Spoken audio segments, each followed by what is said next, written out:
Okay, guys, finally back on the channel. I honestly can't remember the last time I streamed. It was probably a really long time ago. But the reason I'm doing this stream is to clarify a few things, and then after that, we can get back into the normally scheduled program. So why was I gone for so long? Apart from so it started with Fashion Month. So it's Fashion Month. I was in London. Well, obviously I'm in London, but I was in London covering London Fashion Week. Then I was in Milan covering Milan Fashion Week. Then I was in Paris covering Paris Fashion Week. And then when I came back, I had jury service. I was drafted for jury service, and that is a civic duty that you have to do if selected. So I was a jury for a case. The case is over now, so I can talk about it. But it was essentially a burglary case. And the person who was charged with the crimes ended up not being guilty for on all charges. Um, but yeah, that was basically what was going on. I was in court for a month, and the other month I just had like fashion stuff going on. So if there are any questions you want me to ask, you want to ask me in the interim before we get back into the fashion streams, let me know. That's why I'm here. Leo says greetings, Mr. Roman. Hello, Leo. Oh my God, Imani, how are you? Long time no see. Long time no see. I hope you're doing well. I hope you're keeping well. How's everything going over there?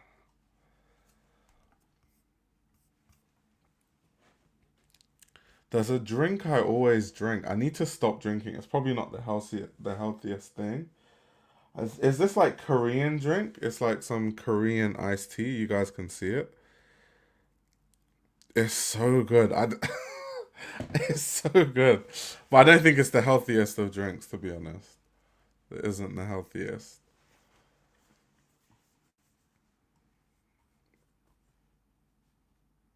People waving. Let me see. There's something I saw earlier today. See if I can find it.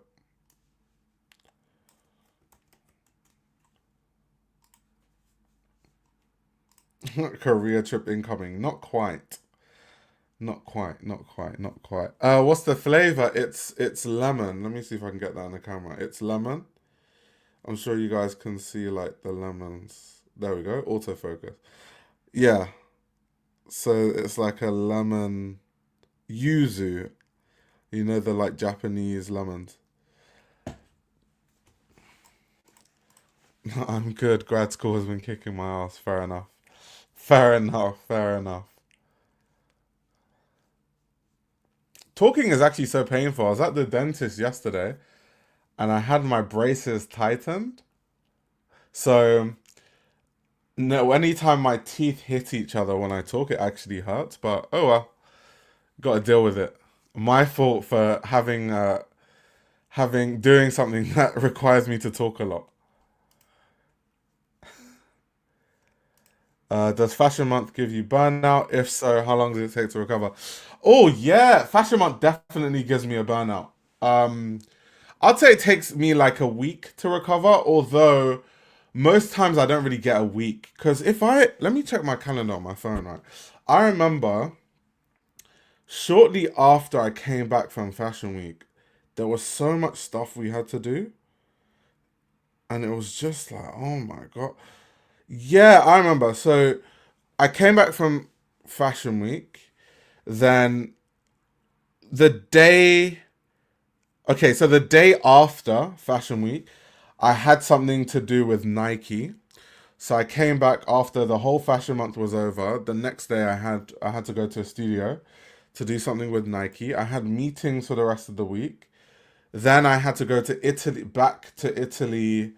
I think 6 or 7 days after I came back from Paris because I was like judging a fashion competition. And then when I came back from Italy, I had a couple of interviews and then I had to go to Antwerp for the exhibition. If you guys go to Antwerp, by the way, definitely check out the Antwerp 6 exhibition. I'm actually a part of it, which is insane. But yeah, that was amazing. So I had to go to the opening of that. Everyone was there. The Antwerp 6 were there. all the fashion people were there essentially. So I went to Antwerp for that, and then I came back from Antwerp, and it was when I came back from Antwerp that I had to do the jury service. So I was in court from then. So that was probably why I was so burnt out anyway. But yeah, it definitely takes like a week to recover because Fashion Month is a lot. Like you need to think. I did London, Milan, and Paris, and the thing is, most at least when you're going to most of the shows or you're doing like really good coverage, you're waking up at 8 a.m. most days, or sometimes even 7, and you're going to bed at like 1, 2 a.m. Because you're out filming all day.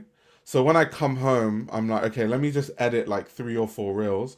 And I'm already back after a party at 1 a.m. So then I edit to like 3, 4 a.m. and then I have to wake up at 8 a.m. And then it just keeps on going and keeps on going and keeps on going. So yeah, that's kind of how it happens. Luke is so dirty. Hello is something you would DM a shag at 2 a.m. I mean, it is 2 a.m. though, if the shoe fits. I was going to tell you two of my classmates work with fashion houses. One did prints for Botta and the other is from Lagos, and her friends are the creative directors of Lagos Space Program. Oh my god, that's amazing. That's actually insane. Obviously, I know the founder of Lego Space Program, Adeju Thompson. Really, really nice person. Really amazing person, honestly. Missed your streams. Hope you've been keep. I've been well. Thank you very much. Thank you very much. Your interview with Walter was my introduction to your channel. Oh, that was an amazing interview, to be honest. I need to do another one of those. Granted, I have been interviewing a lot of designers recently, especially over the last season. But a lot of those videos are like on Patreon, like the full interviews are on Patreon or YouTube channel memberships. But the clips, some of the clips, not all of them, but some of the clips have been on my channel dotted around. But I definitely want to do more designer interviews, and that's more of a focus when it comes to my Fashion Week coverage moving forward. Hence why a lot of interviews were happening last season.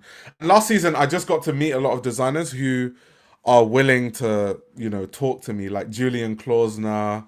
I spoke to Julian Klausner. You guys might have seen the picture of us, but I spoke to him. I'm really interested in speaking to him because I think his Dries Van Noten is just really good. So yeah, there should be more of that stuff coming. Stay tuned. I mean, Fashion Month is coming again. It's about to be June very soon. Anyway, speaking of Lego Space Program, what are your thoughts on Homecoming this year and the growth of Nigerian fashion? Yeah, Homecoming. I mean, honestly, it feels like every year, Homecoming is bigger than it's ever been, and it just continues going in that direction. Let me just bring up Homecoming for people that don't know what Homecoming is. That's a very like Nigerian law thing. One sec, let me share my screen so I can show people. Someone in the comments said they wish I was more active on Twitter. So before I talk about Homecoming, let me just speak about this quickly. I don't I don't think I'm actually ever going to be active on Twitter anymore. And I'll tell you why. I started to realize that I felt like I was losing brain cells on Twitter. I don't think it's a platform that someone like me is supposed to be really active on, because I just, I don't like arguing with people, and I go on platforms to learn things, not to argue with people about stuff that I know to be true. So on Twitter, I would tweet things that brands have. I've literally, so maybe I'm going to talk about this one day on, like, maybe tomorrow even on Patreon or YouTube memberships, about how exactly I'm a consultant and how it works and how you do it, and how, in what capacity do I work with these brands when I say I'm a consultant. But literally, I work with quite a few brands behind the scenes. Mainly on my specialty. I'll just tell you guys now. I My specialty is communications and marketing. There's a brand right now. It will be announced at some point. I'm head of communications for that brand. There are other brands that I own an agency. I run an agency with Micah, and through our agency, we work with other brands, and we are consultants on communication and marketing. So a lot of brands' marketing strategy, we made it. So when I tweet something and someone's telling me, well, that's not true, and I'm just like, but we made the marketing strategy. So I was just like, you know what? I'm actually done with this platform. I just can't. I really can't. I just can't do it. I actually can't do it. So that's why I'm not active on Twitter anymore. It's just annoying. It's not even like, it doesn't affect me on it. It's just annoying. It's annoying to have a conversation with someone that's trying to tell you that the brand didn't intend to do something when you made the marketing strategy. But a lot of these brands, obviously, I can't specifically tell them, oh, this brand I made, because some of these brands I sign NDAs, right? So I'm obviously frustrated, but I can't be like, well, I just did the marketing strategy, because some of these brands you sign NDAs when you work with them. So it's just strange. It's really, really strange. It's really odd. It's really odd. Really, really weird. Twitter is detrimental to your mental health. I can't say if you're live. I want to say thanks for all the amazing content. Anyways, one of the best followers on my life. Oh my god, thank you so much. That means a lot. That means a lot. But anyway, going back to this homecoming thing, Tosin, I think you asked me the question. So yeah, if for people that don't know, Homecoming Festival is it's like a fashion slash music festival that happens in Lagos every single year. It's run by this woman that you're seeing on the screen called Grace Ladoja. I did an interview with her recently because she did a collaboration with Nike. I'm sure you guys have probably seen it because, like, I basically have the biggest interview about it online. And she is like really big in the fashion industry. She's done projects with Converse and like Tyler the Creator. She's done projects with Skepta. She's worked with Pata. She's done strategy for like all the brands you can think of, you name it. She has an agency called Metallic Ink in London that's like really well known, especially in London. Let me just put up their let me put up their Instagram quickly. And her agency is run by her and her partner, like her business partner, Alex, basically. So you just go through their page, like they work with like Nike a lot, like Nocta, Rimowa, yeah, Off-White. She does a lot of stuff in music too, so it's not just like fashion. She's actually designed a Nigeria kit in the past also. So she just does a lot of big time creative projects anyway. But she's Nigerian descent and she wanted to create a situation where she brings these brands and brings the energy and brings the level of, marketing know-how and creative know-how to Nigeria. And that's kind of how Homecoming Festival started. If you guys are subscribed to the Patreon or the YouTube channel memberships, she talked about her whole journey in the interview that I did with her. I did a full interview with her. It's almost 30 minutes long. So yeah, just watch that and you'll get the full information. So yeah, going back to Homecoming, I think it's kind of cool. I think it's getting bigger every year. I like the installations that they do, the brands that they highlight. I like the brands so she normally collaborates with different Nigerian brands to make merch for Homecoming, and it always sells really well. So I absolutely love that. The pop-ups she does are always really good. And she does them across, not just in Lagos. She'll do activations in New York. She'll do activations in Ghana, those kind of things. So to be honest, I'm a fan of what she's doing with Homecoming. I'm quite a fan. I truly support what she's doing. But it's a lot bigger and a lot more polished these days than it was when it first started, for sure. Had to fight tooth and nail to not get that shoe. Cannot believe I'm live. I know, right? Although this is more of a chill live. Then the next live I'm gonna do, I'm probably gonna react to some Met Gala looks because people have been asking me to do it. So we'll do that. I really want to talk about Demna's Gucci because obviously I was at the show and I was like, yeah, I was talking to the Gucci team about it, so I have quite a lot of insight when it comes to that show. I saw some guy. Let me find this video. Some guy like made a video on me. I was like, God damn, what did I do? Let me. Wow, what is this person's name again? I've completely forgotten. But I saw some guy who made a video saying that like I'm pretending that Demna's collection is good, like his Gucci collection is good, and I'm also Gucci paid me off or something like that. Even though I've, if any brand was not gonna work with me because I've said negative things, it would be Gucci. Think of all the stuff I've said about Demna when he was at Balenciaga, and think of all the stuff I said about Gucci when Sabato was there. So I was just so confused by that person's take. It made a whole YouTube video talking about how like I'm fake and all that sort of stuff, and I've been paid off. I was like, oh my god. So that's very interesting. You're getting Demna payola.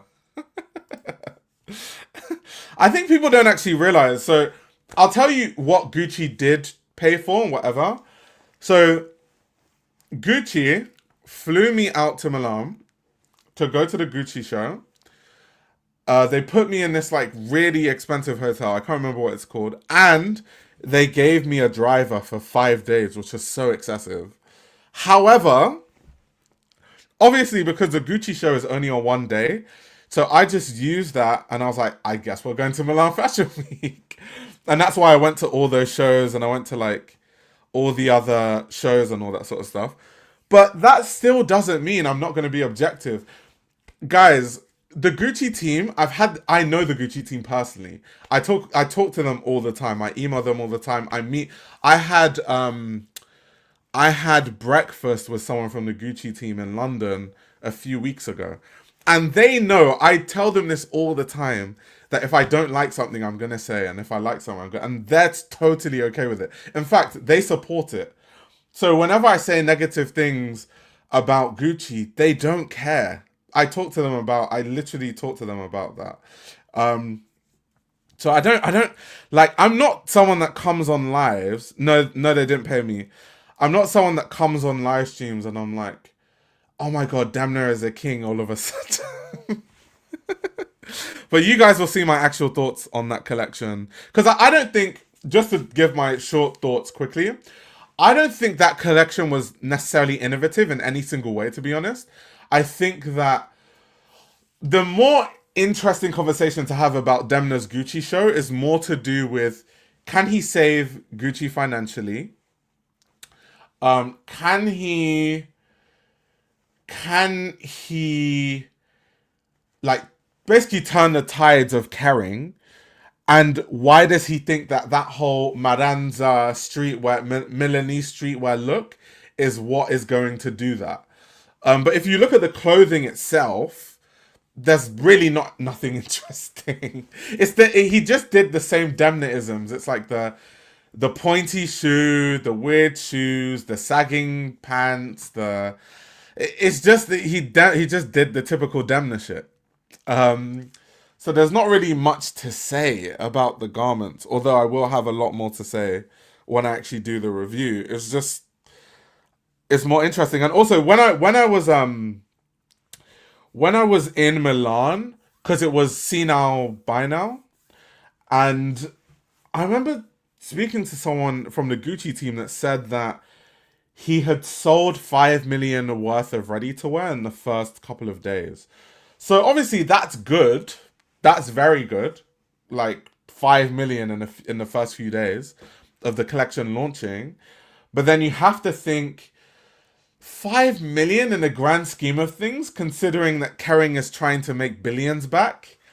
It's not really moving the needle. Like 5 million, obviously that's 5 million in the first few days. It would slow down slightly. Maybe by now he's done 50 million. Who knows? Still not going to move the needle when, Gucci, they're trying to make billions. So I don't know. It's left to be seen if Demna can change the tides of Gucci. But I think for me, that's the more interesting conversation to have. It's more the like financial conversation to have, to be honest.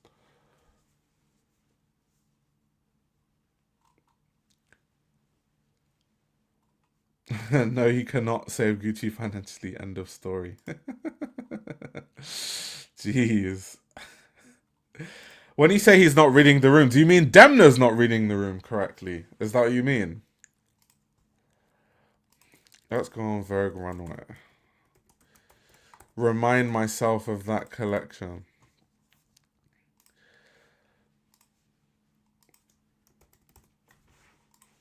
Let's see, let's see. It's also so confusing because when I do the review of this collection, do I title it Demna's debut? Because I already have a video that has that title, the La Familia collection. So how do I go about titling this?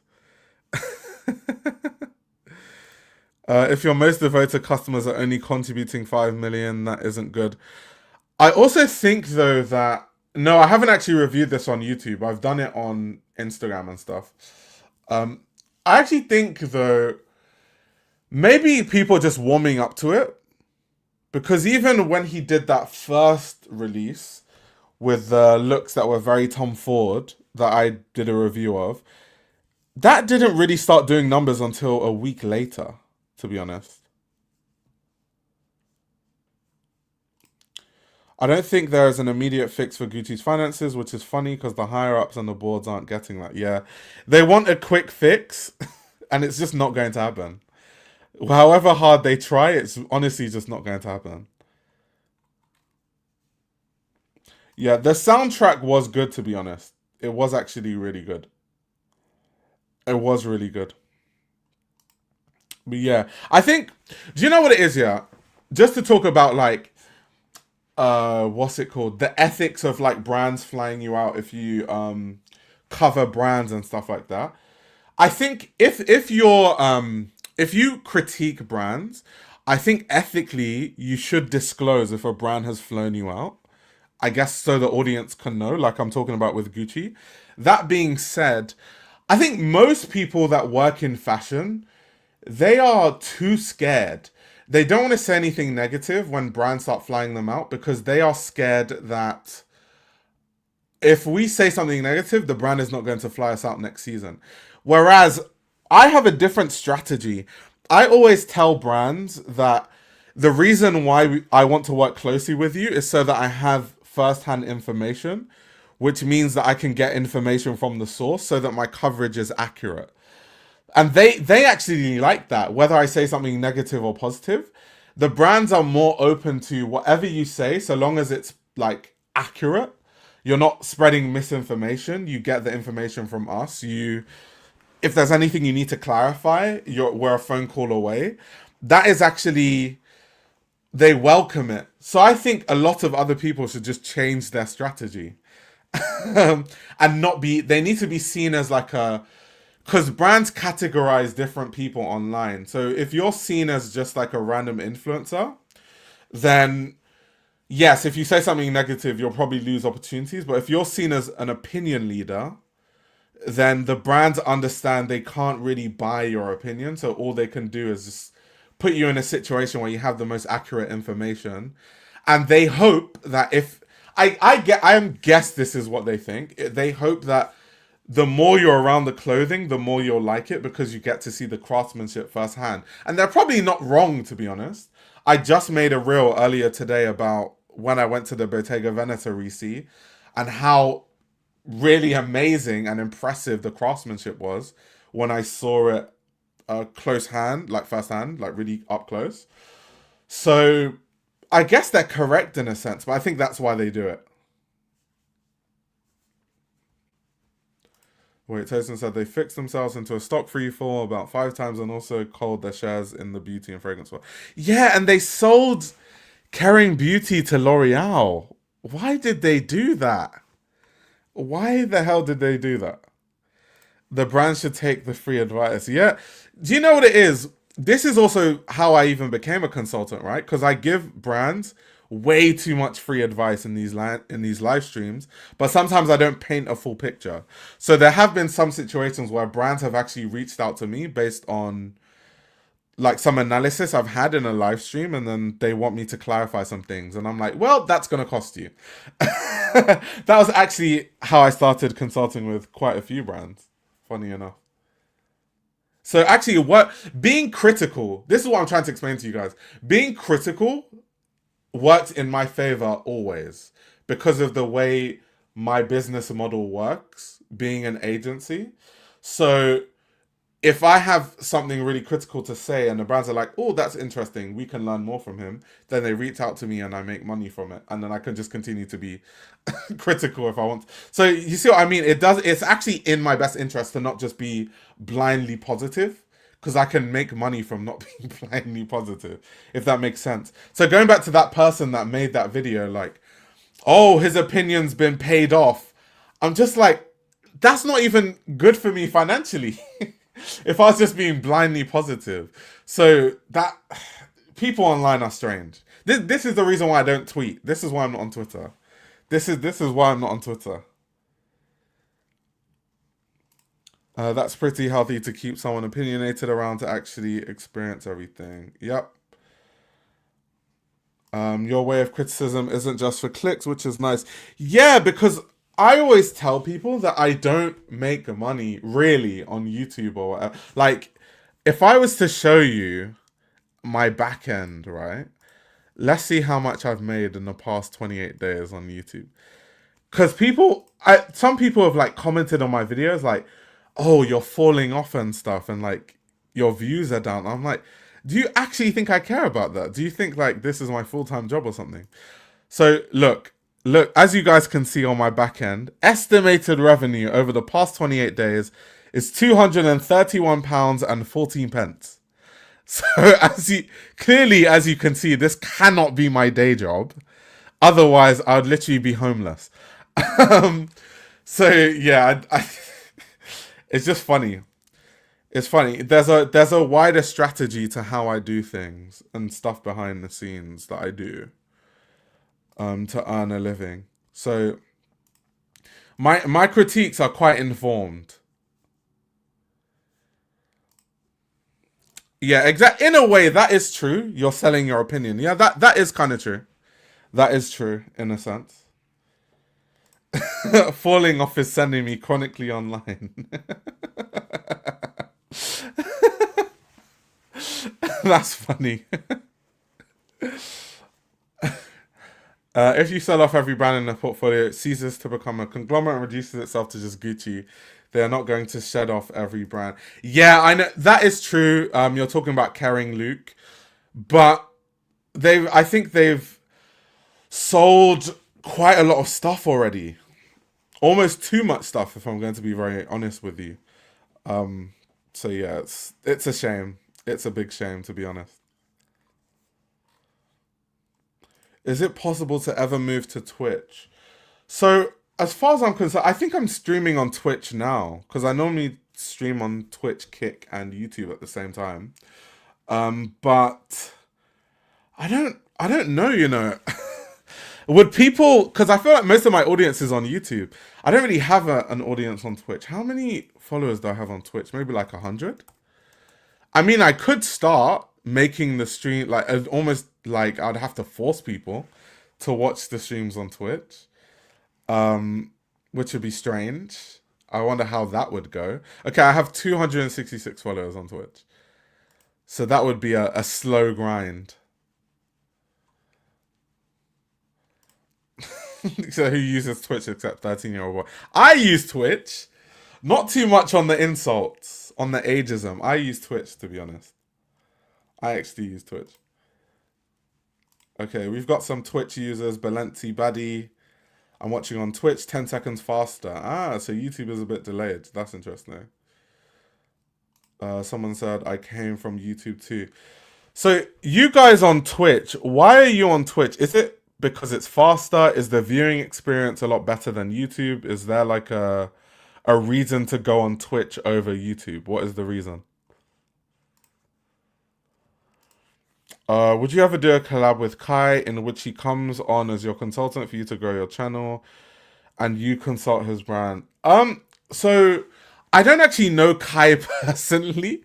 The whole Kai saga where I was like reacting to his interviews and stuff, that was just me having fun. I don't actually know him personally. I can DM him and he'll respond, but I don't actually know him personally.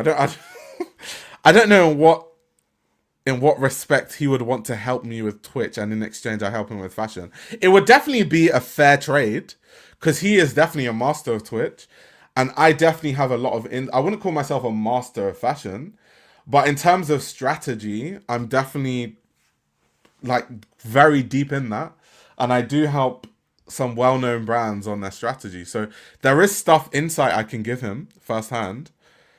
But no. I'm sticking to what I'm doing.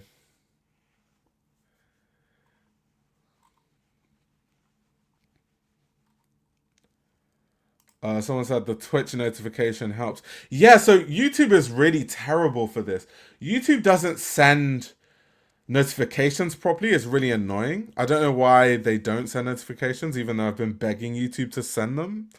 So if you follow, that's why I tell people follow me on Twitch, because, and it's Fashion Roadman on all platforms, including Twitch, by the way. But that's why I always ask people to follow me on Twitch, because on Twitch, you get that notification. So even if you want to come on YouTube, you'll get the notification. So, you know, I don't know if you're allowed to stream runaways, but it would generally be a unique idea no one on that platform is doing. Yeah, that's the whole reason why I was interested in streaming, right? Because I could just make a video, but the problem is, I just noticed no one really streams in fashion apart from one other person that I'm aware of. And I'm like, fashion is such a big category of content online. How is it possible that there aren't fashion streamers? There's streamers for everything but fashion. Gaming streamers, music streamers, just not fashion. And so much so that Twitch doesn't even have a category for fashion on there. I don't know what we're gonna... I need there to be a fashion category so I can use that, but there isn't one.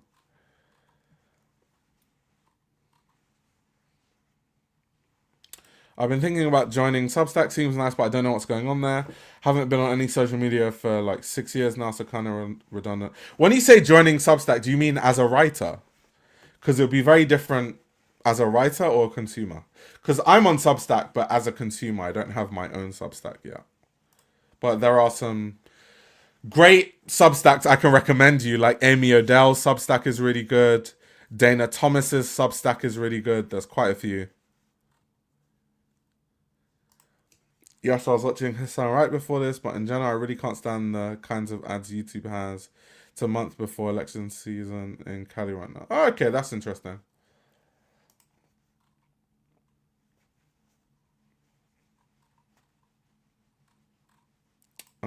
Okay, people are talking about DDG has streamed a few shows he was invited to. Okay, that's interesting. Although I wouldn't class... I know DDG. I've been following DDG forever, since I was like a young teen. But DDG is... I would call him more of an IRL streamer. And he streams his life. So he just does cool stuff all the time. Which can include a runway show occasionally. But I wouldn't... Like, that's not fashion content, That's more lifestyle content. Because it's not like he's exactly giving you insight on the show. He might just be like, yo, that jacket is cool. This jacket is fire. He's not giving you, like, actual insight. Luke, you started Substack as a writer. Send me your Substack in Discord. I'll subscribe to it.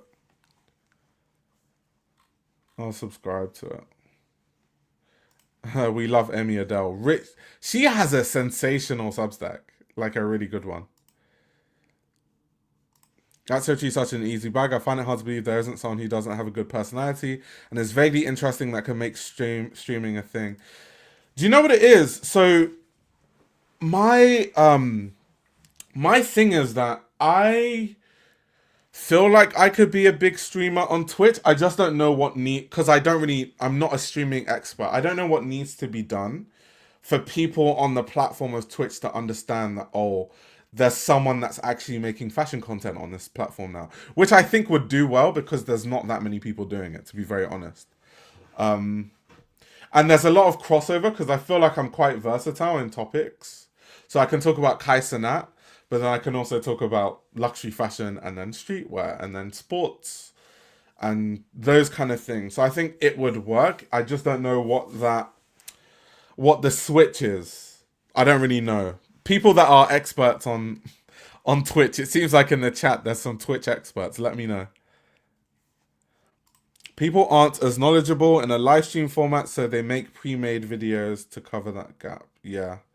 That's true, because the thing about being in a live stream, it's harder than making a video, because if you don't know what you're talking about, it becomes extremely obvious because you have to talk continuously on a live stream. When you make a video, you can edit, you can go back to your notes, you can check. You can be like, oh, did I say this wrong? Is it this designer? Did I say the wrong designer? You can edit that stuff out. So the fact I'm able to just reel off all this information in real time, live, it does show there is a difference. There's definitely a difference. Following DDG, cleanse your spirit. Do you know what it is? I just think that from a young age, there were certain YouTubers that were really popular. So I'm not even subscribed to DDG. I don't follow him. But if I see one of his videos, if it's an interesting topic, I might click it. Because I just know who he is, right? It's all those YouTubers from... I'm trying to think of the YouTube... Like... There's another YouTuber that's like that. There was a lot of them. There's like a whole era of those YouTubers. One of my favorite tutors uses AI to write all of his LinkedIn fashion essays. How do I tell him that he's losing the plot? Is he well, if he's a fashion design tutor, it's understandable. If he's a journalist, that is a bit insane, to be honest. That is a bit crazy. Can you list the Substacks you like? Okay, so I said Dana Thomas. I said Amy Odell. Let me log into my Substack and then just see who I'm subscribed to. Just give me 1 second. Let me just sign in quickly. Always asking me to put in these codes. Let's see.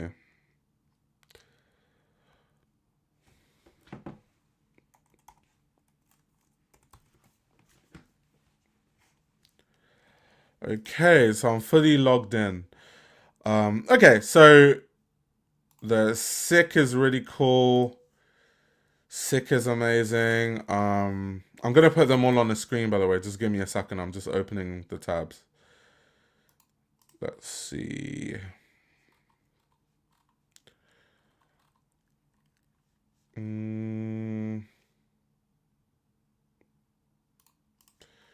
Let's see.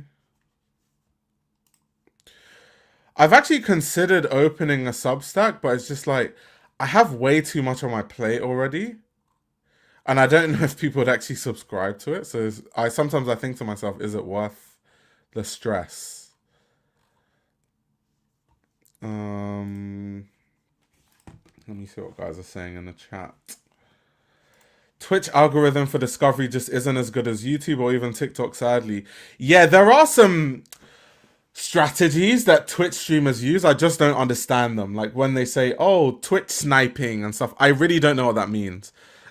Like, I actually really don't. I know that people say it, but I don't know what it means. Would be cool to see you IRL streaming at Paris Fashion Week.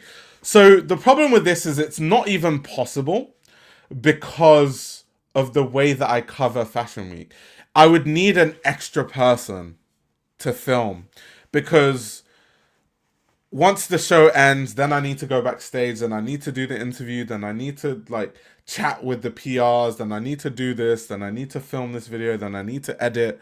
There's no time in between that I'd have time to actually stream unless it's someone else filming. But then that's a logistical problem because how do they get into the shows? Most shows, especially the big ones like Gucci, they are super strict. They're not going to let you bring an extra person to film. So it would have to be me, but then I can't do that. Like, it's fundamentally a different ball game. It's probably a two-viewer streamer on Twitch spitting game. Yeah, that's true. That's true. That's true.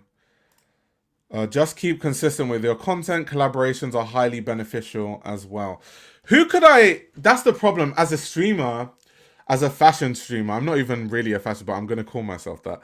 Who can I collaborate with? Because there aren't many fashion streamers.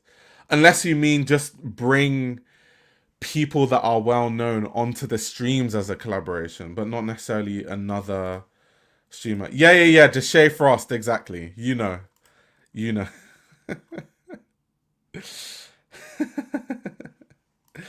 Was watching a not so knowledgeable guy commenting on the Met Gala, and chat was doing all the heavy lifting.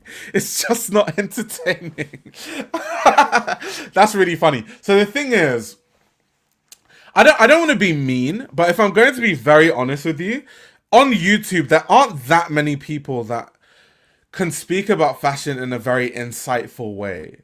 It like Tuba Avalon can, Bliss Foster can, obviously. Fashion Lover 4 can. Fashion Lover 4 doesn't really make videos anymore, but Fashion Lover 4 definitely can. There are people that can, but out of all those people, none of them do red carpet reviews apart from maybe Hortland Mode. Hortland Mode actually knows what he's talking about. So realistically, Hortland Mode is probably the only person that knows what he's talking about that covers red carpet. So I'm not including myself, by the way. I'm talking about people other than me. There's also someone else. I think her name is I Heart Mess. She covers a lot of red carpet. She definitely knows what she's talking about. So and you have to think, the Met Gala is such a big event that everyone wants to talk about it. So when the Met Gala happens, you have like a billion people talking about it, but only two people that are actually good, like I Heart Mess and Hortland Mode, that actually have anything really insightful to say about it. And everyone else just doesn't know what they're talking about. So it is quite funny because the Met Gala does attract just people to talk about it because it's a big event, but then you just get loads of terrible content because people really don't know what they're talking about outside of Hortland Mode or I Heart Mess, for example. If you could bring Fashion Lover 4 out of his cave, collab of the century. There's other people that I know could do it if they tried. I'm trying to think of what's this guy's name again? There's a few people, but they just don't make red carpet content. They just don't. Aha, this is a good one. I didn't remember Modern Girls. Modern Girls definitely knows what they're talking about, for sure. For sure. For sure. But like I said, it's a few. You need to think there's maybe, like I said, 2 to 5 people that would cover it, that know what they're talking about, but thousands of people covering it. So imagine, well, I can't imagine watching a stream of people outside of these 5 people talking about the Met Gala. I would probably lose my mind. Yeah, Mina Lay could definitely do it too, but I don't think I've ever seen her do it before. But she has that in her bag for sure. Definitely. Yeah,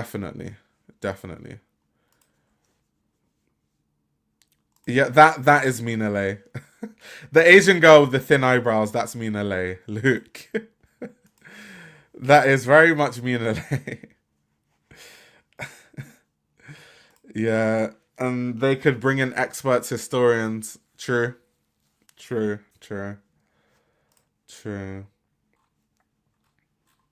Yeah, it's quite funny.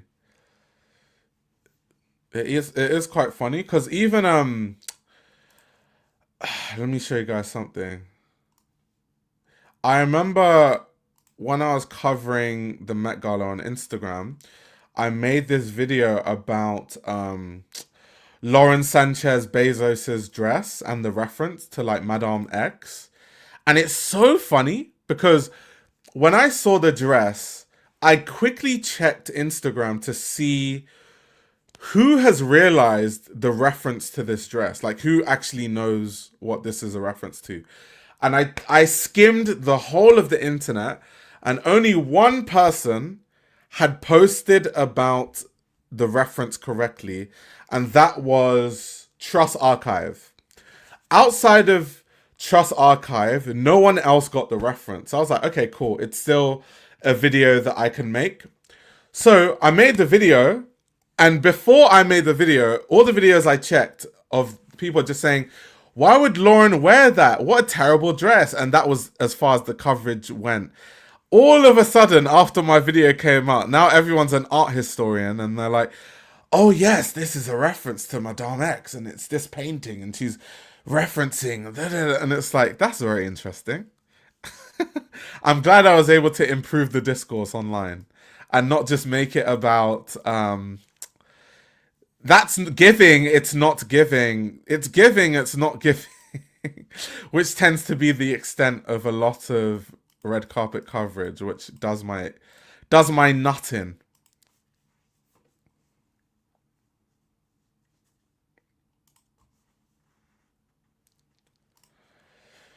Art Lost sometimes also talks about fashion. Has been talking about the Met every year. Her niche is art history and social commentary. Oh, that's perfect for this theme. That's perfect. That's perfect for that theme. I might have to check Art Lust out. Let me make a note of that. Give me 1 second. Art Lust. Yeah, I'll check out their channel for sure after this. She does live sometimes. Interesting. The Bavita discourse was by far the worst that was going. Yeah, to an extent though, as much as I have my own opinion of it, I did have to ask some of my Indian friends to see if like, because obviously I have my own perspective and my perspective is my perspective, but they might have a different perspective. And for people that don't know, my two best friends actually are both Indian. So I asked both of them what do they think about it. And they were just like, it's not, they didn't think it was racist, but they definitely thought that it's not in good taste because one, they're dragging the look, the Bavita look too much. It's kind of like we need to move on to something else. Secondly, Bavita is from India, which is a country that is renowned for their craftsmanship. So that could have been a way to use Bavita as a medium to talk about Indian craftsmanship and art as a look. So there are more interesting things they could have done other than that. And to be honest, they are correct.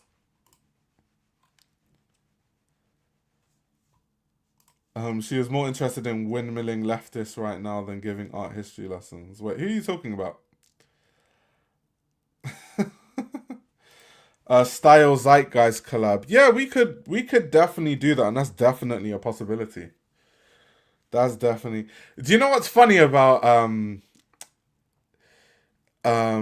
what's it? What's funny about Eugene and Felipe? So I think Eugene definitely sits on the opposite end of the spectrum in terms of like what he likes versus what I like. There's definitely alignment. Like obviously, I'm super into Andamela Meister and Yogi and all that sort of stuff. So is he. But then I can appreciate some aspects of Demna. I know that Eugene does not like Demna at all, which is fair enough. He's definitely very much entitled to his opinion. And one thing I really love and respect about Eugene Rabkin is that. So what I don't respect is people that have opinions without any knowledge, art history knowledge, fashion knowledge, articulation. They can't articulate why they hate something. They're just hating something because it's popular to hate it or they're trying to be contrarians. No, Eugene Rabkin is not that. He's way too educated on fashion, way too seasoned in fashion that he always has a genuine reason to not like something and he can articulate it very clearly. So his opinions are always valid, whether I agree with it or not. They're still always valid because they come from a place of knowledge, right? So that's why, even though I know I don't agree with Eugene on a lot of stuff, I truly heavily respect his opinions on everything. Yeah. I talked to Felipe more, definitely. But I've gone back and forth with Eugene occasionally. Oh, you definitely have to review his book when it comes out in September. Oh yeah, definitely, for sure. For sure. What's his issue with Demna? You have to listen to his podcast. Let me give Style Zeitgeist a plug. You have to listen to Style Zeitgeist on Spotify or Apple Podcasts, whatever you use. I won't even tell you why. Just listen to that podcast because you'll learn a lot. The looks at the Met created enough conversation to say it was good, in my opinion, away from people just coming out to say this bad. Yeah. I mean, most Met Galas have good looks, okay looks, and then bad looks. It's just how it goes. That is just the nature of how things go. Oh, okay. You don't know who Eugene is. Let me put him on the screen. I'll put his Instagram on the screen. I'll give you a quick synopsis of who he is actually. Um so so you this is Eugene's Instagram. I'll definitely say follow him if you don't, and follow his platform, which is Style Zeitgeist. Um if you haven't already. I didn't actually know. Let me follow stuff. I didn't even know I don't follow their page because I just look at all their content all the time and I listen to their podcast. But let me give them that follow. But anyway, so quick synopsis on who Eugene is. Eugene Eugene started this fashion forum many, many, many years ago called Style Zeitgeist. This was at a time when, before TikToks, before people are making content on YouTube, before all of that, this is still the time of the fashion bloggers. Eugene created a space for, I guess you can call the fashion purists, to discuss fashion. It was essentially a forum. It started with people mainly talking about brands like Yoji. It started to develop into brands like CCP, brands like, I don't know, HA Plus, those kind of brands. And then Eugene from Style Zeitgeist started to expand. So Eugene obviously is a really good writer. Eugene has written for some of the biggest publications. He's written books. Recently, he's worked on a Stone Island book. He's worked with brands. He actually also has I guess you can call it a fashion history school. I can't remember how you enroll onto it, but he enrolls people and you can like learn a lot about fashion history. Um, but then also he's quite controversial because yeah, someone said he's the god of snobbish fashion, guys. I think he just has a very strong opinion on what he likes and doesn't like, and sometimes it rubs people off the wrong way.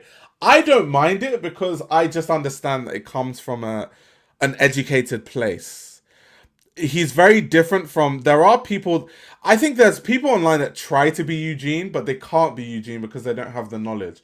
So they just come across as being edgy, or they're just trying to be contrarians for contrarian's sake, whereas Eugene is not actually doing that.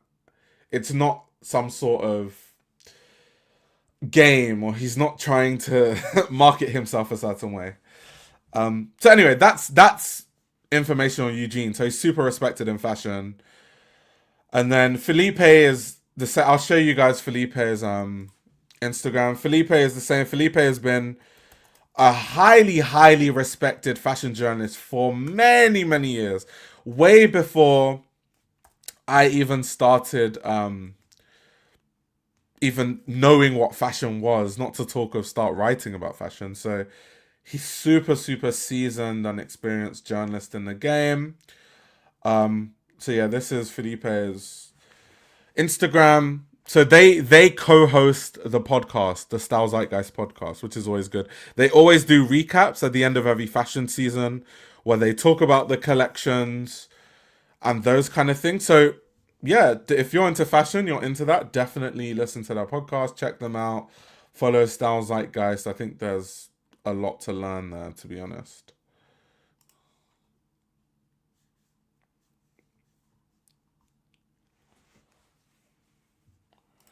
Style Zeitgeist being the last bastion of legitimate fashion journalism is so depressing.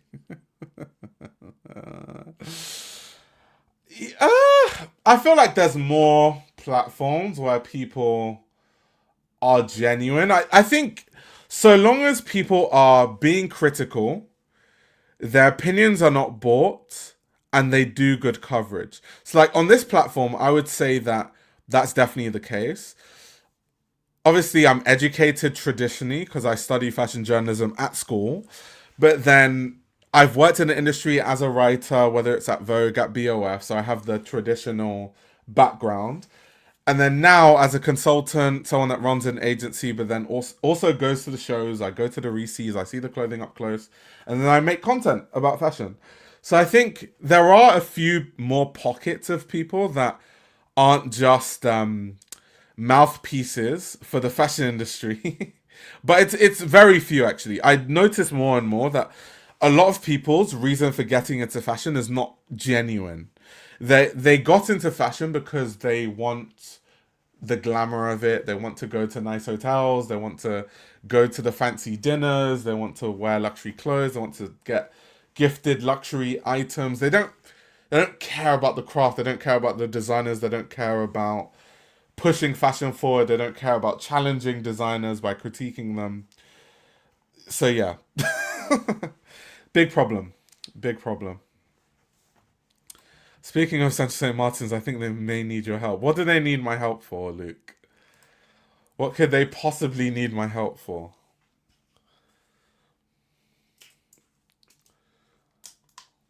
I'm curious to see what Luke says.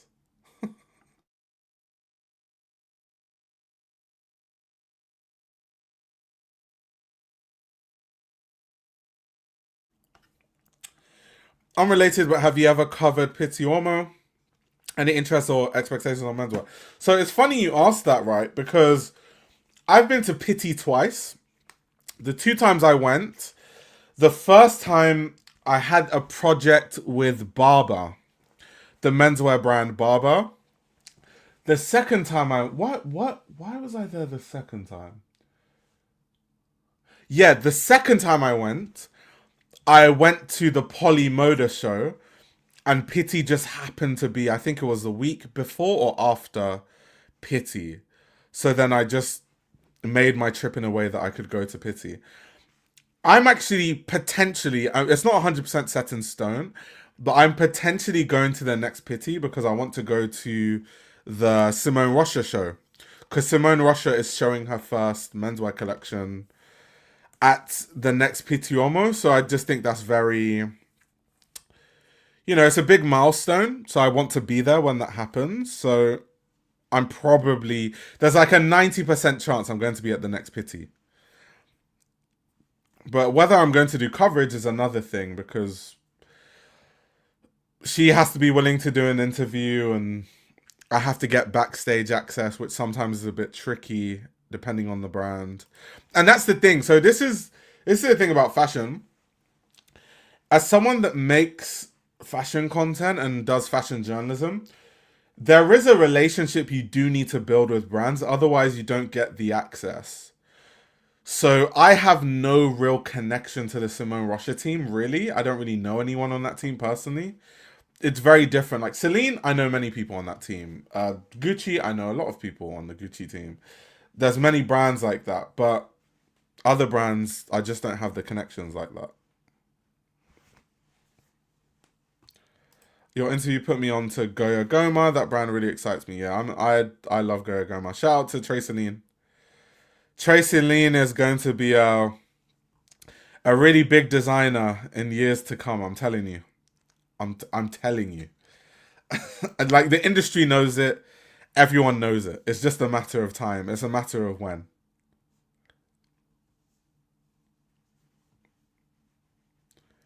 I've realized most people just get into fashion on the internet anyways to have talking points. That's very much the case. I'm looking for any opportunity to buy his designs. I mean, you can. I'm not sure if he's like selling ready to wear as it yet, but you can message him and get him to make a custom if you're open to that. I just can't afford it, but when I can afford it, I'm definitely going to commission a few customs from him.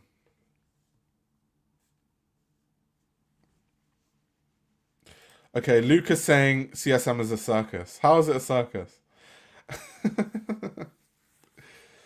Should many design students be pattern makers instead? Not really, unless you just want to be a pattern maker. But I would say that learning the skill of pattern making is essential to being an exceptional designer. So in terms of being a pattern maker as a job, probably not if you want to be a designer, but definitely the learning the craft of pattern making is one of the most fundamental skills to understanding fashion design.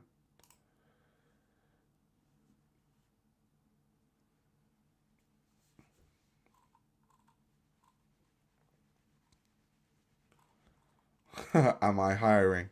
Not quite yet. The agency needs to be built a lot bigger. Then we'll start hiring more people. But not yet. We're not there yet. We're getting there, but we're not there yet. But yeah, we're moving slowly with the agency. We're moving slowly.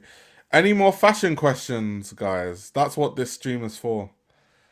First time back after a while, so I know people might have questions about things that, I don't know, hasn't been covered over the past 2 months that I might have missed or skipped over. Who knows? Who knows? Who knows?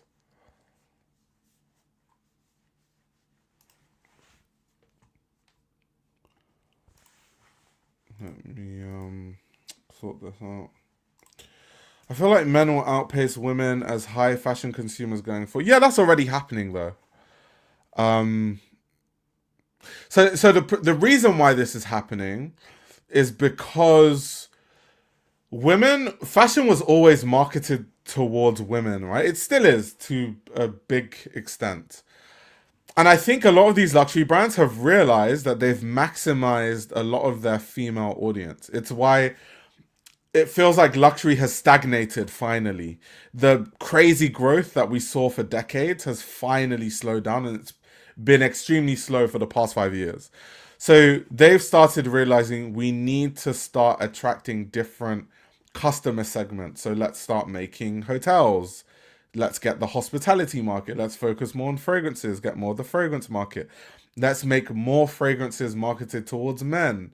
Let's make private line fragrances more marketed towards men. Let's make menswear. That's why you have people that are originally just women's wear designers like Simone Rocha now starting menswear.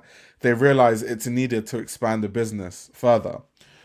So I think now fashion is realizing it's an untapped market. I also think that masculinity and what that means has changed so much. I talk about this all the time, but when I was younger and I was really into fashion, let me say about 10, 11 years ago. Oh my God, I'm so old. I realized the other day, I'm actually getting old.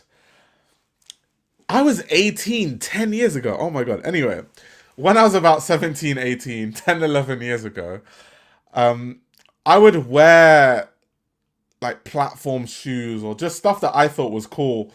And the first thing people are like, oh my God, that's gay, bro. That's gay. There was such a, I don't know why people associated the tiniest things with sexuality.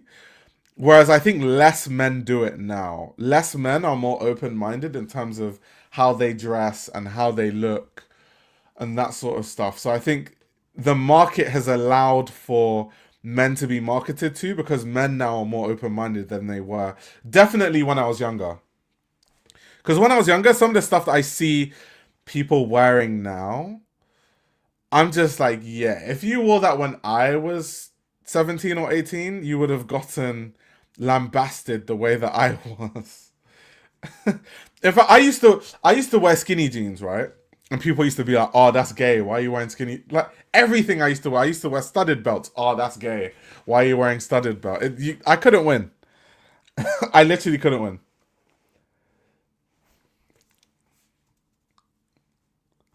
Do you think Dior cares about or is aware about the current hype around slim silhouettes and Eddie Simon?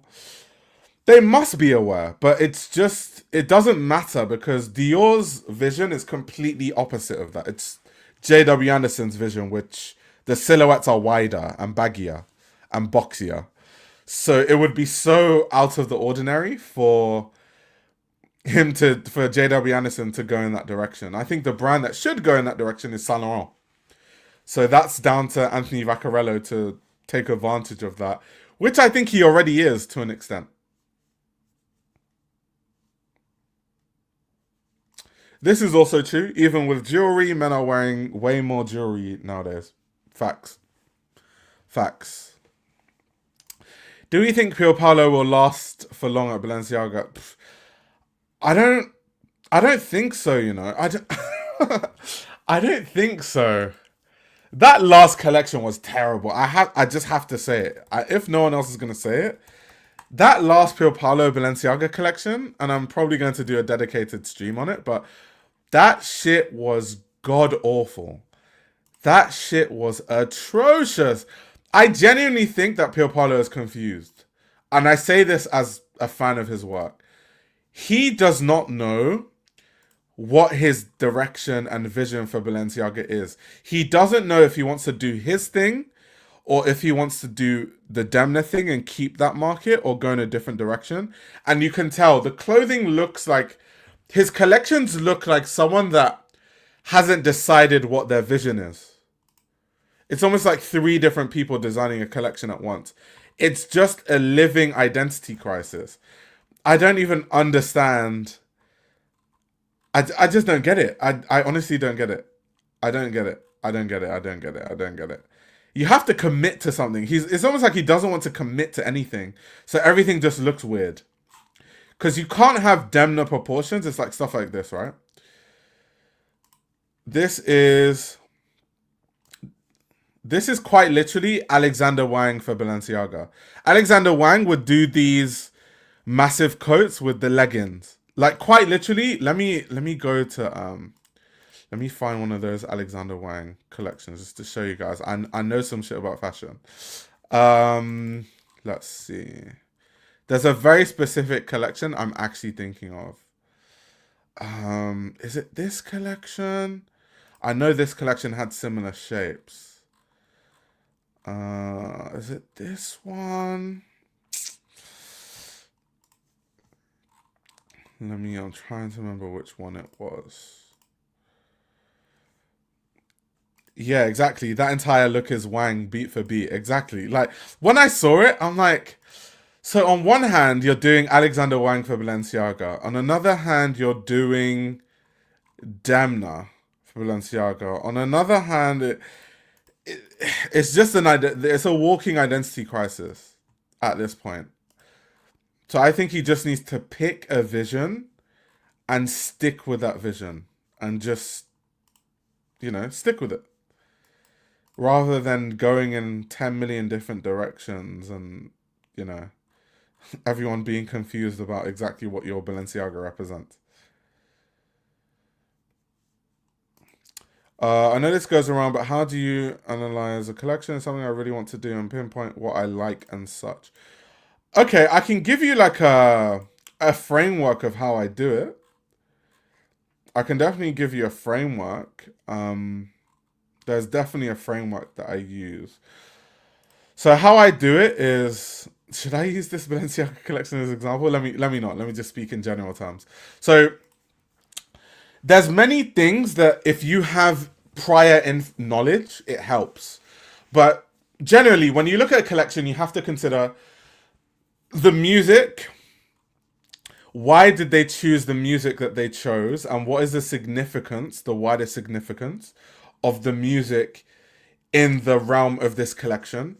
Even before you start looking at the show, there are other things to look at, like the invitations. A lot of times designers already tell you some information about a collection through the invitations and the teasers that they make pre-show. When the show comes, I've already spoken about the music. Something very important to consider is the set. Who made the set? Why does the set look like that? Is there any relation between the set and the collection? Are they trying to bring about a certain mood through this collection, through the set? That's something. The seating. In a lot of shows, the seating, which is part of the set, but the seating is something very specific. There's quite a lot of significance to the way the seating is done. So that's something very important to consider. Obviously, you have to consider the actual location.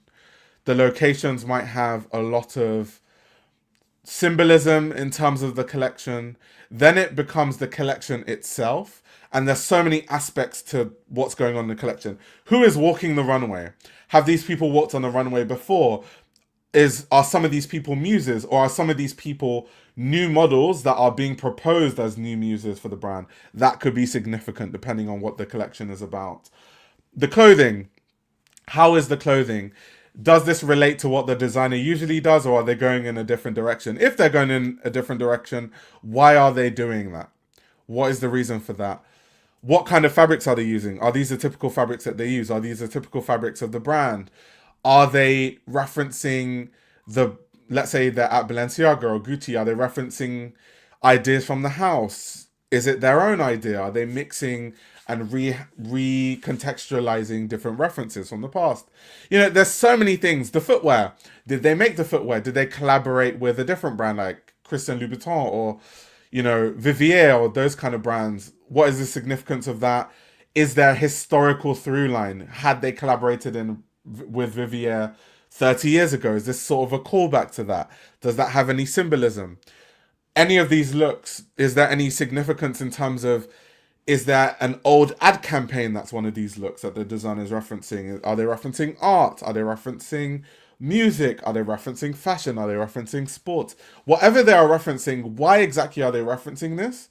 And is there any relation to what these references are to the collection? Now, all this stuff I've told you is easier to understand if you have prior knowledge. So if you have prior knowledge that XYZ designer has a tendency to do XYZ, it's a lot easier to contextualize all of these things very quickly. So why I'm able to do all of these things and to talk about fashion so easily, I guess, and review runway shows so easily, is because I've been covering fashion for 11 years, which is a very long time. So that's why I think it's just, you just learn as you go, and then over time you get better. And you see that you start to see things over and over again. You start to notice patterns. You start to notice designers. Like, I know, for example, J.W. Anderson loves referencing art history. So I already know in every collection there's an art history reference coming. It's just a matter of, can I see what the art history reference is quick enough? Can I notice it? So different designers, they have patterns, right? For example, Demna, his work, he likes to use clothing as social commentary. So I have to think, okay, what subculture is Demna referencing, or what movement is he referencing? Where has he seen this style? What historical, Georgian references is coming from? Or is this some Balkan aesthetic? There's always that through line with Demna.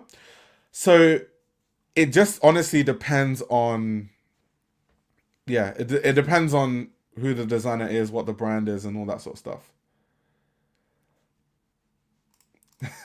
This is why I watch fashion videos, because I don't know what y'all be talking about, but I'm trying to understand. I hope I explain things. I try my best to explain things in a way that people that know what I'm talking about understand, but then also if you're new to it, you could kind of understand what I'm saying.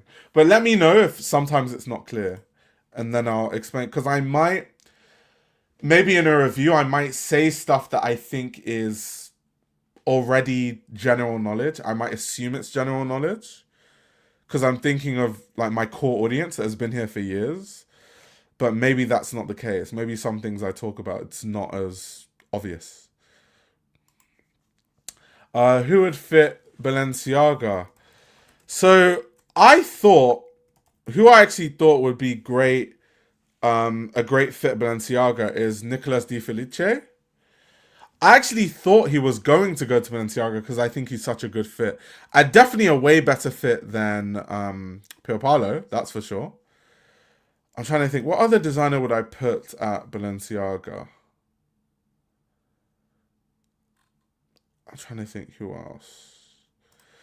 Thoughts on Givenchy? It's been a year now. Do you think it's rebounded or still in the abyss? So funny enough, Luke, I don't know what you think about the last Givenchy collection. Let me remind myself. But anyway, I made a mental note. I need to check it again, but I made a mental note that the collections are getting better. So from that first collection, I think things have slightly gotten better season to season. So I don't think it's gone into the abyss. I think her collections have become slightly more interesting as time has progressed. I think this collection here, her latest one, the Fall Winter 26 collection, is definitely Sarah Burton's best one so far, for sure. So I wouldn't say, I think off of the first collection, I thought, uh oh. Now I think there's something there. There's something there. Honestly, I think there's something there.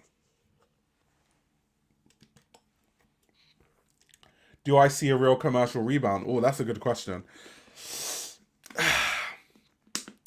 Is Givenchy though? They never sell these days. I don't know. Like Givenchy never sells, so I don't know. To sell, honestly, if I'm going to be very honest with you, I love Sarah Burton, one of my favorite designers of all time. No joke. But if we are honestly going to talk about,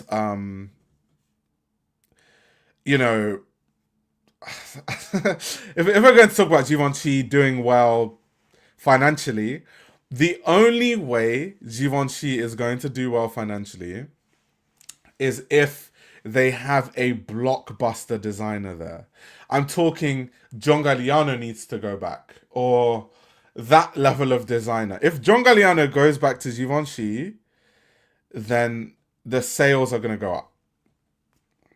They're going to start making money, like serious money, I mean.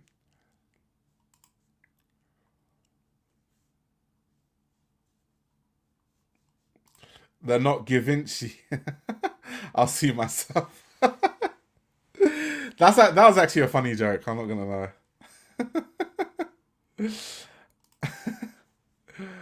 Yeah, or McQueen, back from his resting place, R.I.P. Yeah, John Galliano. I'm trying to think who else can revive Givenchy in a crazy way. I mean, Eddie Simone could. If Eddie Simone went to Givenchy now, they're gonna start selling for like facts. 100%. The money is. They're going to do really well commercially if Eddie Simone went to Givenchy. 100%. No doubt in my mind. But outside of Eddie Simone, I'm trying to think who else.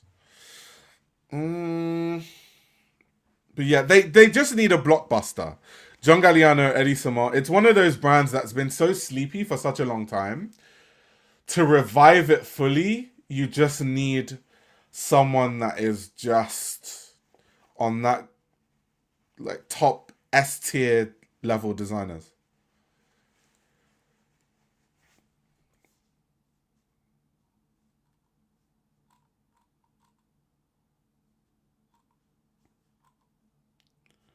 Imani says, you help me understand what I don't know, which I appreciate, but sometimes you gotta go read a book or two. Yeah. Let's see. If you convince men that high fashion will get them women, they will become good customers, but it's harder to sell the luxury status symbol to men because we don't have that culture around bags and accessories. Yeah, men have status symbols, but it's just not bags and accessories, and it's because of how we are marketed to. So I say we, even though I'm into fashion, so I wouldn't consider myself the typical man. But the typical man, their status symbols are cars and watches, mainly. Cars and watches. That's cars and watches. That's all it is. That's all it is. Which I find hilarious because I wouldn't consider myself a car guy. So if I had a lot of money to buy cars, I would buy cars solely because I like the way that they look. So for example, a car that I'm like, if I just magically become like rich enough to afford it, I'll show you guys on the screen. This is a car I'm 100% going to get. So this company here is one of my favorite companies. They resto mod. I don't know if I have to explain what a resto mod is, but they resto mod old Alfa Romeo cars. Now, Alfa Romeo runs in my family. A lot of the men in my family, including my dad, have all driven Alfa Romeos. So I think it's a rite of passage for me to at one point own an Alfa Romeo. And what better than having a resto modded, beautiful Alfa Romeo from the 80s? Like, it doesn't get any better than this. Like, it really does not get any better than this. But I wouldn't call this a status symbol though, because I think if you drive this on the street, people are just going to think, "Oh, nice old car." I don't really think it's much of a status symbol, but I just like the way it looks. So I'm not the best person to represent the whole cars as a status symbol. Like, I'm not the kind of guy that would drive a Rolls Royce or drive like a Ferrari or those kind of things. I'll drive this, or I would drive a Singer design Porsche 911, or I would drive a Brabus resto modded Mercedes SL. That's my kind of vibe. As a man, I hate watches. Why do you hate watches? Before you go to bed, I've got one last question. What are some starter fashion books you would recommend? This is the kind of thing. Just send me a DM on Instagram and I'll respond. Send me a DM on Instagram, because I have to ask you some questions, and then because I don't actually think there's one book that I'm like everyone. I think the best way to get someone into fashion is to get them reading about stuff that they have the most interest in. So I would want to steer you towards finding out what you like, and then making you read, well, not making you, but I guess suggesting that you read books that align with that. And the rabbit hole will just take you from there, rather than being like, read this book and then you don't really like it. And then you're just like, that was boring. So I don't like giving generic advice like that. Has to be a Maybach. What kind of Maybach? The GLS or the S-Class, like the saloon? Which one? Yeah, I like watches, but I'm not... Once again, I'm not a watch connoisseur. Same way I'm not a car connoisseur. I just like what I like. So I'm not very knowledgeable on these things. My specialty is fashion. I'm definitely not a car expert or a watch expert. Okay, the Maybach Saloon. The Maybach Saloon is not bad. The Maybach Saloon is not bad. That's the kind of car though. So the problem with cars like this, not that I don't like it, but when you live in London, or just in the UK in general, like both of us do, the roads are too small, and it would be a headache for me to drive a car. Like, I do not want... Most places that I would drive, I can't park a car that big. It would be a headache to drive, a headache to fit into spaces, a headache to park. It's just a headache. The only time this car is not a headache is if you have a driver. Which, how the fuck am I gonna have a driver with which money? But that's why I don't even compute the idea of having a driver. So I always think about if I would drive it, and it would be too much hassle. If I lived in the US, then yes, it makes more sense to buy a car like that. Everything in the US is bigger, the roads are bigger, the roads are wider, the parking spots are bigger. It wouldn't be as stressful to drive a car like this. But in the UK, headache. Absolute headache to drive a car like this. I even think, because for the longest time, I'd like the idea of just the normal S-Class, like the S580. Let me show you. Mercedes S580. Yeah, this car, I like the idea of driving this, but it's still too big. I just feel like it's just a headache. It's just that I need like smaller cars. I can't drive a car that long. It's too long. Yeah, exactly. It's like a mini limo in the UK, literally. It really is. Luke said that's why I want it, because I need a driver. Sorry, Luke. Not all of us are millionaires like you. Not all of us have drivers. What Bentley would you get? Would you get... I guess you want a driver, so you wouldn't get like a Continental GT. You would get... What's the saloon Bentley called again? I've completely forgotten. What's it called again? Let's see. Totally forgot. Literally skipped my mind. Models. Aha, the flying spur. That's it. So you would get a flying spur. Oh, a mole suck. Oh, okay. Now you're just you're talking big money shit. You've lost the plot. Luke, you've absolutely lost the plot. You've absolutely lost the plot. You've completely lost the plot. Yeah, this conversation is not for someone in my tax bracket. It's more for someone in your tax bracket. My driver is my dad. But yeah, like I said, so like even these cars, these are the kind of cars I would want to get if I had the money to, like a Gold Wing, the Gold Wing SLS. It's just these kind of cars. These are the kind of cars that would keep me awake. These kind of cars, like these kind of cars. I just like the way that older cars are designed. I don't like the way that new cars are designed, personally. Just not for me, mate. Not for me, not for me, not for me. Especially Ferrari. Ferrari is so funny because when I was younger, Ferrari used to be such an aspirational brand. And now, when I think of Ferrari, all their cars look like Lego.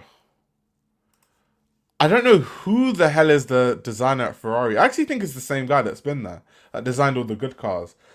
But the cars just look terrible. Like, what is this about?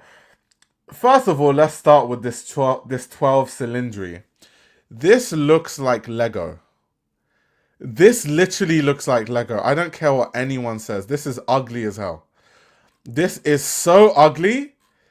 I don't know how anyone with two eyes can look at this car and say that it looks good. That's strike one. Strike two is that new Testarossa. This looks terrible. This looks like another Lego car. This is an insult to the name of Testarossa. To call this pack of Lego a Testarossa is actually insulting. This is so ugly. I just don't... Why would anyone want to drive a car that looks like that? I just don't understand it. And the Testarossa is such an iconic Ferrari, and then they made the new one look like this. So I just... A lot of these like brands that people care about, these car brands, I don't care for any of them. I think all their cars look ugly. And then what other brands do people care about? I'm trying to think.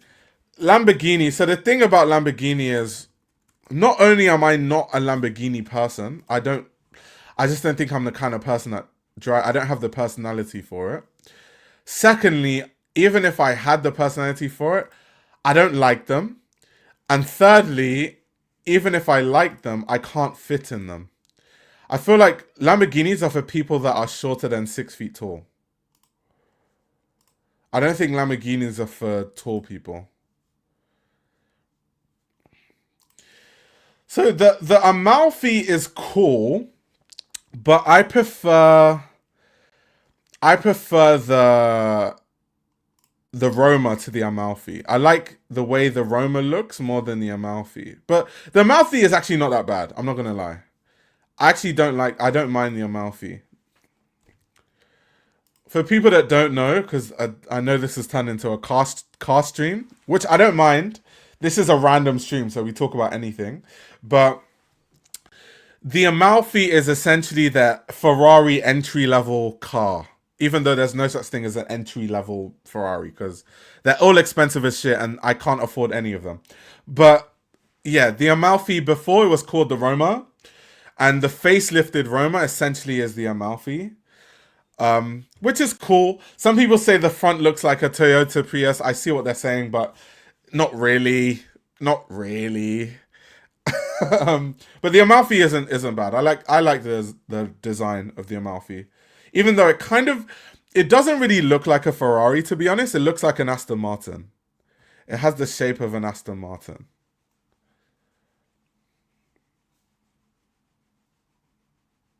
When I was a kid, I got into cars by learning every major brand and model. I got so encyclopedic with it. Now I'm doing that with Vogue Runway Archive. It's such a fun way to learn. 100%. 100%. We love a nerding out on stuff. Nerding out. Nerding out. Nerding out. Any update on the Jaguar rebrand? Yeah, I don't even know what that was about, to be honest. I remember making a video about it when it first happened with the Lee. Let me go on their website. Let's see what's happening on their website right now. Let's see. Why? Who in their right mind wants to drive a car that looks like I just I don't understand certain things. I really don't understand it. Yeah, I don't get it. I don't get it. The interior looks just as atrocious as the exterior. What's it called? The Type 00. Oh my god.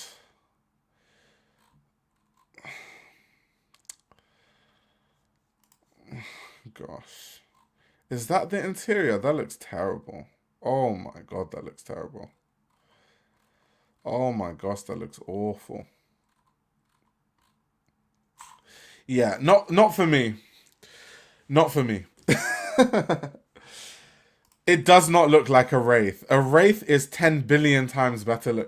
Do not compare this atrocity to mankind with a Rolls-Royce Wraith. This does not... Let me get a Wraith on the screen. This does not look like a Wraith at all. Definitely not. The Wraith actually has beautiful lines. It has like a curvature to it. Look at the Wraith.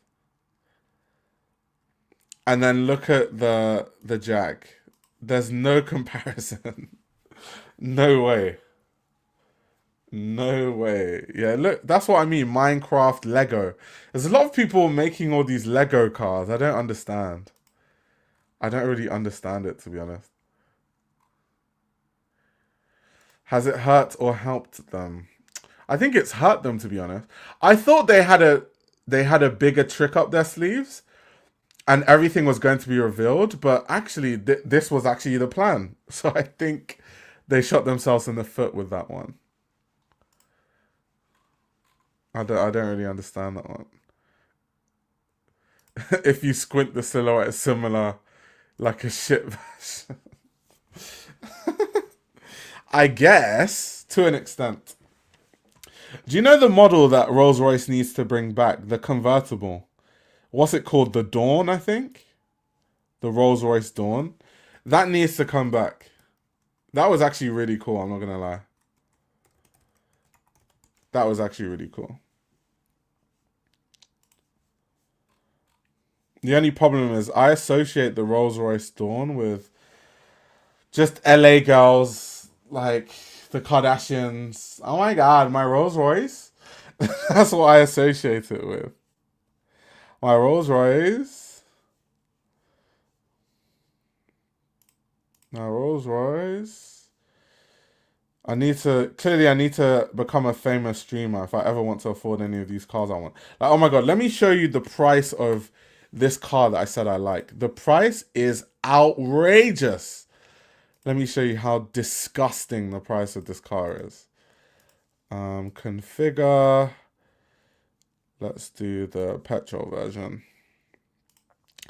Guys, look at the price. With no options, it's 539,000 euros. 539,000 euros. It's more expensive than most Rolls Royces. That's insane.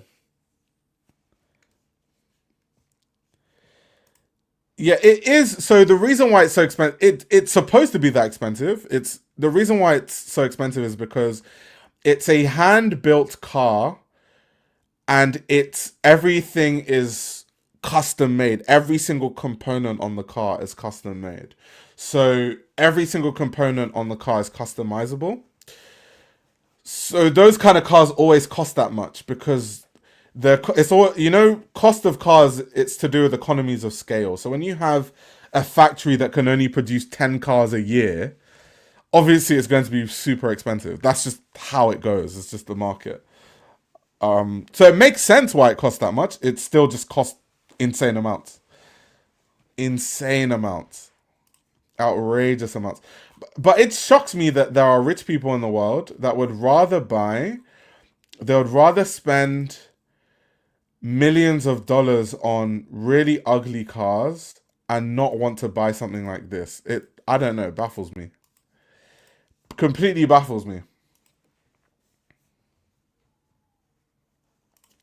I'm not sure if I should only focus on the edgy pour or if ground wine and other diffusion lines are a good option. I want the real essence of Yoji. To be honest, I think all aspects of Yoji are really cool. Yoji is really cool, regardless. So I think just get into all aspects of Yoji. I wear Y3, I wear mainline Yoji, I wear all of it. In fact, I bought last time I was in Paris. Let me show you guys one sec, because I'm actually in my bedroom right now. So I'm close to all my clothes.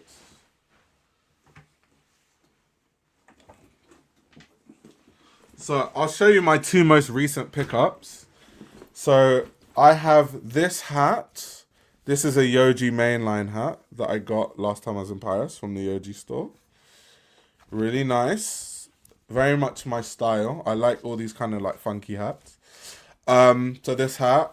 Then I also got a Margiela bag, which I'm sure some of you have seen in my videos because I was wearing it a lot when I was doing coverage in Paris. But yeah, those are my two quote unquote latest pickups. Peaky Blinders cat. Yeah, but you know that's my swag. The sailor hat, Peaky Blinder, sailor boy. You know that's my thing. That's my thing. Yeah, the Y3 Beast Pack F50s are really nice. Rich people love Koenigsegg. You know what? I understand why people like Koenigsegg because of the engineering, and it is very revolutionary, to be honest. Like how they're able to break records on the track and stuff. But I just don't care for the car. I just don't like the way it looks. I don't like what the brand stands for. I don't like the kind of people that are associated with Koenigsegg. Like the kind of person that drives a Koenigsegg in my mind is just a douchebag. And I don't want to associate myself with such people. Not that I could ever afford their cars in a million years, but I'm just saying, if I could, in a random world. If I was to spend loads of money on a car, it would be one of these old resto mod cars, or it would be a Pagani or a Bugatti. But I'm leaning more towards Pagani because Pagani is more, it's more tactile. It's more, even though they are funny. Paganis are funny looking. They do look like a beetle in a way. They look like an insect, but they're just nice. I don't know how else to put it. They're just perfect. I don't know any other way to describe it, to be honest. Let me see. Pagani.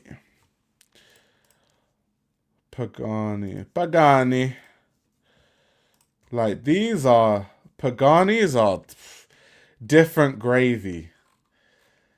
Different kettle of fish entirely. Pagani is a whole different world. But yeah, Koenigsegg, I just think of a Koenigsegg driver as like some ultra rich douchebag. A Koenigsegg is the kind of car that Jeff Bezos would drive. I'm trying to think. Let me check. What cars does Jeff Bezos own? Let me Google it. It'll be so funny if he owns a Koenigsegg. Let me actually check. Does he own one? He owns a Koenigsegg.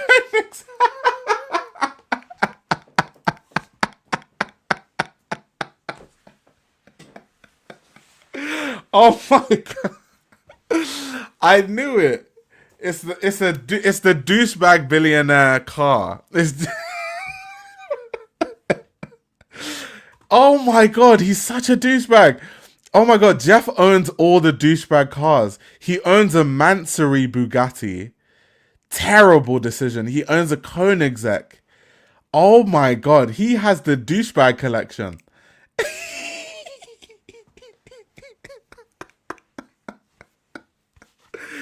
But see what I mean? Stereotypes exist for a reason. I literally, because in my mind, when I think of I just think of like the kind of guys that I think are cringe,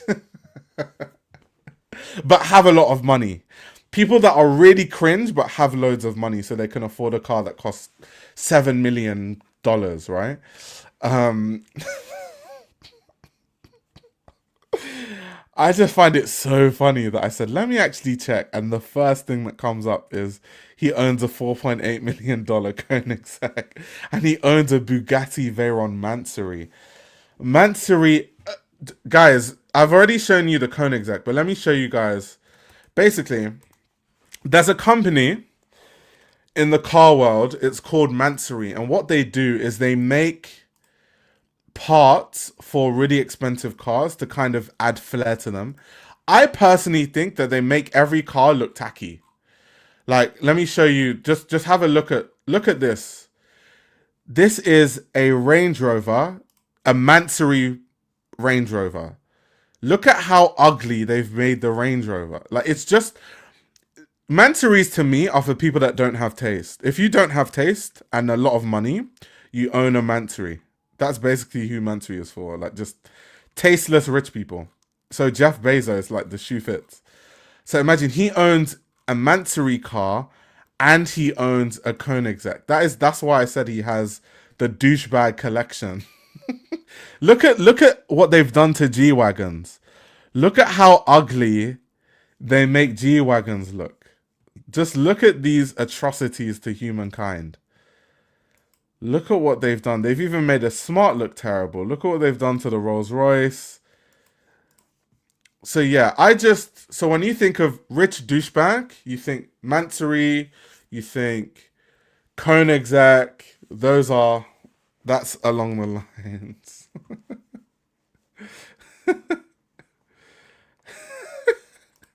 I genuinely don't understand how you can have that much money and invest in such idiot taste. I don't know. Do you know what it is? This is going to sound really controversial, but I'm still going to say it because I can say it because I'm not rich. I think being, like, not being rich or like being poor builds a taste level that if you're born into riches, you'll never have, because when you can't afford things, you build a taste level without having to buy into things because you don't have the means to. So over the years, especially if you have a big interest in certain things, I think what I've noticed, yeah, is the people that can't afford things tend to geek out more than people that can afford things. And the reason why is because if you're rich and you hear people talking about a car, you'll just buy it because you can and then you'll just drive it. Whereas if you can't afford it, but you want it one day and it's kind of some sort of aspirational thing, you'll geek out about it, you'll learn about the engine, you'll learn about the components, you'll damn near know how to dismantle the whole car without even owning it.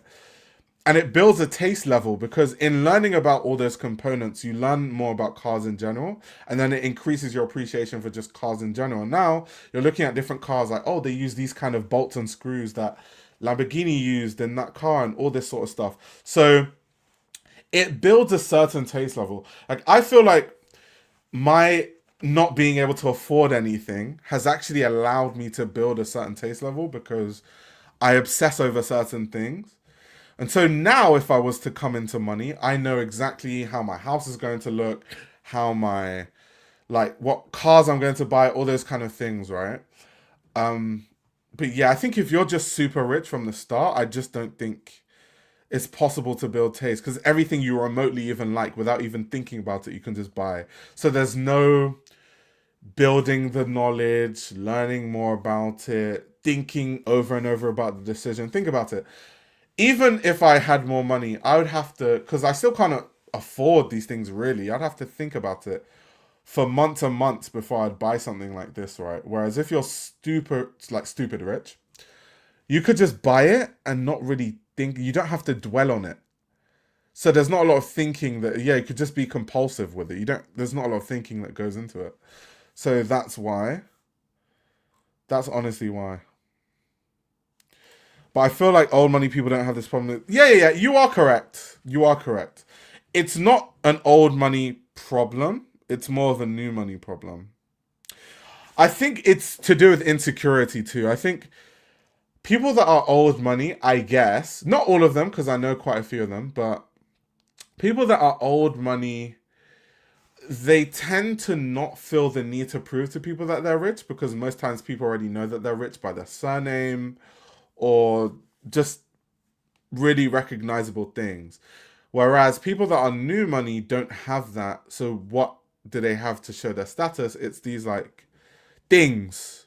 But then the new money people don't understand that to old money people, they're just going to look at you like, you must be new money because this is tacky. So it's all really funny. It's like a game. It's like just a weird triangle.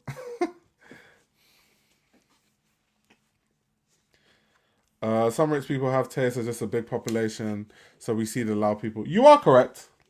After all the cars I like, there are people that buy those too. Otherwise, if no one was buying those cars, those companies wouldn't be in business.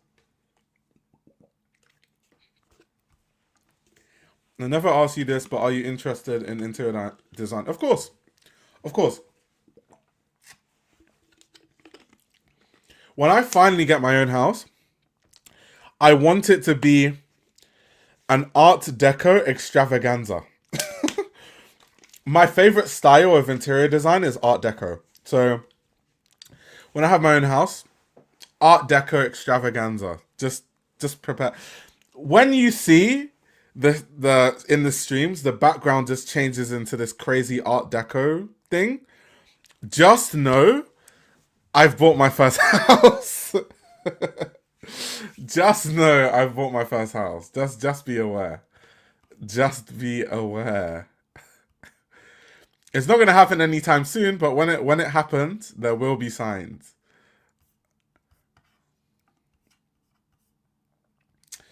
I never would have guessed you as art. So, do you know what it is? I think because I like Aunt Mista and I like Eugene and I wear all black. I mean, geez, the last two things I bought, like I was showing you guys, black Margiela bag, great, black. Oh, great, a black Yoji hat, great. Another black hat, great. But that's why I wouldn't want my house to be plain and black. There needs to be contrast. So the way I like to dress is very different to my taste in other things. I would never buy a really basic colored car. I would never want my house, like my own house, not the house I'm living in now. I'm in my parents' house. So obviously they want white walls. Nothing I can do about it. It's not my house. But in my own house that I own in the future, hopefully, I would never want the walls to just be like plain white and everything to be white and stuff like that. I need some life in my life. Some pop of color. So yeah, Art Deco is the one for me. Definitely the one. Like just look at the like Art Deco interior design. It's exquisite. Like look at this sort of stuff. Like why wouldn't you want your interior to be interesting like this? And something I'm really against is I hate the way that modern houses look. The whole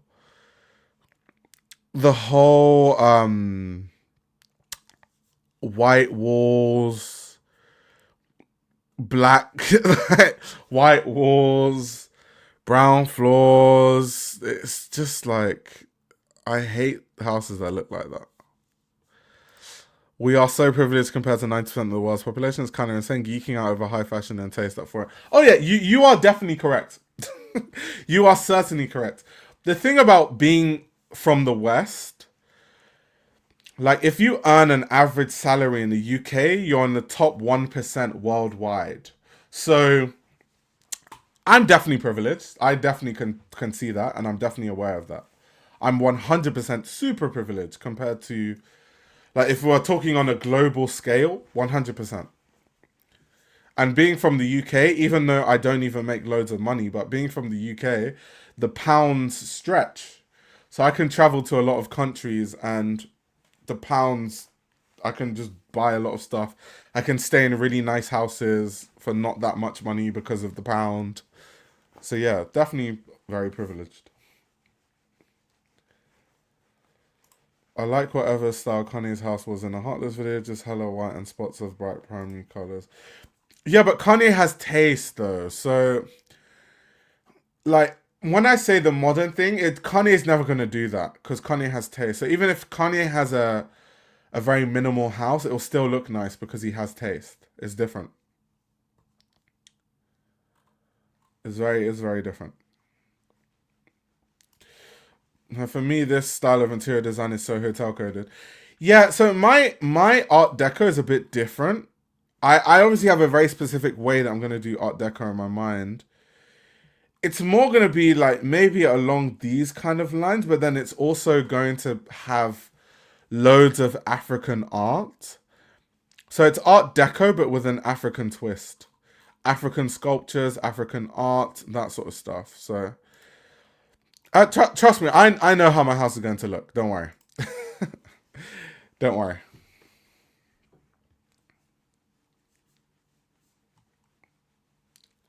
Don't worry. Yeah, that is true. You are correct. It looks like a new bar in London. That is correct. Some bars in London are very Art Deco, and a lot of private members clubs are very Art Deco as well. I don't know why that is, but it's kind of what it is. Kind of what it is.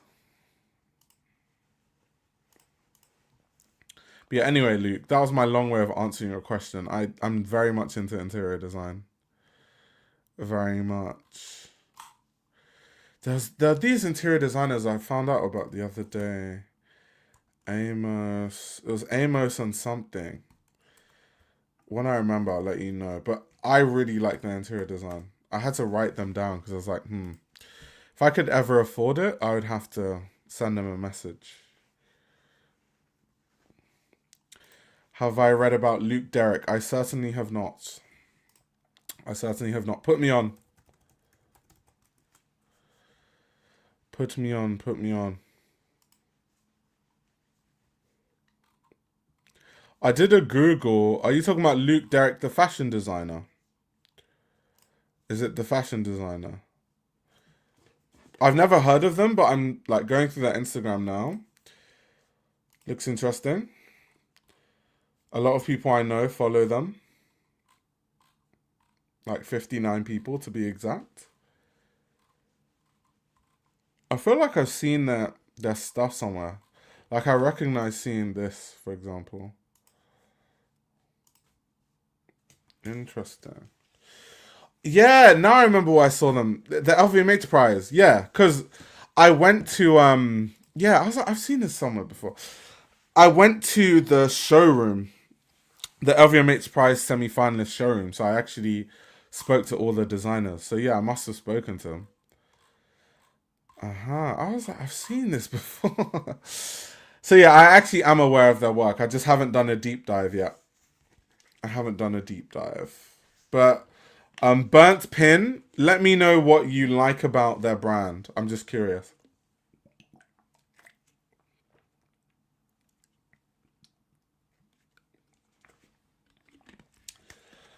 This drink is so refreshing. Let me see how many grams of sugar I'm infecting my body with. You know, it's not too. Actually, it is bad.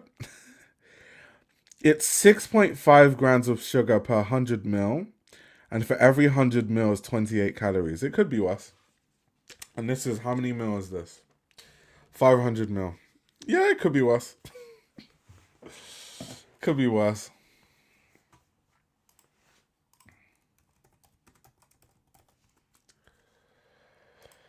Could be worse. Uh, thoughts on Paul Harden? I mean, Paul Harden is cool. Paul Harden is like, I put Paul Harden in that realm of like, what's this brand again? Like CCP, Paul Harden. It's cool. It's cool, basically. Like I've always liked Paul Harden. It's one of those like artisanal brands that I've thought has always been cool.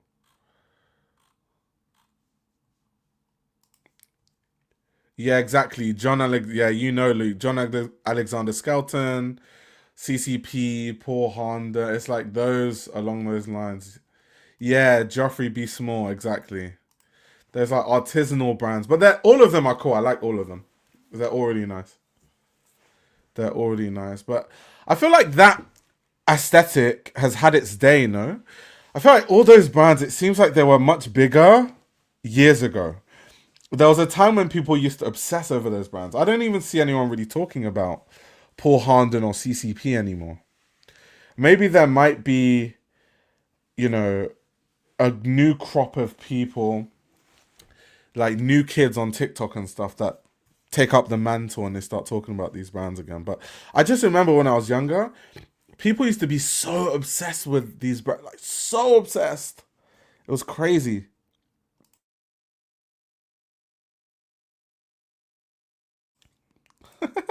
Please no, we have enough.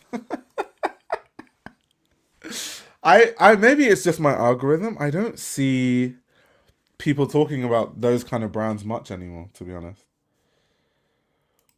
Some underground rappers are rocking CCP, but the fans are not really tapping in. Okay, that's fair enough. Like which rappers are wearing CCP right now? Let me know. Yeah, the same did happen with techwear. Oh my god, there was a time when techwear was so big. I'm not even talking about the Arc'teryx. I think when Arc'teryx and all these brands and Gorpcore and all that stuff, that was when it started dying off. I'm talking about before then. I'm talking Errolson Hugh, ACG, Acronym, that side of techwear, that was yeah.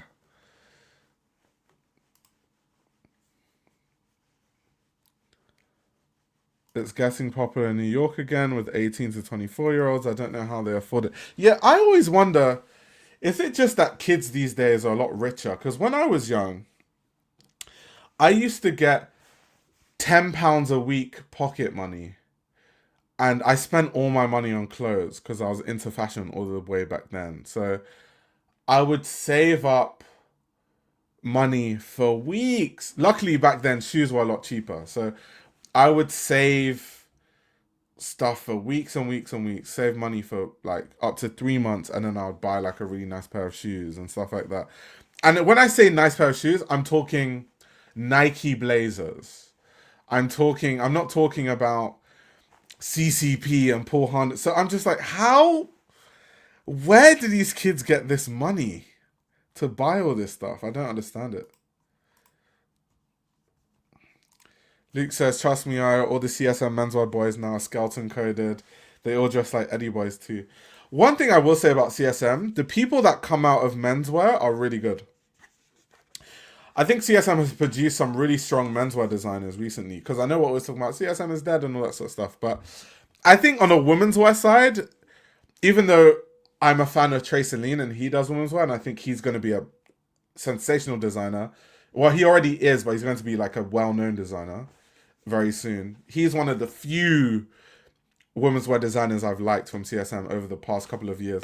Most of the designers that I've thought were standouts over the years is menswear, like Alexander Bagnall, Ben Benai, all these CSM designers that I think, oh, your work is really great. They're all menswear designers for some reason. I don't know what it is. I don't know if the women's wear tutors just don't know what they're doing, but yeah.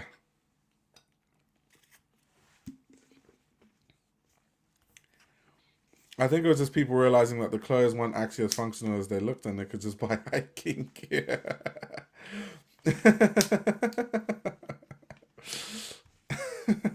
That's funny. There's also a lot more Taiwanese and Korean avant garde Paul Honda and S brands. Yeah, and Chinese too. Chinese too. There's a lot of Chinese brands that are in that sort of artisanal realm. Like you go to Dover Street Market on the top floor, you'll find a lot in London. You'll find a lot of those kind of brands. They're all on the top floor where the cafe is.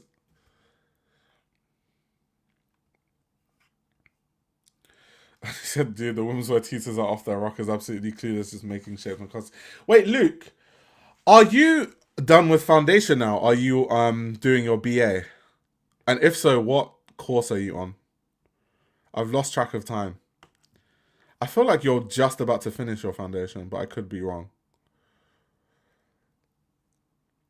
Like, there's a Japanese brand I like that is made for fishing and looks so much better than any techwear. Yeah, I think that's what I said before the whole Arc'teryx thing, because that's when the whole techwear thing became a bit performative.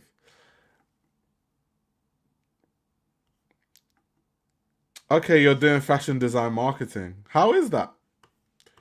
How is that? How is that? How is that? How is that? We need Hussein Chilean vibes to come around. Yeah, first. Okay, but I want to defer to next year because I need to work and get money. That's fair enough. One thing I will say, studying fashion design is probably one of the most expensive courses to study ever. It's so expensive. There's so much stuff you have to pay for. It's insane. Like it's insane. They're not going to provide fabrics. You have to buy those. They're not gonna. There's so many things they're not going to provide. So you do need money and good money to survive on the course. To be honest, you do need a decent chunk. I'm not going to lie to you.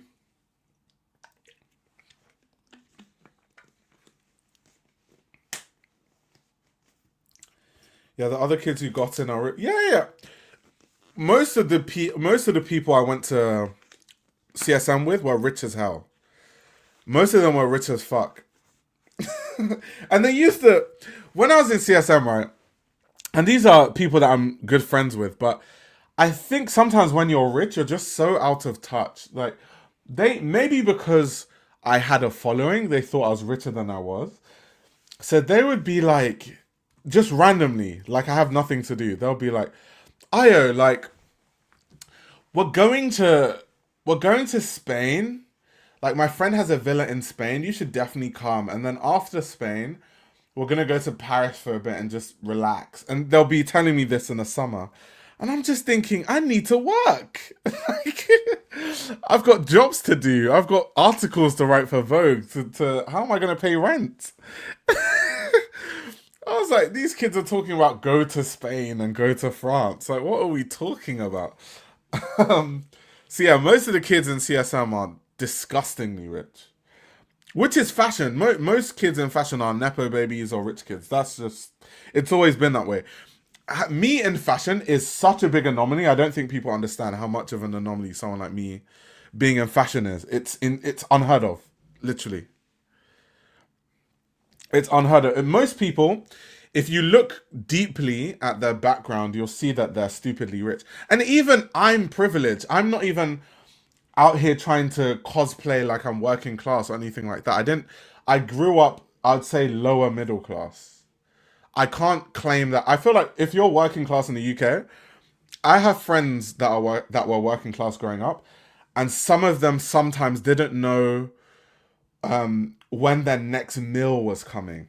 Right? Some of them, their electricity got switched off, and their parents didn't have money to turn the electricity back on for weeks. That to me is like working class. That definitely was not my upbringing. I'm not gonna be out here cosplaying like that was my life. Even though it was at a point, because when I did move to Nigeria, then I lived in my village, and yes, there were times when there was like no electricity for, you know, months. But even relative, so when I was in Nigeria, even though I'm still in a village, relative to everyone else, I was like upper class in the village, if you know what I mean, in comparison to everyone, because obviously I came from the UK. So in comparison to everyone in that village, I was like super upper class. So even though to a Westerner listening, and I'm like, yeah, we had no electricity for for months and I'd have to wash my clothes by hand. It sounds crazy, but actually, compared to what everyone else was doing in comparison, I never felt like, oh my God, I'm suffering. Because compared to everyone else, I felt like I was living a life of luxury in the village. So, yeah, even me, I'm just lower middle class. And I think I would say when I was young, as a kid, my family was just came out of what being working class into lower middle class. And by the time I was an adult, we had moved into upper middle class. So by the time I was an adult, I would go with my family on a holiday every single holiday. Every Christmas, Easter, and summer we were traveling as a family. That's some upper middle class shit. Then also later on in life I went to private school. That's some upper middle class shit. So that's definitely not my upbringing when I was younger. That's why I kind of think differently. But when I was older, definitely I had those experiences of like an upper middle class kid.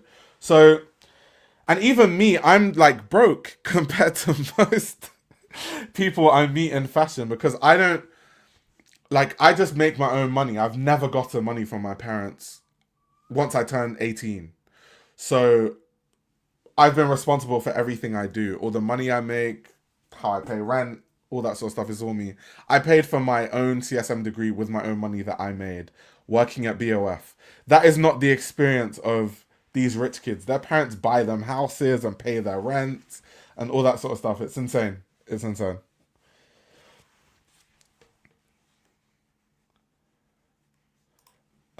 I mean, middle class people are still working class people, not to be that person, but these words have meanings. Yeah, I just don't want to pretend. Obviously, it's still not easy, but I don't want to pretend like, oh my God, I had it the hardest because I didn't. That would just be me being disingenuous, you know what I mean? Because I hate when people do that. Oh my God, I saw this video of Anna Wintour the other day and it was so annoying. Oh my God, let me see if I can find this video. Um, Let me see if I can find it. One sec.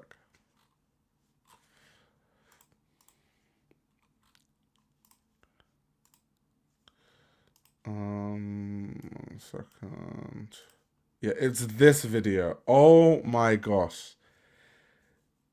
This video. Just listen. Salary was such that I could barely afford a dress. My editor generously paid my way into the Great Hall. In other words, the cheap seats. I went to Bogos, I shut my eyes, and I bought a beautiful Saint Laurent cocktail dress for $900. My salary was such that I could barely... So Anna Wintour said, oh, my salary is such that I could barely afford a dress. And then she turned around and said, I spent $900 on a dress. Bear in mind, that was like, what, in the 80s? Where's that inflation calculator? One second, inflation. Let's bring up that inflation calculator.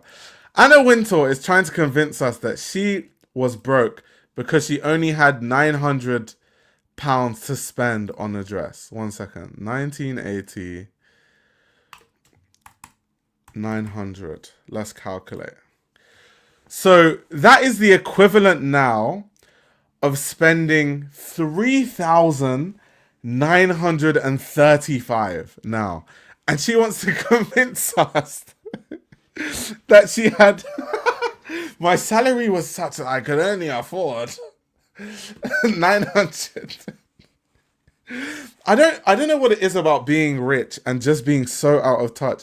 I don't know what it is about rich people and just like they just don't get it, do they? They just don't understand. And even if she didn't stab herself in the foot and say that, right? Anna Wintour, we know who your dad is.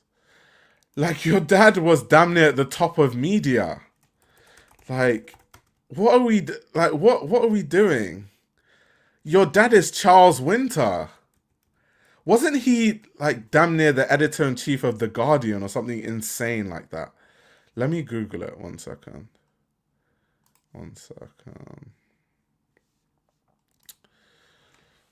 Charles Vere Winter. He went to University of Cambridge. He's Cambridge educated. He was the editor-in-chief of the London Evening Standard, and at one point he was the editor of The Guardian. And she wants to convince us that she's working class, or she had it.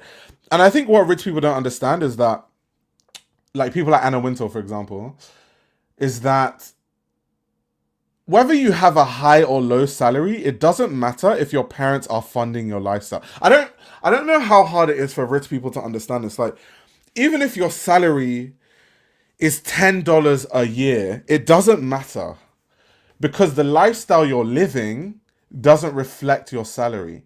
So saying, oh, my salary is really low when I first worked at Vogue, it's very misleading, because people that are actually middle or working class, that salary is what they need to survive. So if they're on a low salary, they have to figure out how they're surviving on that salary. There's no safety net.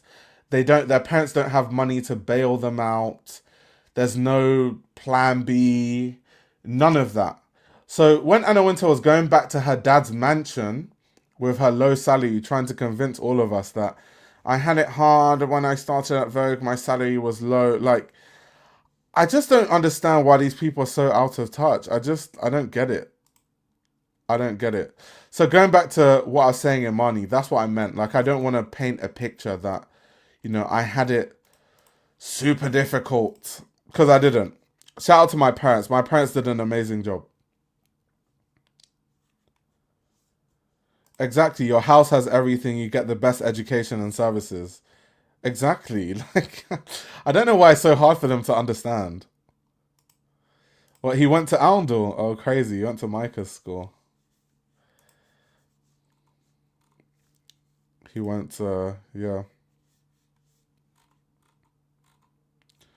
Yep. Wealth is a cushion. It literally cushions you. 100%. 100%. Bella Hadid crying about her mum not letting her have a Louis Vuitton.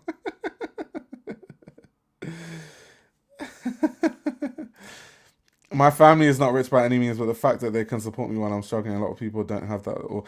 Yeah, so that's the thing. So, for example, when I tell people that I went to private school, I think people assume that, because in the UK, private school is very expensive, to be honest. So people assume that I'm super rich, because when people think of private school, they think of Eton or those kind of schools where, how much do people pay in Eton? Is it like £30,000 a year? Let me check. Eton school fees. Okay, yeah. So Eton is £63,000 per year. That's insane. So yes, I did go to private school, but my private school did not cost that. My private school cost £10,000 a year, which is still outrageous. It's outrageous. But my parents, you need to remember, I have Nigerian parents, yeah? Nigerian parents care about education and school over everything. So my parents would go into debt to send me to private school, because it's just what they value as parents. So it wasn't like my parents were just so rich, they were just paying this 10K and it was easy. No, it's just in Nigerian culture, we just value education, and my parents valued education so much that they would work themselves to the bone just so that they could send me to private school. That's why I say shout out to my parents. But it's not like we're rich, but there is still a privilege that there was even the option to go to private school, right? Because a lot of kids, even if their parents work to the bone, they still can't send them to private school, right? So there is a difference. So that's why I always say, like, I know how all these rich kids think, because I went to school with them, but I wasn't one of them. Because all the stuff they would talk about, it's weird. Because most kids that go to private school, their parents can afford to pay that money extremely comfortably. Most of them are like millionaires. I've been to school. Some people in my school, their parents have private jets, for example. These are how rich they are. Some of them have yachts. So these were some of the kids I went to school with. Meanwhile, my parents are just hustling to keep me in that school, right? Huge disparity in my reality versus majority of people I went to school with. But I think when people hear private school, they just think, oh, private school, your parents are millionaires. And then they put you in the same bracket. But I understand why people do it, though. It makes sense. I understand why people do it. And then the same thing with, you guys know Micah?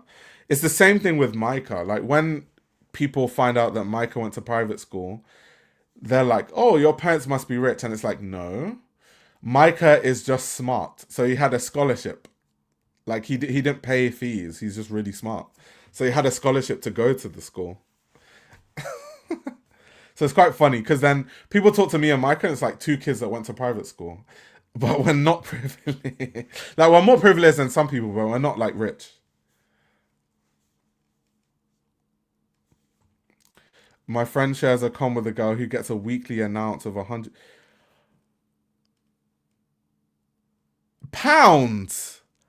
£150,000 a week.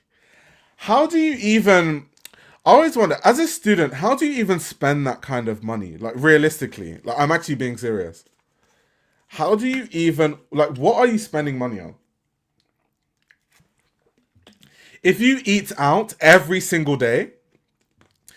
I'm just thinking, like, if you eat out a week, 150k, if you eat out every single day, let's say every single day you spend £5,000 on food, which you're not. You're not spending that. I don't even think the most expensive restaurant in London costs 5k. But let's just be crazy. If you're spending 5k a day on eating out, in 7 days, that's 35k. That is not even scratching the surface of the 150k allowance every week. So it's just excessive. It's just excessive. I don't even think those parents are helping their kids, but that's a conversation for another day. Her dad is a billionaire. Okay, that makes sense. I still don't think he's helping her, but whatever. I did all my secondary school at private school in Lagos. It was too wild. I don't know if I was just an overthinker. I was always just observing how they move. Yeah, I did that too. So I was in private school in Nigeria, and then I moved to private school when I moved back to England. Two different experiences. It's just the same coin. It's just you go from being in school with rich Nigerians to rich white English people. It's just the same. Like...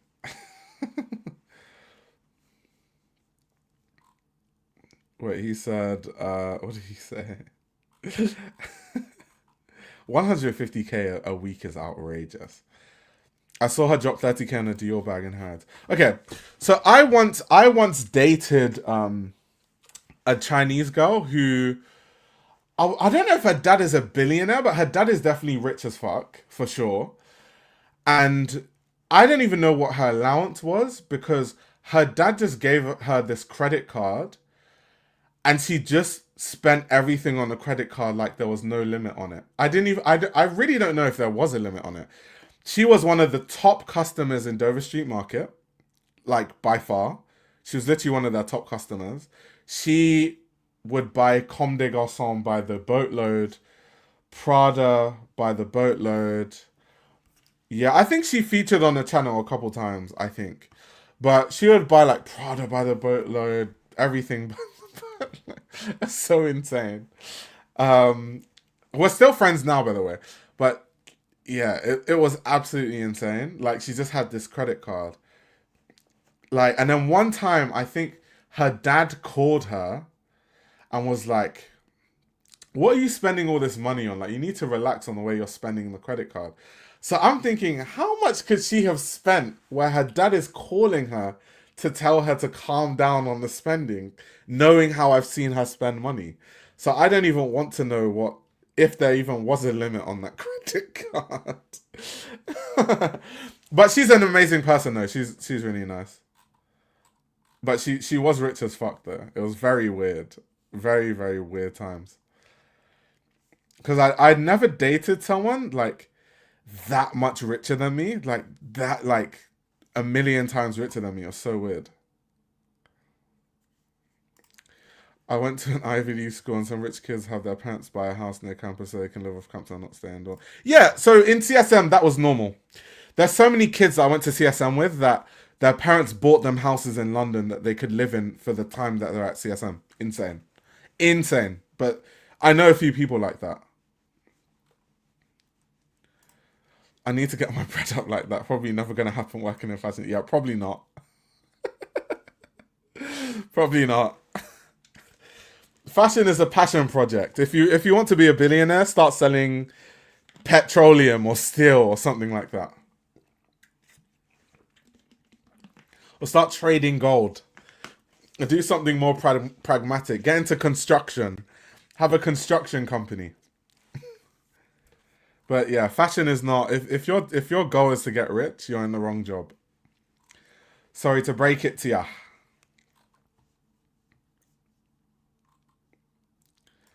Imagine being a VVIP at DSM. Yeah, I used to benefit from it all the time, right? Because she was such a VIP at DSM, they would always send her shit so in advance. They would send her like lookbooks and be like, this stuff is going to be in store in 4 weeks. Let us know if you want anything from the collection. Like, or, like the DSM sale that they do. They actually do an earlier one for the VVIPs at DSM. So the sale that everyone sees is actually after all the good stuff has been bought by the VIP customers at DSM, is what's left, and then it's like open to everyone. And they're like, oh, DSM sale, but all the good stuff has already been sold. So I remember a DSM sale, I got this really nice Rick Owens jacket for like £300 on sale because we just got early access.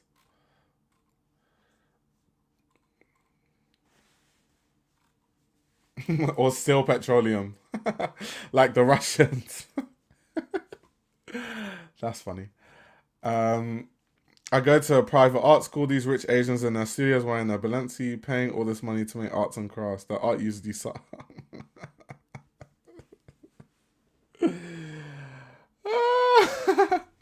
Do you know what it is? I think it goes back to that conversation I said about not being privileged and ending up having more taste. I think it's to do with, like, for example, for me to work in fashion, I had to fight for it. I really had to fight to work in fashion.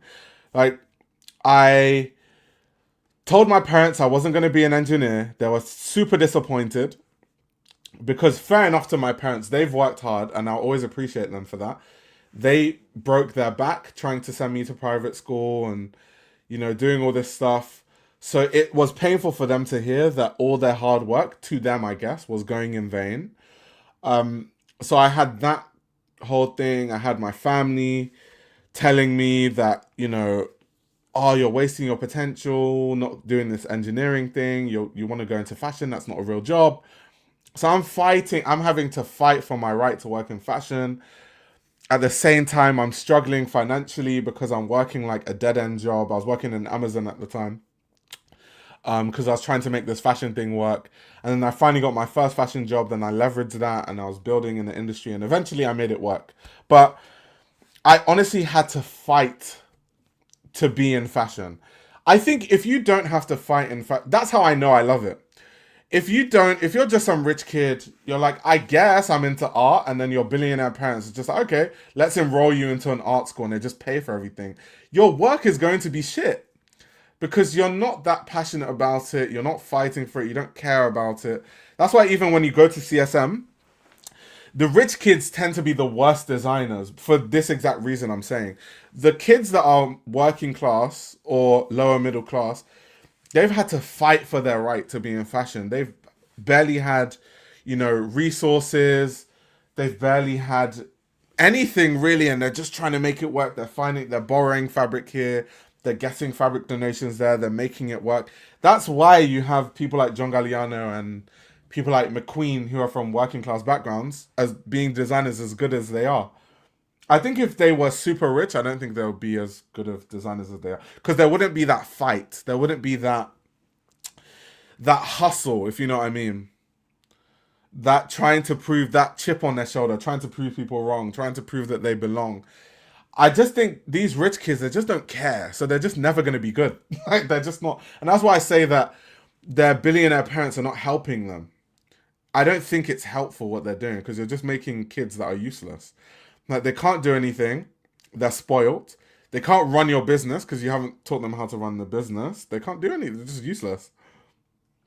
It's really, really, really, really bad. I had to haggle on Goldhawk Road for fabrics, got a 30% discount just by being annoying. Facts. Facts. Like, what do these rich kids know about hustling? That's why, like, oh, I remember when I tell this story a lot, but I always need to tell it because it just illustrates what I'm talking about. I remember I was in a tutorial when I was in Central St. Martin's, and it was about the teacher was trying to advise people to reach out to people in the industry and try to get their name out there. And so I interjected during the tutorial and I was like, yeah, like, oh, I was like trying to give people pointers like, oh, I think it'll be good if you reach out to this person. I think it'll be good if you reach out to this person, whatever. And this person literally said to me, oh, Io, that's easy for you to say. You have a platform. And in my head, I was just thinking, but did the platform just like drop out of thin air? Did I just wake up and a platform just existed? I just woke up and it's like, oh, I have a YouTube channel now. Oh, there's 1,000 plus videos posted on my channel. Oh, like you have to work for it. No, just because I'm giving you pointers doesn't mean like these things should be handed to you. You have to work. What do you want? You want me to work for you? You want me to work on your behalf? Like what? What the hell is that about? Like the first time I went to Milan Fashion Week, I had £300 in my account and no plan. And I was like, fuck it, I'm gonna make it work. And I went, I booked the cheapest flight. It was £50, I'll never forget. I was in Milan for 7 days. My Airbnb was 150. So I'd already spent 200 out of my 300. And it was because I had to be in the center of Milan. So I was living in Chinatown. I was in Chinatown in Milan, and I could only afford to stay in an Airbnb that was a house share. So it wasn't like I was in my own Airbnb or my own hotel room. I was literally living in one room in a house that loads of people were sharing, right? That is how I was living the first time I went to Milan Fashion Week. So I did all of that. I only had £100 to my name when I landed in Milan. And I had to make that £100 stretch from all the food I was going to eat for a week, all the travel I was going to do in a week. That's why I ended up walking insane distance. Luckily, Milan is actually quite small. So Milan is the kind of place that if you're willing to walk 40 minutes here, 40 minutes there, you can kind of make it work without doing public transport. So I did all of that. And then some way, somehow, I met these guys and then I managed to do a Montclair job. And then before I knew it, I did this Montclair job and it paid me 4.5k. So I went there with £300 and I came back with 4.5k. But that's because I'm the kind of person that I will bet on myself with £300 in my account. These people want to not do anything and just make it work somehow. By some magic, it just works. And I'm trying to tell them that, well, if you do this and you do that and you do that, it will work. But unless you do it, it won't work. And then they're mad at me saying, well, Io, it's easy for you to say you have a platform, not understanding.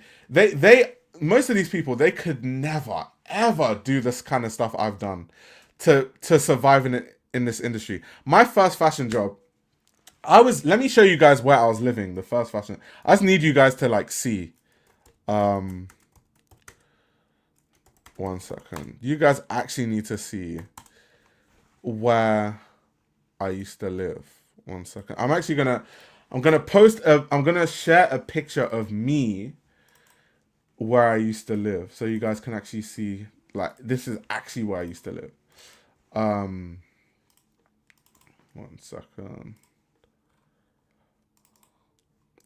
Because I'm trying to paint a picture. Because none of these kids I went to CSM, none of them have done stuff that I've done. I know for a fact. I just know for a fact. Let's see.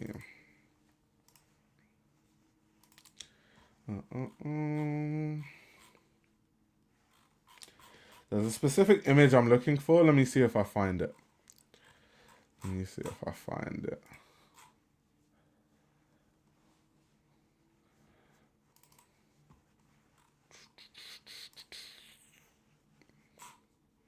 Okay, fuck it. I can't find it. It might take too long. Um, 4K and lots of cardio. That's funny.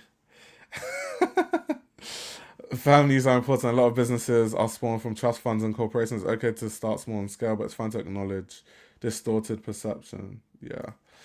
Yeah. Okay, eating school fees. So I used to live, yeah, in this area called Tilbury Town. So one second. This is what like Tilbury looks like. This is where I used to live. Like I used to live in this town. This town is frequently voted as one of the worst places to live in the UK. And I used to live in this block. Yeah, I used to live in this building here. So see this tower building? Yeah. See this tower building here? My first fashion job, this is where I used to live. No joke. This is literally where I used to live. I need to find I'm actually motivated. I need to find a picture of me actually standing by the block. So you guys know this is not actually bullshit. I used to live there. One second. One second. Let's see. Where did I used to keep those pictures? Where did I save it?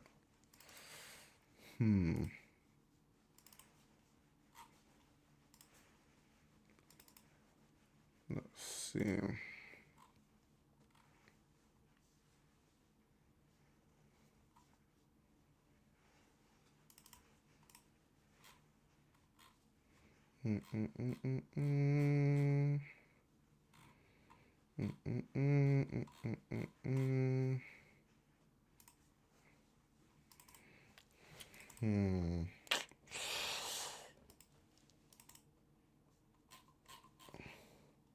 I can't find it. I can't find it. I can't find it. But anyway, this place is also one of the most racist places in the UK.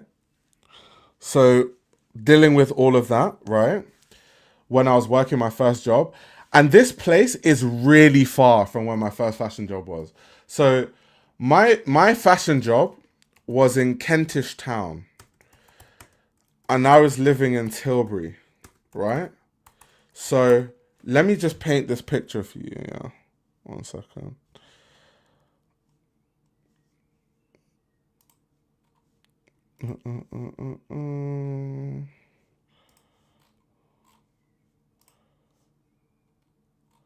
Okay, this is not accurate. So nowadays, it takes 1 hour, 37 minutes to commute there.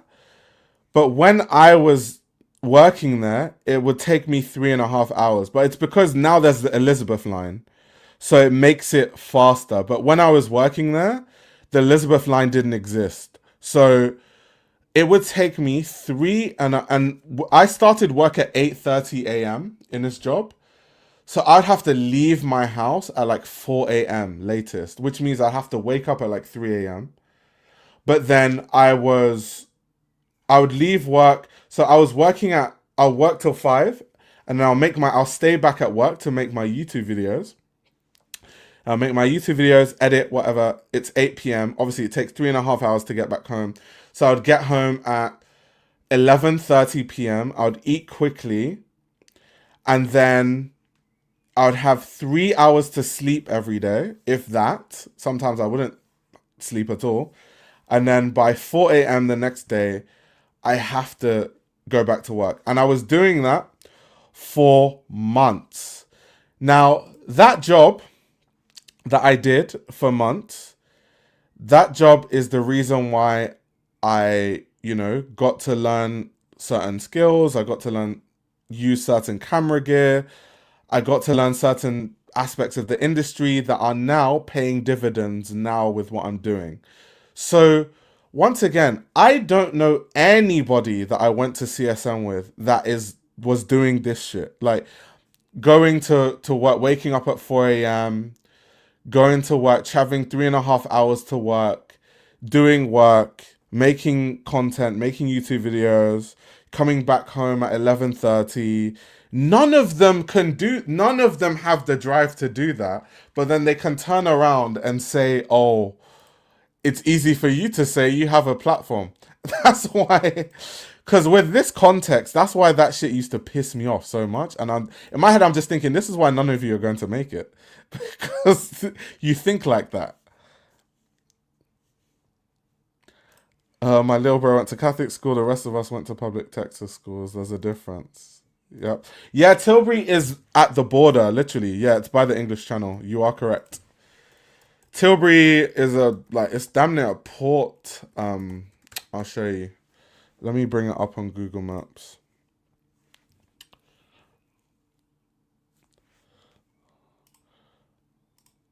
Yeah, so this is Tilbury here. So it's yeah, right close to the port, and obviously East Tilbury is where stuff goes all the way to France. So yeah, a lot of like big shipment containers and stuff in the area.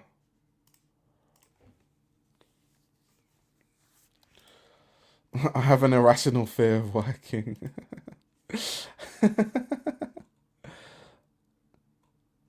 This is like that Damson Idris film where he becomes a black skinhead. Oh my god, I remember that film. What was it called? I've forgotten. Imani says, "We believe you." Oh yeah, it's the most working class white area. So Tilbury is one of those areas where like no one works and everyone's on benefits, and because everyone's on benefits, people have too much time on their hands, and so you just get harassed. Like stuff that would never happen to me in London would happen in Tilbury. Like in London, I can go to the park and play basketball. People leave me alone, or people want to play with me. Cool. In Tilbury, if I go to the park and play basketball, not only am I going to get called all sorts of racial slurs, they're going to probably take my basketball and run away. There was even one time where I went to the park. I wish Michael was here, because Michael was actually there at the point in time when this happened. But I went to the park to play basketball, and these kids came and they told me to leave the park because they wanted to play football. And I was like, but I'm playing basketball and I came here first. And then the guy started like threatening me. He was like, if you don't leave the park now, I'm going to get my brother to beat you up. And I think at that point, I had reached my breaking point. So I was like, okay. So I told him, okay, bring your brother. I'm waiting here for your brother. I'm ready to fight. So I literally waited, ready to go hand-to-hand combat with his brother. And his brother came, and his brother saw me. And then when his brother saw me, I was like, oh, apparently you're the brother that's going to beat me up. I'd like to see that happen. And his brother denied, his brother was like, I don't know who he is. I don't know what he's talking about. So he probably came expecting to beat one of the little white boys that he's used to beating up. And he saw me and he was like, oh, maybe not. And then he left, and then the guy left. But that's what I mean. It was just always trouble. Every day. Trouble. It's just stress. I'm living in a place like that. It was honestly just so much stress living in a place like that. Way too stressful. Yeah, I know it is a public park, but there's just some places like that. There's honestly just some places like that. Yeah, I tell the story sometimes, but it's just funny. It's just really funny. And Micah was there, so Micah was just spectating the whole time. So Micah found it really funny. Because the guy was like, yeah, I'm going to get my brother. My brother's going to beat you up. He's going to knock you out. Yeah, if you don't leave, my brother's going to mess you up. And I was like, okay, call your brother then. Like, okay. Not sure if it's the same area, but I've heard treatment tours. Oh yeah, Tilbury's the kind of place that the people there definitely hate Romanians. They hate Polish people. They hate black people. If you're not English white, basically they hate you. They hate you. All of us take their jobs, apparently. Romanians take their jobs, Polish people take their jobs, black people take their jobs, apparently. Apparently.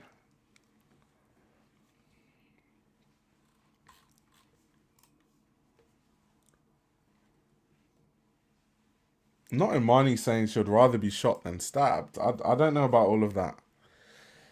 You're more likely to survive a stab wound than a gunshot, though. So unless you don't want to survive, I don't know.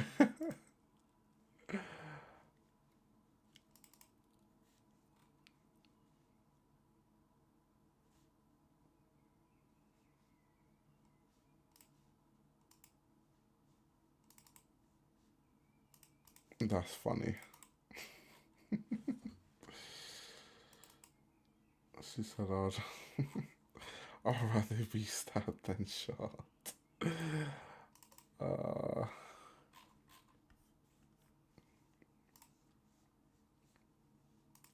your tutor's beefing you for working for BOF when you're studying is still insane to me.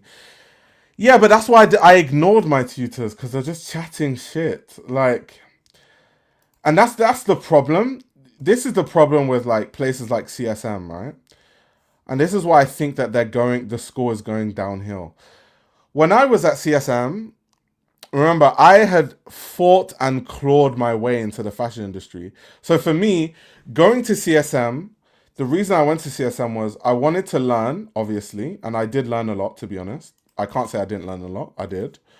And I also wanted the qualification on my CV that I'd have a degree from CSM. So knowing that and knowing how the industry works, because I'd been working in the industry, I know that experience is way more important than a degree. So I don't understand why any school would be against me getting work experience, especially when it was related to my degree. I was studying fashion journalism at university and I was working in fashion journalism jobs. I was writing for BOF and later on I wrote for Vogue Runway. That's totally and completely related.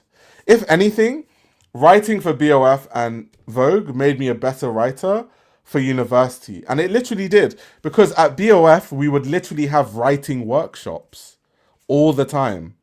And then also, I'm having my work edited by really experienced editors at the time. Like really amazing writers, like Brian Baskin, who I believe is still an editor at BOF. You had Chantal Fernandez, who was my editor too. She's now at The Cut, I believe, unless she's moved somewhere else. But these are like seasoned, advanced writers that were helping me improve as a writer. I don't know why the school would be against that. And it makes them look good because it's like, oh, your students are so advanced that you have someone that's writing at BOF and Vogue and he's still studying. So I just think because they're so used to teaching rich kids that don't need to work and don't care about working and they don't have any hustle or grind, that's just become the normal for them. So when someone like me comes in and I'm doing my work, because at the end of the day, I got a first class degree. So clearly working outside of university didn't affect my schoolwork like they were trying to suggest it did. I got a first class degree. You cannot get a higher grade than I got at university. It's literally impossible. That I got the highest grade you can possibly get at university. And they were trying to make an argument that you're spending so much time outside of school, it's affecting your schoolwork. How can they say that when I got a first class degree? Doesn't make any sense. It just doesn't make any sense. So that's the issue with CSM. I just think some of the ways that they structure things is just backwards. They have everything backwards. They just have everything. They have everything backwards. I don't see how you did it as a full-time BFA. How many classes did you take? I'm struggling working and school both full-time. Yeah, it was hard as hell. I just had no time for anything else. I was dating someone at the time, and I honestly feel really bad because I actually did care about this person, but it was just, that a point in your life when you just don't have time. I just did not have time for anything or anyone. And it was just like, for this season, I just need to get this stuff done. And after these 3 years, I'll have more time.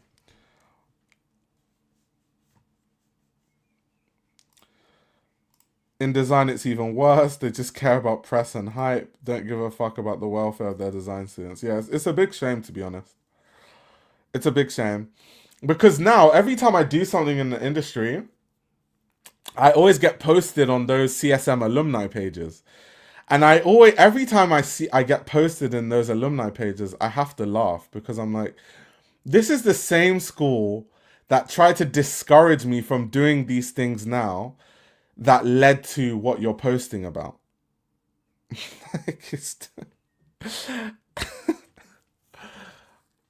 it's weird. Really strange.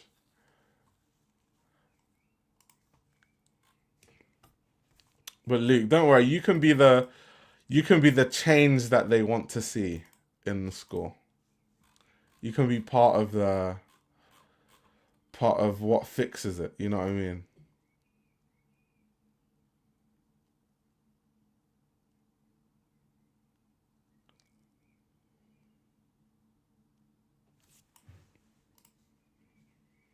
Wait, did the braces come off or I'm just noticing this? No, still got the braces on.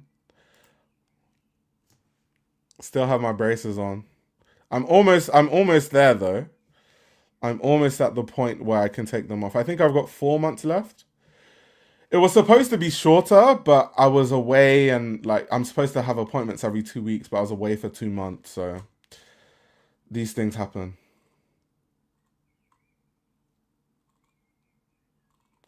These things happen.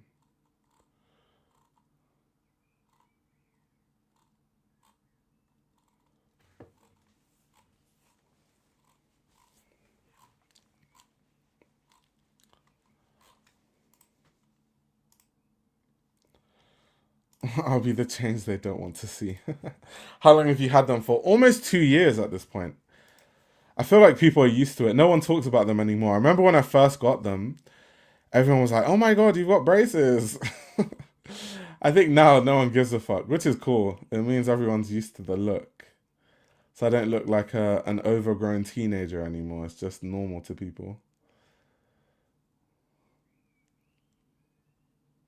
People are like, "Oh my god, you got braces? You got braces? You look different."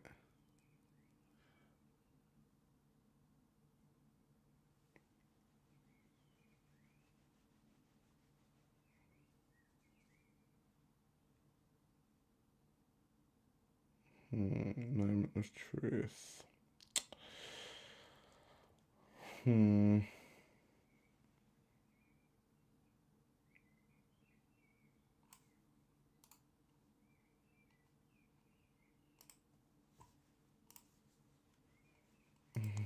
The American accent. Do those things? Oh yeah, braces are extremely painful, like super painful. I had no idea. No one warned me about how painful having braces was going to be. Like it's insane how painful it is.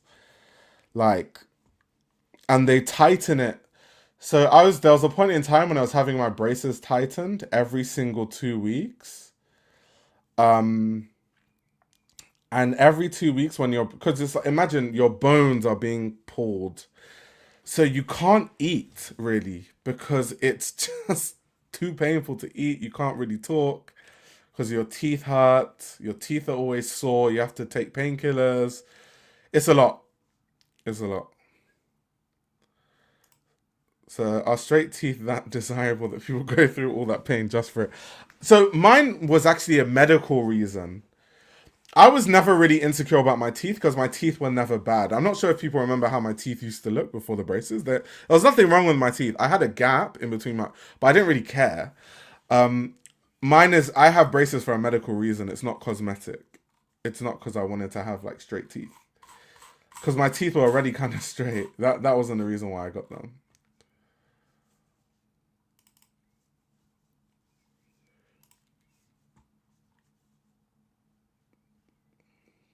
solely for medical use.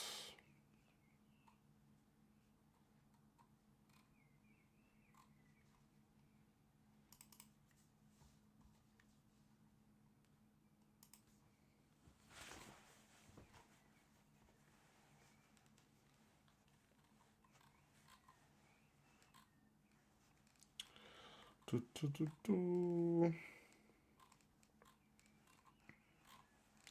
This is actually fun. I haven't streamed in so long. I'm warming back up into it. Slowly but surely.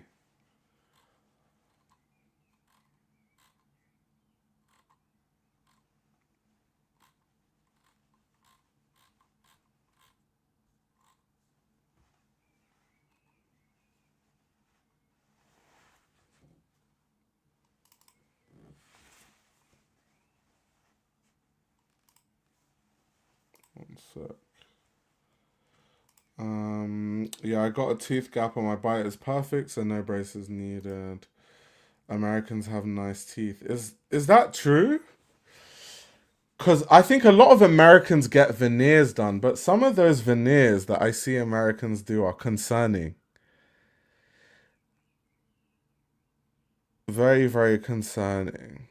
Very concerning. Do you mean live? No, because I just thought it was more beneficial for me to do the Instagram coverage. I'm trying to build my Instagram page, but yeah. Yes, it's 4:45 a.m. in the UK. I'm a vampire. I know my parents are getting dental work done, and like y'all are wasting your time and money. My dad won a best smile in his city contest as a child. That's a contest. Best smile. That's crazy.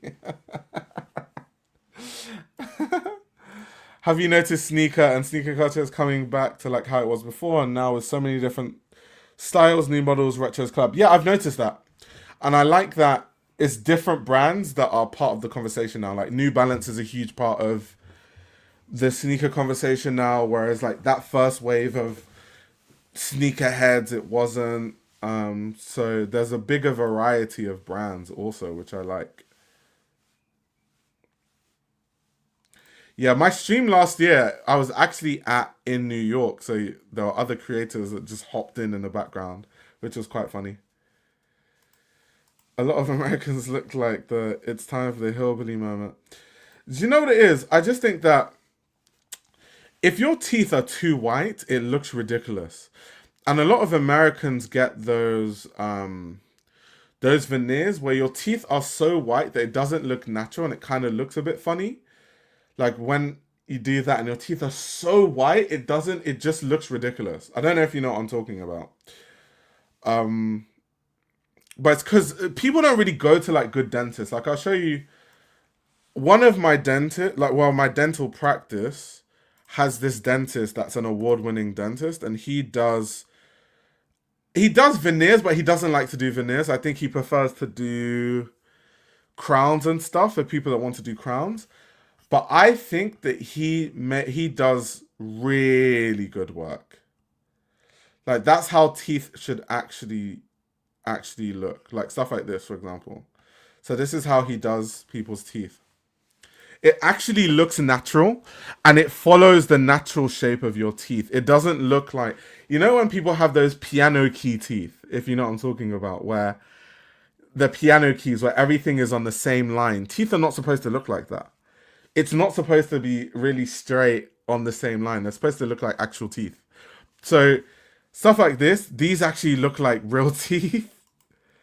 So if you looked at this person on the street, you wouldn't even think they ever got veneers. You just think those are the actual teeth because of the weight, the shape, and the look. So that's what I mean. A lot of America, maybe I'm thinking of celebrities, but they just have some ridiculous teeth. I'm just like, you need to go and get a refund. Those do not look like teeth. Those are piano keys. Like, look at the work that this guy does. They actually look like teeth.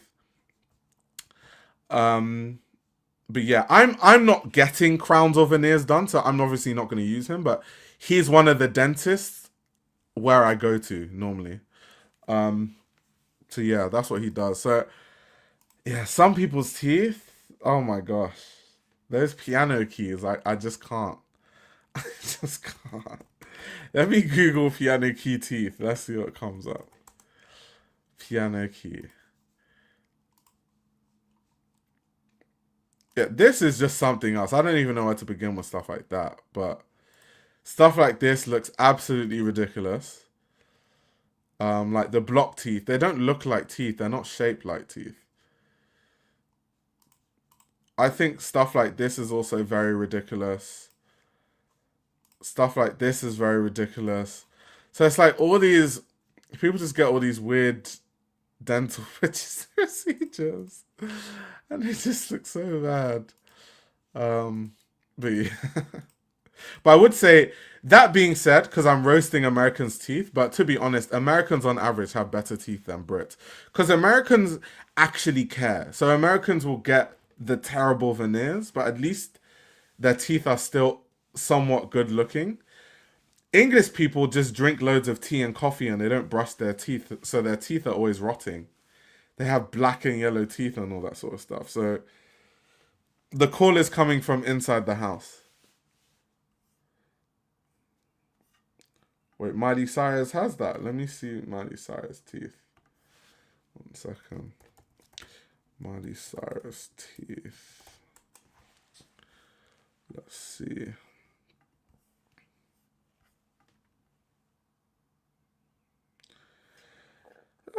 They're not that bad. Obviously, she does have, like, I can see she got work done. Nah, her teeth are good. Her teeth are fine. They're fine looking. Nah, I wouldn't put Miley Cyrus in that category of having ridiculous teeth. I don't think her teeth are ridiculous at all. And I also think they look quite natural. So no, I wouldn't count. Yeah, Miley Cyrus. Her teeth actually look like teeth. I wouldn't count Miley Cyrus in that. Her teeth look normal. Well, I've got to find a more recent picture. Okay. Miley Cyrus teeth 2026. I don't know. Let's see. Okay, let's see. No, this is still like Her teeth look normal to me. I don't know. I wouldn't. She doesn't have piano keys to me.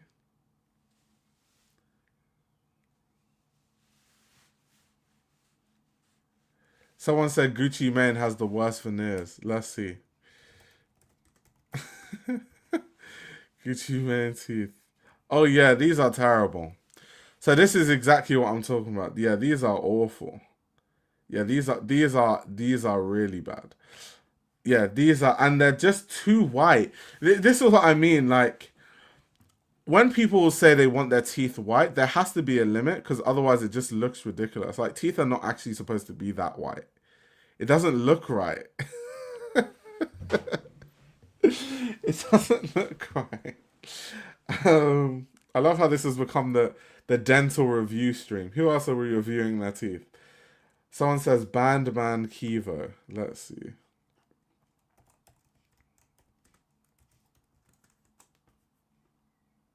Yeah, these are terrible. And once again, they're too white.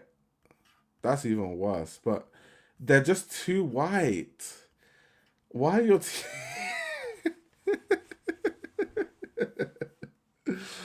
Why is teeth that white?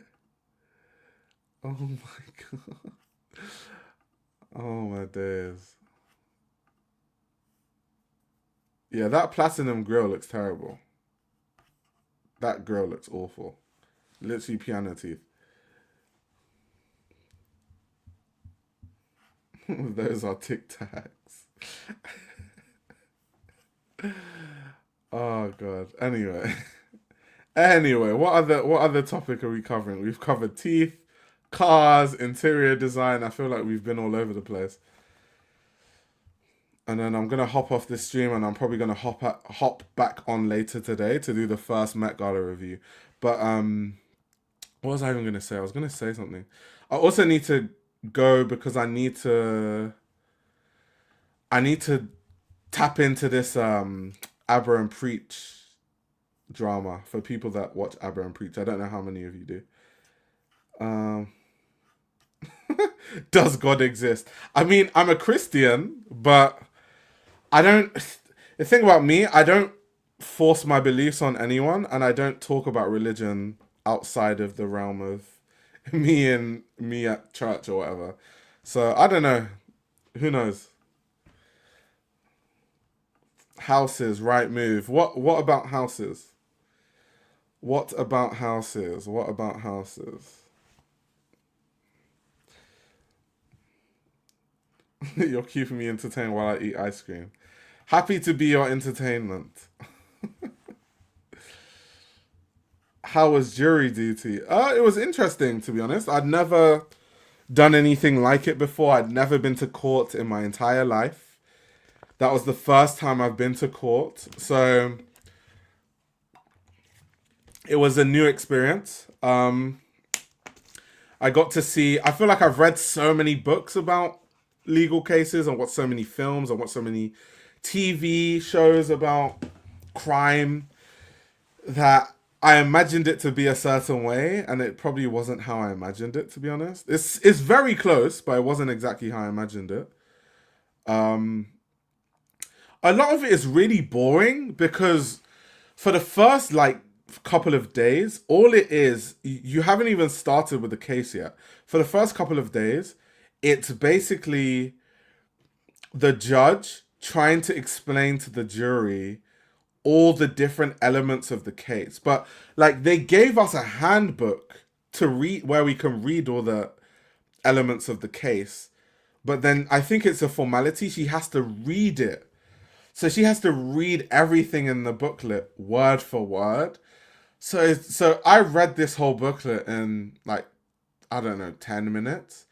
But then she's reading it over the course of like how many days, and it's just like so boring. And then you get into the case, and then you hear the different lawyers' arguments, and then they talk about what evidence is like we can consider, because sometimes like a lawyer might make a point, and the judge might have to say, okay, as a jury, you can't consider that because according to the law, like that's inadmissible in the case, so you can't, even though that could have changed your mind, you can't think of it that way, that sort of stuff. Also, jury deliberation was really interesting, like going into a room and just, because when you deliberate for a case, you're not allowed to leave. So you have to deliberate until all of you collectively come up with a collective verdict.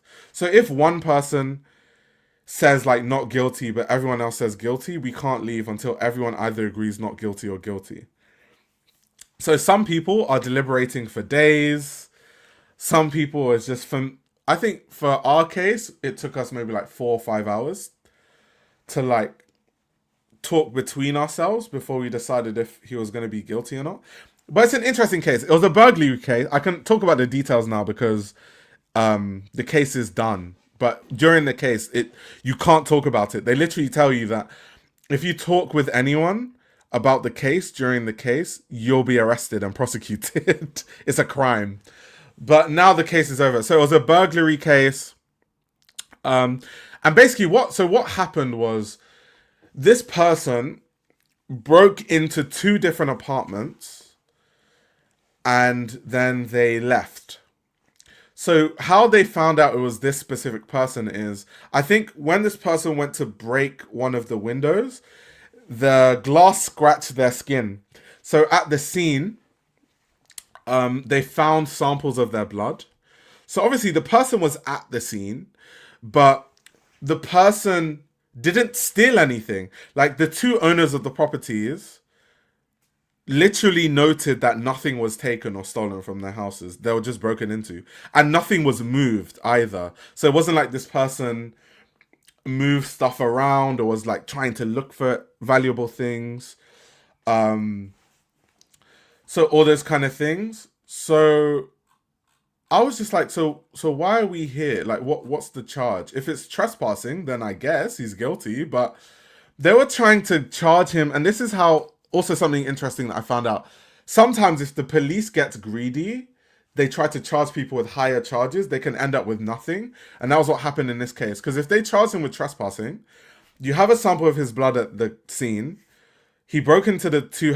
It wasn't just the scene. So they had a sample of his blood at the first window and a sample of his blood on the door of the second house that he broke into. So, I mean, how else would his blood be there, right? So he was obviously there. He was obviously the person that broke in.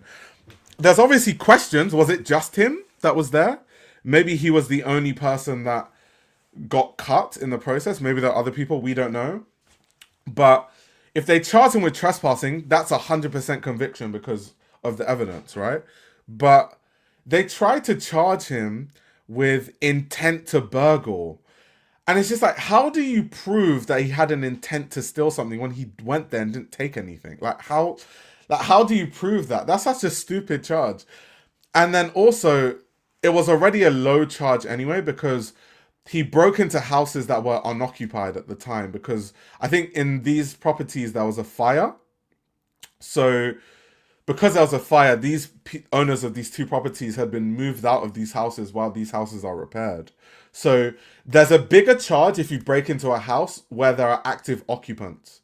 So it was already a really low charge. He broke into two houses that had no active occupants.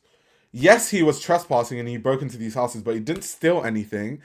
And the big charge they're trying to charge him with is an intent to burgle. Like, we're just like, okay, whatever. And then he just got a not guilty charge on all the charges. So it's just like, if they just tried to charge him with trespassing, then he would have been, but it would have been a measly charge, like maybe community service for like 6 months or something like that. So, yeah, intent to burgle. Like, what kind of charge is that?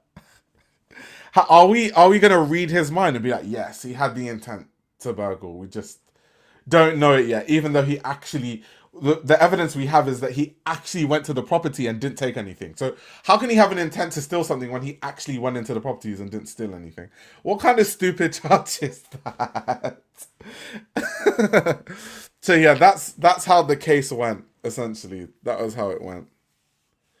But I do think he's probably in so much trouble because I think my understanding was that he had, because this case was from 2023, I believe. So because of COVID, a lot of cases are behind schedule.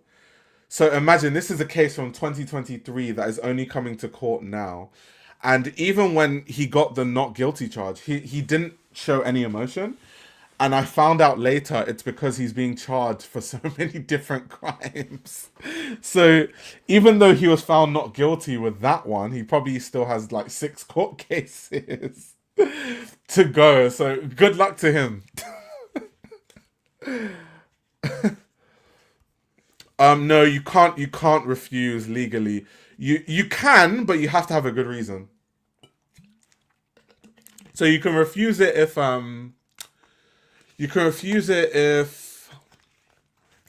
there's like a family emergency or like kids, but if it's just I don't want to do it, you can't just do that.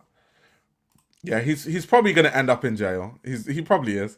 But I'm just happy that all I wanted, because you don't know what case they're gonna assign you to. They just assign you to any case and that's your case. I was hoping that I don't get a murder case. Because I'm just like, if this guy gets convicted, I don't want this guy memorizing my face. And next thing, I've forgotten about it. And I'm like 60 years old with my family. And then someone just comes and stabs me. And it's like, you put me in prison.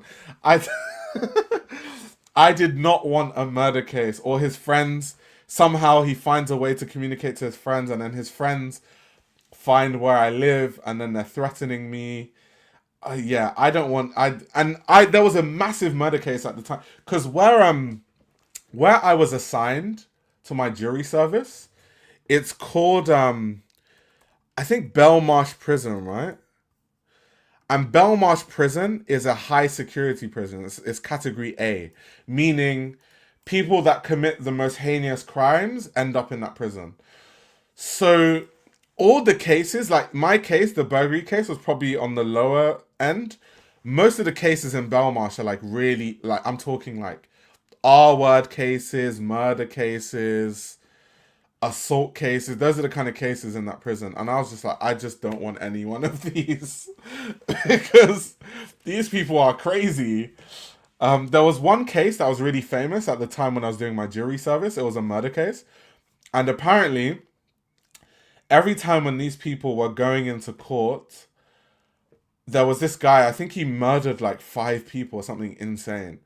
So every time they were going to court, there'll be like 10 armed police, and like there was a big crowd. It was like a big case. My case wasn't too big. There wasn't like it was in a smaller court, but his case was huge. Like there was massive court, loads of press, armed guards everywhere. This guy was cuffed to his arms and legs. I was like, yeah, that's the case I didn't want. I'm happy I wasn't on that case because that would have been crazy. That would have been insane. But yeah, Belmarsh prisoners, something else entirely. Something entirely different.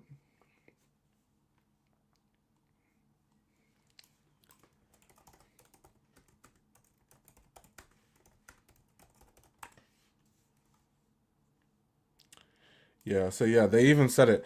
Category A prisons in the UK are high security facilities for male prisoners whose escape would be highly dangerous to the public, police, or national security.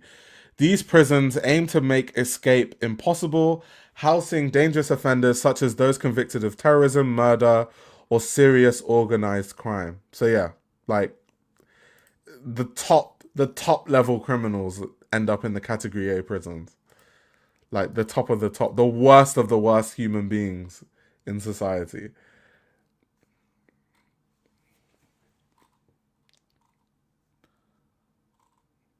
What was it? Was it Luke that said he wants to look at properties? Let's have a look at Rightmove. Luke, what's your dream home, Luke? What barometers are we putting? London. Let's search for properties. My filters, if I was to, I'm not in any position to even think about these properties, but what I do first of all is detached house because I don't want to be beside people. That would be the first thing. What other filters do they have? I definitely need a garden and parking for sure. It needs to be freehold for sure. Yeah, let's start from there.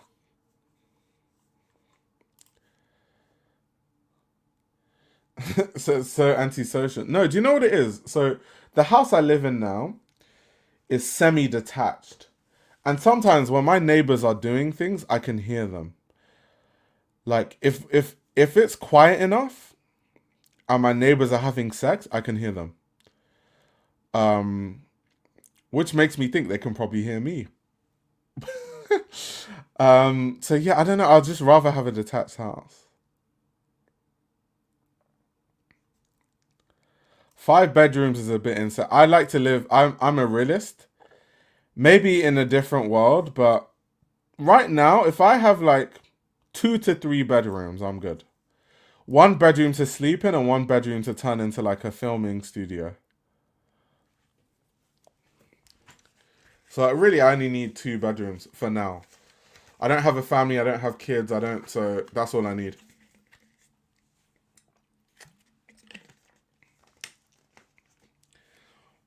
I visited Hampstead. Hampstead Heath is really nice. I'm not gonna lie. I'm not gonna. It is very nice. Very nice area. Hampstead, Northwest London. Yeah, these houses are super. Hampstead is so expensive. 10 million pounds. Well, 11 million pounds really. Hampstead is so expensive.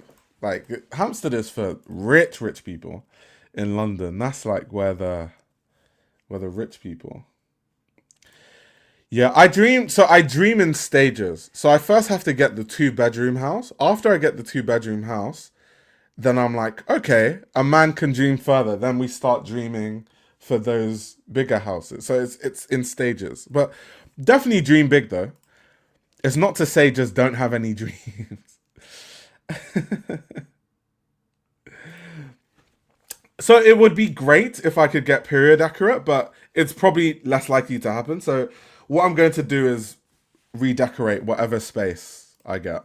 That's more realistic. This is also true. I don't like massive houses. I've never understood why people want to have like these huge mansions. I just think of a mansion as a headache. It's so many rooms to clean.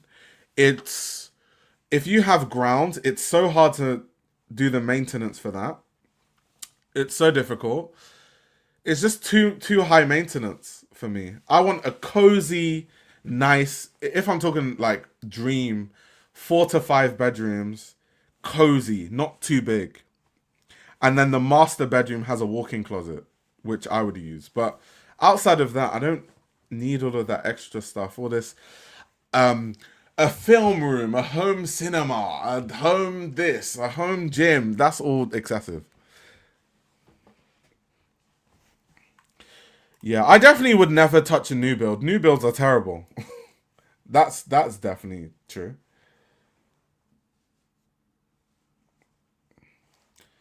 I've actually never heard people fucking in all of my 26s. I feel like it should have happened at this point, so I assume no one's fucking. I've heard it a lot. That's what I'll say. Yeah, big house is a lot of space to fill up to clean. It becomes just an empty space. 100%.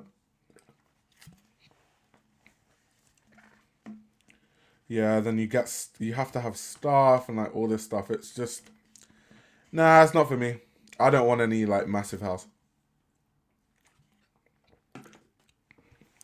If someone gives it to me, I'm not gonna say no. But if I'm spending my own money, I wouldn't do it.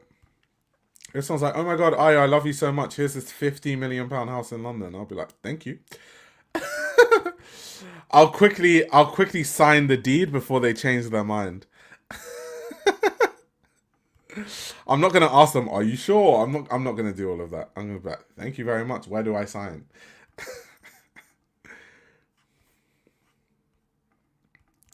Yeah, all these houses are like, okay, it's sorted by the highest price. That's why. Let's do newest listed.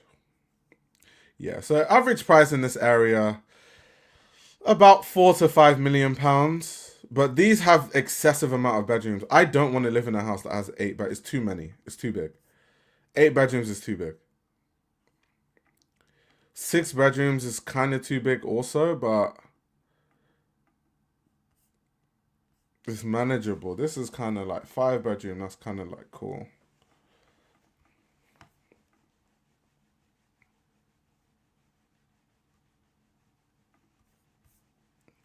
Luke, you're whiling about confiscate their passports. Crazy guy. Crazy guy.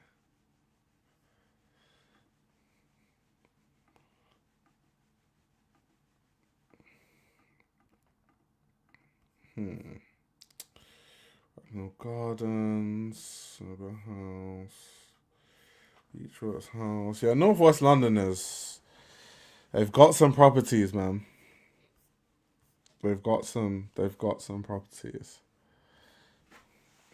Can you imagine like can you imagine someone invite like when you're a kid, someone invites you to their house, yeah? It's like, "Oh yeah, come to my house. I'm doing pre-drinks." And you go to their house and this is I'm like, "What the fuck does your dad do? Steal money from the government?" Like this house is a monstrosity. Way too big. Yeah, Canucks are 13 million. Yeah, it's 30 million pounds, not dollars. So it's way more than $30 million. Like let me check it. £30 million in dollars. That is $17.72 million for that house. Pre's at the Hampstead Mansion. It's so funny because when I was in boarding school in Kent, there was a guy. His name was Michael, and he had one of those houses. Like, I kid you not, his house was a carbon copy of this, and he had a massive garden because we always used to have parties in his back garden all the time. Like he used to throw the best part. I promise you not, his house was as big as this, if not bigger. Yeah, his house is it literally almost looked the same. um really nice guy too. But yeah, we used to throw parties in his house. Succession UK edition. Yeah, shout out to Michael. Michael's a cool guy. I wonder what he's doing. I just can't remember his surname, but his first name was definitely Michael. If I check Instagram, will his name come up? There's so many people named Michael there. Not really gonna help. Let me find like someone I went to school with and then check their followers and then see. Let me see.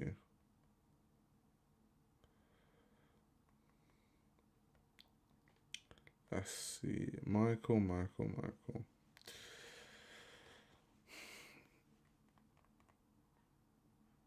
Yep, can't find him. Oh well. Yeah, that kid was rich. So rich.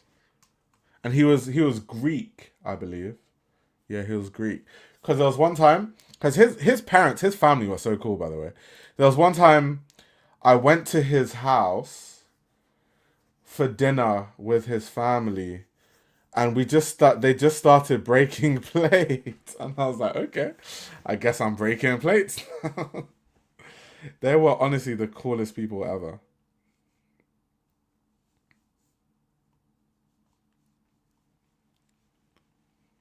Greek boys are very nice, yeah. And he was also really good looking. He used to get all the girls, literally. He literally used to get all the girls.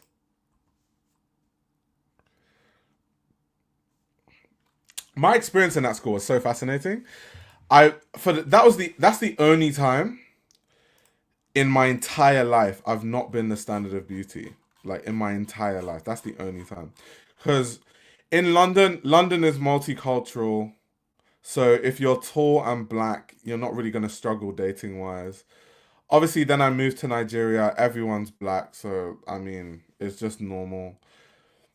And then I go to the school where everyone is white, and it's like, oh, I am really not the guy here. This is fascinating.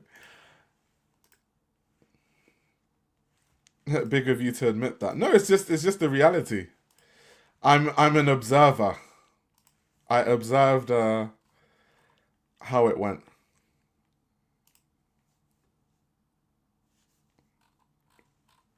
Because like when I first went to the school, there was this girl I liked, and I don't know if do you know what? I don't really know if she had a boyfriend or not. Now that I think about it, there was a guy that supposedly she was talking to, but they weren't really in a relationship. They're just kind of like messing around. And by messing around, I mean like they just didn't know if they liked each other or not. So I tried to swoop in and like I tried to swoop in and like it just didn't work.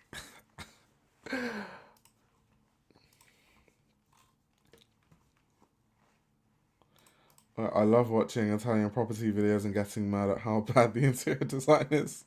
It's the opposite of feng shui. Oh my god, that's funny. That's funny.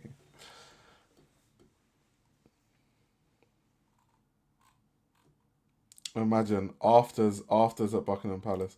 1 million gets you a shed in Hampstead. $1 million, yeah, it gets you a shed. That's all that $1 million is going to get you. Yeah, I had a crush on my Greek friend at uni. They're golden retrievers. Yeah, yeah. I mean, I'm an objective person. Michael was definitely good looking. In fact, both Michaels. There were two Michaels that I went to school with, and both of them were really good looking. Like girls used to go crazy over both of them.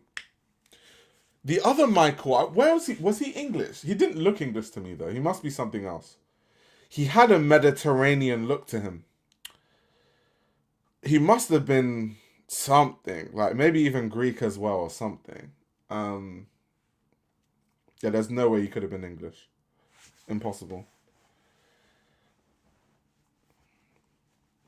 Yeah, interior design is more important than the size of the house. Agreed. Agreed, agreed.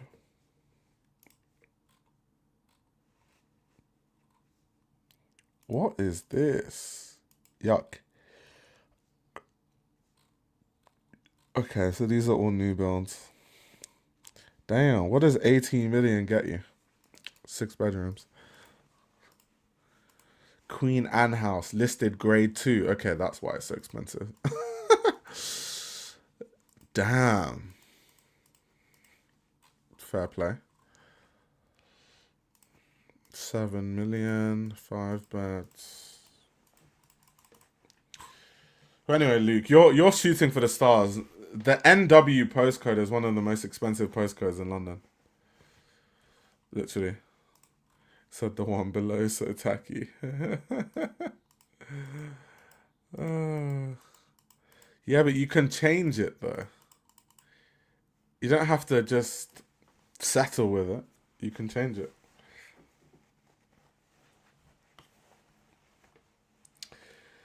That's more the life. It's like get an apartment in Paris and then a house in London. That's some like end goal shit. Introduce me to your Greek friends. Canuck catwalk. What's your type in partners? What do you say is your type?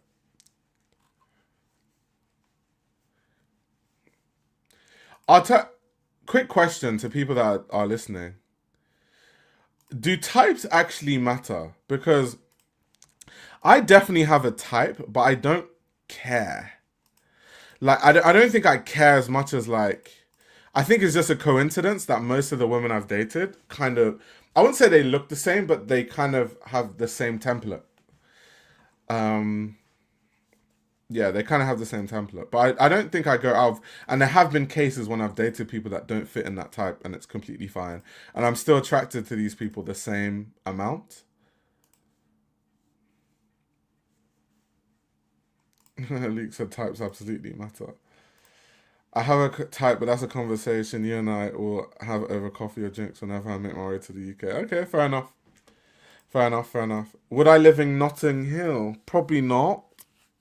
Do you know what? I'm actually, funny enough, I'm the kind of person I don't actually really want to live in London. I don't live in London now anyway. I live in Greenhithe. Um, I like the idea of living just on the outskirts of London where you can get like more you get more grounds and you can do more stuff with it and it's more peaceful and you're a bit secluded. I prefer that. So it's easy to go into London, but then it's also not exactly in London.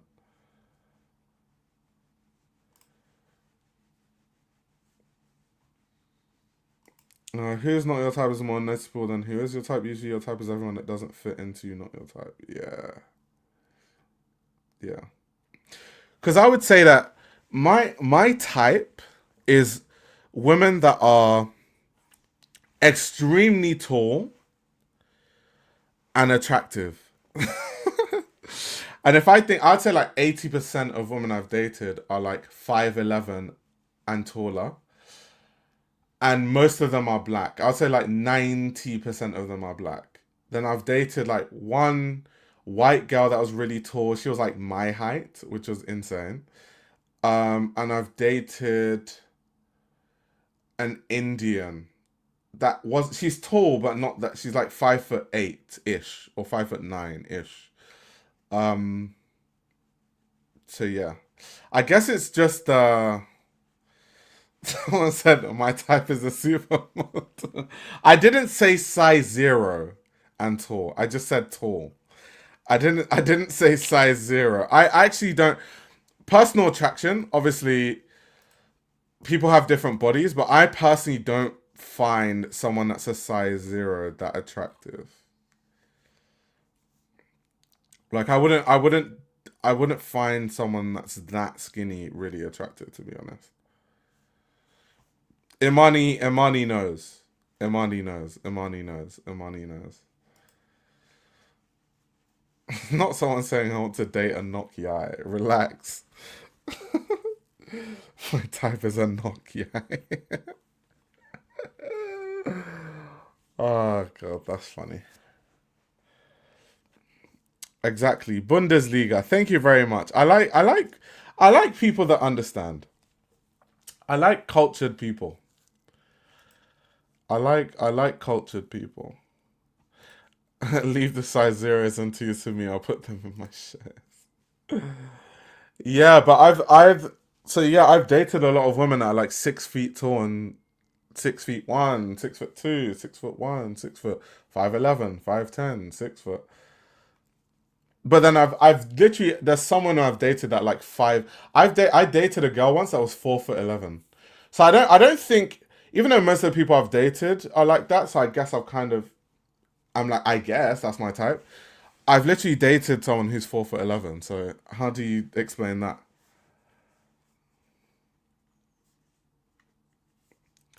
What if she's got 6 foot in her profile, but she's 5'11" in real life? It doesn't matter. 1 inch is not gonna change the world.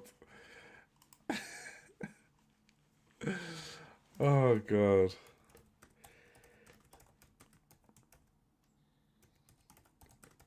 that's hilarious. Not the tall lady from Despicable Me. That's funny.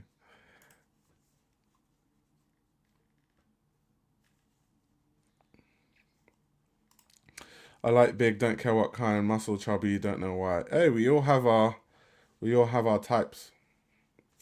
We definitely all have our types. We all have our types.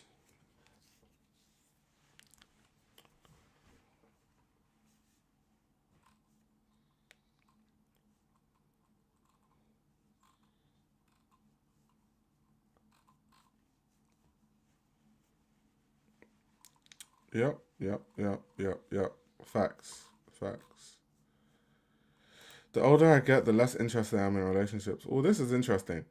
Do you know, this is so funny because I never talk about relationships and stuff. And I'm never going to like mention anyone's name or anything like that. Hell no. But so my issue with relationships is that I don't think, I'm starting to think the older I get that maybe I'm not meant to like get married or be in like a relationship that works, because it just doesn't work. Like, I'm really busy, and when you date, obviously you have to make time for the person that you're dating. But then there has to be like an understanding. And most people I date, it doesn't work because it's like, okay, I can see you once a week, but I have to work, so I can see you once a week. But then when you see them once a week, now they want to see you 2 times a week. Then I'm like, well, I can't really see you 2 times a week because I need to work. And then it's like, well, but I want to see you 2 times a week. And then it just becomes an issue. Um, so it's just, I don't know. I don't know how to make that work. I think the only way to make it work is if I date someone who does the same thing as me, so it's easy for them to understand.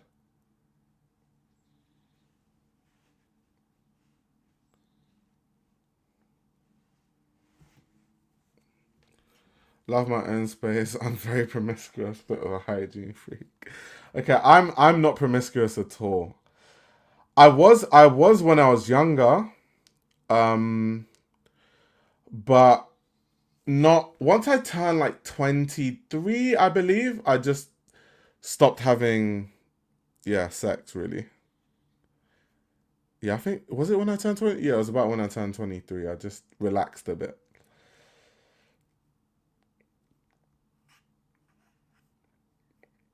Me and my girlfriend still together. I don't know who you're referring to. Imani, are you talking to the person from TikTok? No, we're not still together. We're friends though, but we're not still together. It's the Do you know the problem? All my relationships, they end the same way. This is what I'm talking about. They always end like, that's why we're still friends, because it's like, you treat me well, we like each other, but I just don't think it's gonna work because she'll be like, you don't give me as much attention as time that I want, and I'm just like, Like, I have to work. I have to work. So that's how it always ends. But we're like really good friends though. We're still really good friends.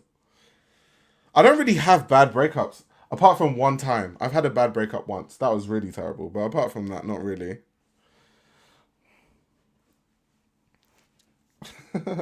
Boo, tomato, tomato.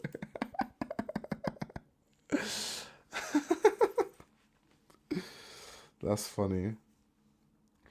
So yeah, I think from experience, I think the only kind of people I can date are people in the world of fashion, or at least some sort of creative that is doing stuff to the level that I'm doing it, so they understand like the workload and like why I'm busy, and they're gonna be busy too, all that sort of stuff.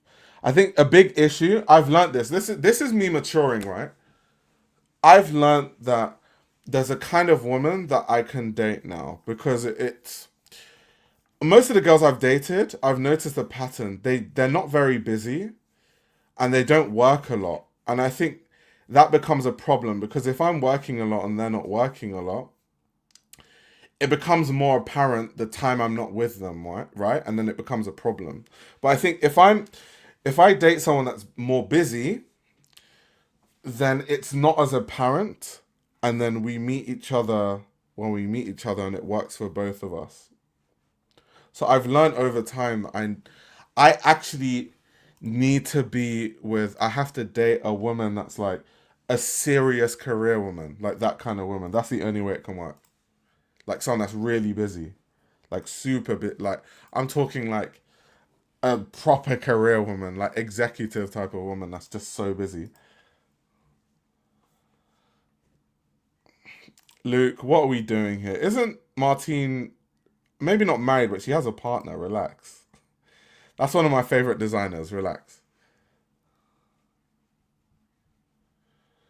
Someone said, or find someone that does the exact thing as you do, like Bliss Foster and his wife. Yeah, that. To be fair, that dynamic is quite good. That they have a really good dynamic. I'm not gonna lie.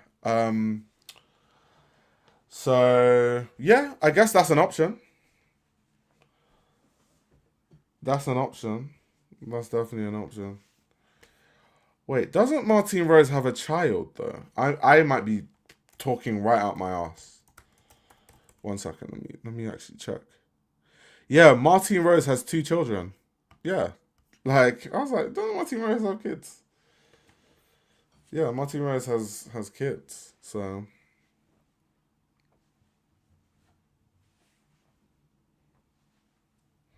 yeah, exactly. Christopher Lemaire. That would be. It's just rare. Like who do I know does exactly what I do? The problem is who the women I know that do what I do are all my friends.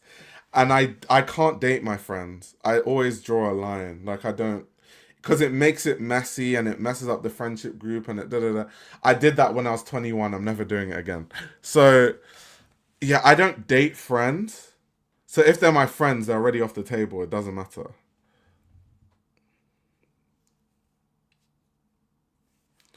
As I get older, I definitely feel that having things in common is very important. Like, I don't need you to challenge me. A relationship shouldn't be challenging.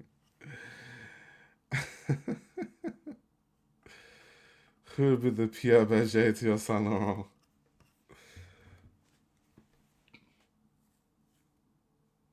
I mean, I have Pierre Bergers in the sense that I have friends that help me progress my career, but they're not also my partners.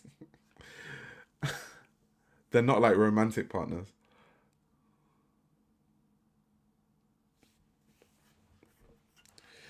Yeah. Oh my god. Let me give you. I'm gonna give you one specific story, right, of someone I dated. Yeah, and this is why I don't date friends. So my best friend, yeah, I went to a party that my best friend invited me to. Now, arriving at this party, I saw a girl who was my best friend's friend, who I thought was really attractive. So I asked my best friend, I was like, does she have a partner? Like, what's the situation with her?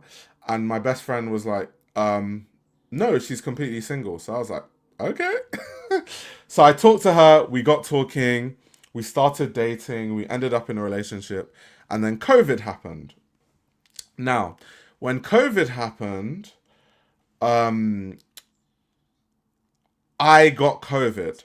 So because I got COVID and I was living with my parents at the time, my dad got COVID from me. And then my dad basically got COVID really bad. Like he almost died. It was really bad. Like he was hospitalized for a really long time. We didn't know what was going on. And because during especially the earlier time of COVID, everything was separated. So we couldn't even like sit with him in the hospital because they were like, everything needs to be quarantined. So we don't even know what's going on with my dad. We're just hearing he's in a bad way, blah, blah, blah.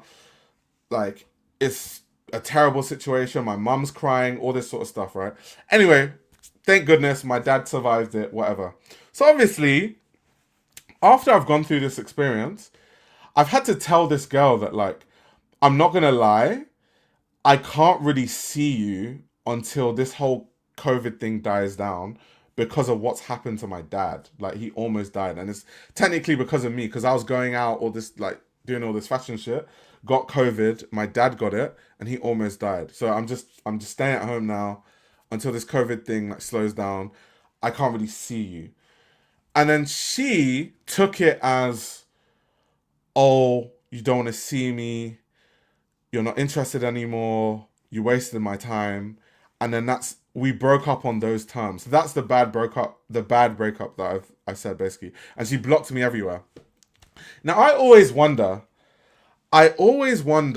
this is what I always think in my mind. Because this girl, she's French, yeah? She's white French and she lives in France. And I go to Paris a lot. She lives in Paris. I always wonder, because I might move to Paris, right? So I might run into her. We might end up in the same social circles. I just think to myself all the time, I wonder what she tells her friends. Like, because I know that people never paint themselves badly when they tell a story, right? They always have to paint themselves well. So I just wonder what she told her friends when we broke. I'm just so curious. Like, what is the reason that she gave her friends? And for example, if I run into her in Paris, I want to know what she's going to tell her friends, like in terms of like when there's weird energy and her friends are like, why is there weird energy? What is she going to tell her friends? Like, what is she going to tell her friends?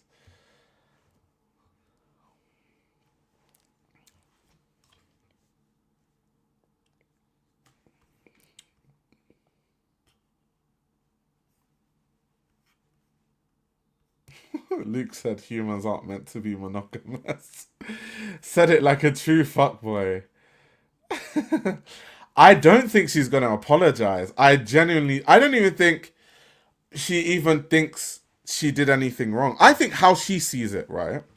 I'll tell you how she sees it, because I'm very good at seeing it from different perspectives. I think how she sees it is, before COVID, we did some sexual things, and then COVID has happened, and now I'm talking about I don't want to see her. So I think I my guess is that she thinks that I'm basically a fuckboy. I think she thinks that we did sexual things, COVID happened, and I used it as an excuse to kind of break away because I got what I wanted. When actually the real reason is my dad almost died. And I told her that, and that just went out one ear. She didn't hear that part, and she just basically I genuinely think that if I was to guess, to actually say that, if I was to guess what she'd tell her friends, that's probably what she's gonna tell. That's the picture she's going to paint for her friends. I genuinely think that's what it is. But we were young, to be fair. It was a long time ago. It was a lot. Like, when was the start of? Because this was before COVID started. When did COVID start? In 2019. That was 7 years ago. And obviously, we were dating before COVID started. So I'd say we were dating in 2018, right? So that was 8 years ago. So I was 20 years old. Yeah. That is one of those ages when you're. I was 20 years old. That was a long time ago.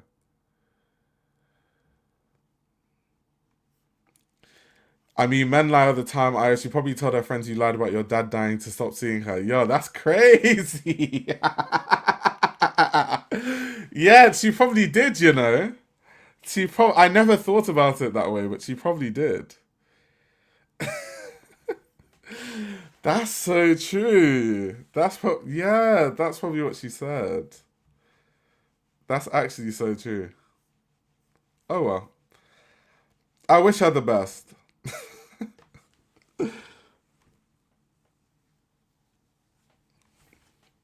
That's crazy.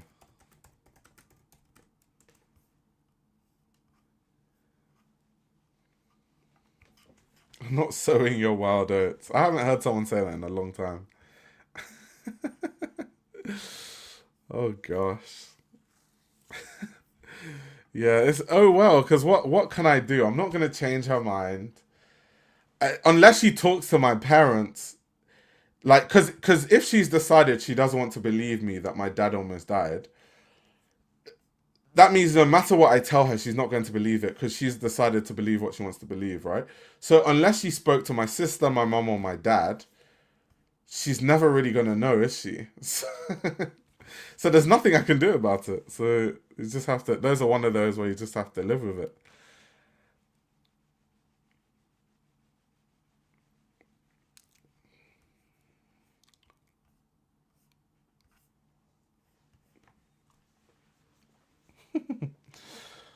So imagine if she's a fuck boy and use the COVID situation to. I don't quite think so. I don't, because she genuinely was pushing to see me a lot, and then I think she got frustrated because she was trying and trying and trying and trying and trying, and I was like, we just need to wait longer. We just need to wait. We just need to wait. We just need to wait. And I think after a while, she just got frustrated, which is fine. But I just think like it was a serious reason. Like if I didn't have a reason, it would be different, right? But like my dad almost died. Like, what do you want me to do? What if we get another lockdown? Will fashion cope? Um, Probably not. I don't quite think so. Was it boring.com was saying something about some virus that was going around. Maybe that was just fear mongering, but yeah, I thought there was some virus traveling everywhere apparently. So I heard.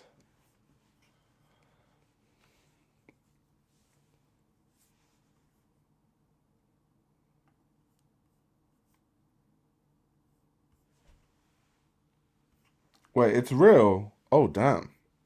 Uh-oh. Maybe I need to look into it. I just thought it was just fear mongering, to be honest. What is it? Tenerife. A third Briton is suspected. Hantavirus linked to cruise ship outbreak. Yeah, that's the messed up thing about cruise ships, right? The problem with cruise ships is that all of you are all basically packed into this close proximity. So if one person gets sick, it's likely everyone's going to get sick because it just spreads really fast. Said girl, turn on BBC. I've been outside. I've not had time to look at the news. I normally do, but I've just been outside. I've been outside.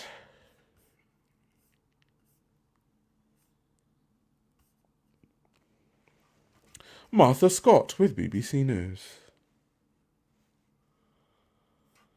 No, the hotel isn't quite the same because the hotel like you leave the hotel at will whenever you come back you leave the hotel. You're not crammed in a space for like for example on a cruise ship when you're at sea no one is going anywhere. You're just on the cruise ship and that's it until you get to the next destination. So you might be at sea for 7 days. And then obviously sanitation on a boat is worse because it's finite amount of water, finite amount of everything. The wastewater is stored at the bottom of the ship, and then that gets removed when they get to the next destination. Versus a hotel that uses the normal sewage and all that. So there's so many reasons why it's just going to be way worse on a cruise ship.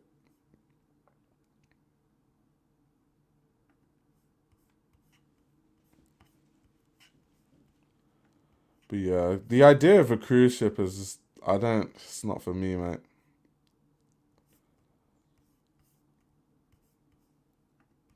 Not my kind of holiday. Or rather, the thing about cruise ships, I get it if you want to travel to loads of different countries, but then when you travel to loads of different countries on a cruise, you barely get to experience those countries because you're only there for like a day, and then you have to leave. I'd rather just go to one place, pick one place, go there, and spend time there, and then come back home. Wait, they dump it in the ocean.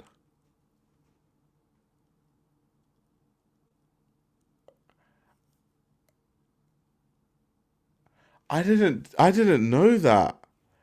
They dump their waste in the ocean. I thought they collect it when they get to the ports and stuff. Cause like, the fuck?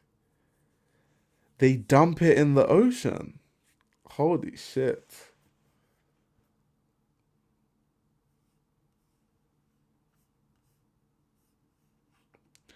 Love the ocean, but will never step foot into a cruise ship is always sketchy.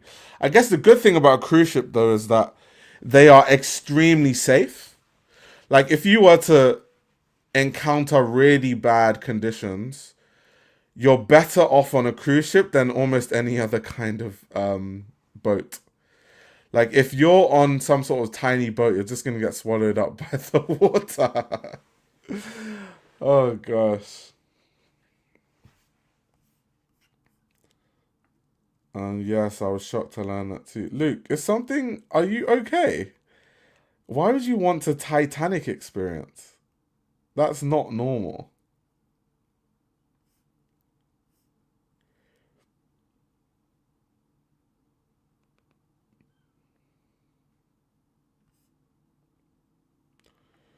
Organic matter biodegradable. Yeah, but the thing is, it might be, but it's how they do it, right? Because if it's because I knowing cruise ships have all sorts of waste. It's not just obviously people's poo and pee.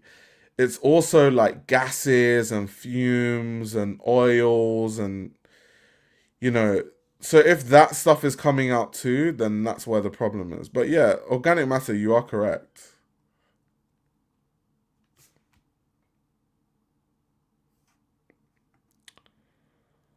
You still studying? Is this a question for me? Emotional pastel, or is this a question for someone else? Luke thinks there's a resport, but he thinks he's playing Battlefield in real life. He thinks he's playing Call of Duty or GTA in real life. Like, Luke, you have one life to live. If you have a Titanic moment, we're never going to see you again. Talking about Titanic, oh my God. My next milestone in life, this is so random, but I'm going to start learning how to swim in open water because I've never done it. Like, I know how to swim confidently, but I just don't, like, you know, when I go on holiday with my white friends and we're on a boat and then they just jump into the sea and I'm just like, hell no. I'm just like, definitely not. Even though I know how to swim, maybe I don't have the confidence to swim in open water, even though I know how to swim.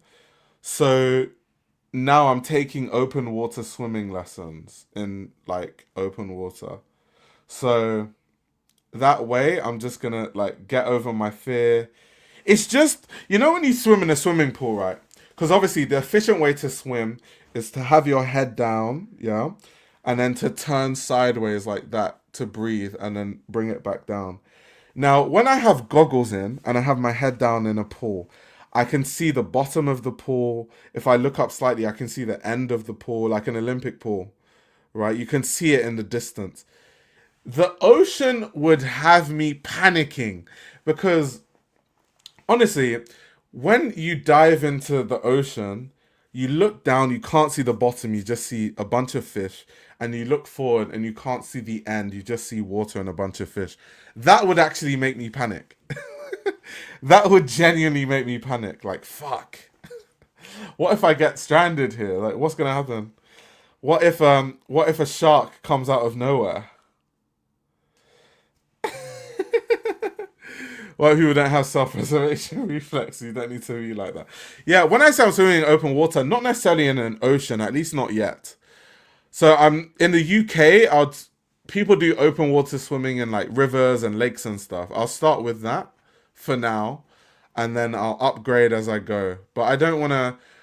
I'm definitely not going to swim in any sort of shark-infested waters. Definitely not. When people go to the Maldives and no, I'm not. I don't care how good of a swimmer I am. I'm never doing that in the Maldives. But one thing I want to do, so when I'm done doing these lessons, I want to do one open water swimming race. Like sign up for it. Maybe like a like half a mile or a mile swim in open water, just one of those races, and then I'll be like, okay, I've learned how to do it. I've completed a race. I can now swim in open water. It's not even because I just want to dive into oceans randomly. It's so that I know if it ever came to it, I'd have the confidence to swim in the ocean if like I needed to. Like if I needed to save like my daughter is in water and I need to dive and save her life or something like that, I'm confident that I can do it. So that's what it's for, more so than just swimming with the sharks for no reason.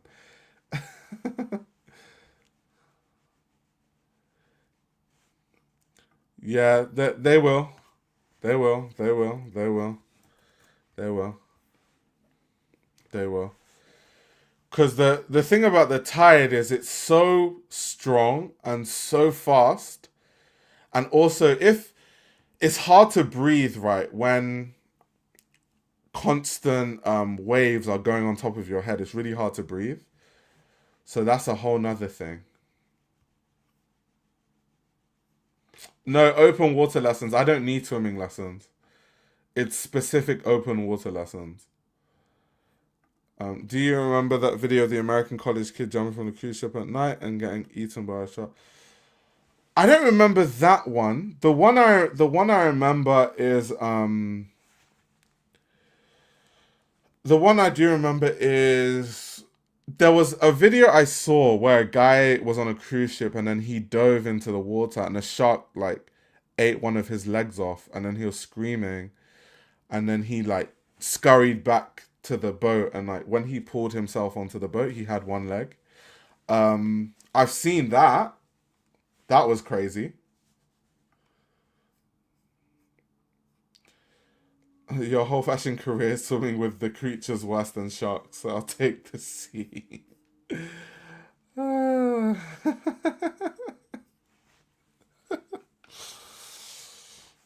That's funny.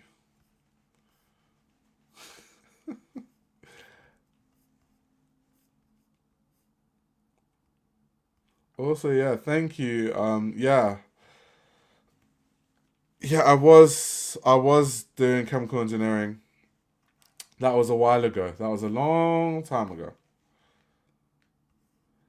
Wait, there's a famous surfer. This happened to her arm, and they made a movie about it. Oh, damn! She had her arm eaten. Damn. The thing is, sharks are so muscular. It's just like, have you seen a shark? Sharks are just pure muscle. Like I don't want any. I don't want to be anywhere near those creatures.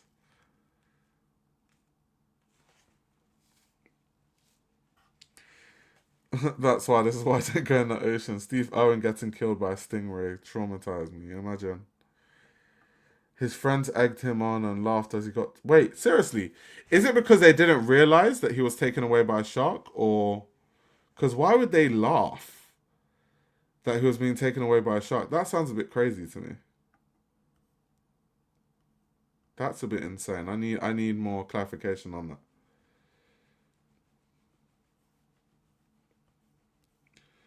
I'd be sounding like white people when they talk about black athletes.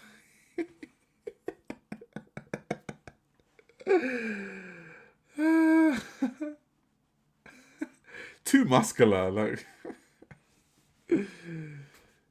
someone said he's gone, bro. No way. No way. That's so sad. That is so sad.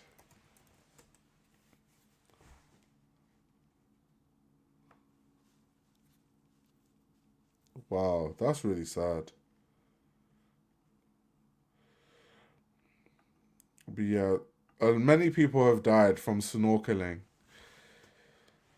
Yeah, I have no business with friends. Oh my god, there was a video I saw that was insane though. Oh my god, there's a video I saw. Let me see if I can find it for you guys. Um,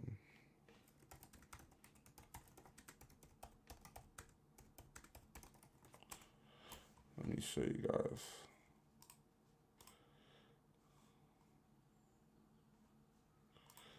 Yeah, so I watched this video. It's about the world's hardest triathlon. And obviously, part of the triathlon is an open water swim. But where they swim for this triathlon, I was like, hell no. Definitely not. Let me show you guys how this race happens. I was like, definitely not. So they start at night. Look at where they swim. Definitely not. Definitely not. Look at where they start swimming from.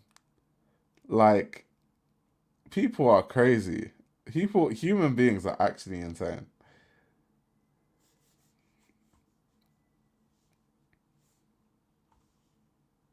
Like this, with the how dark it is and the water being in between mountains and stuff, this looks like the kind of place that the Loch Ness monster will eat people.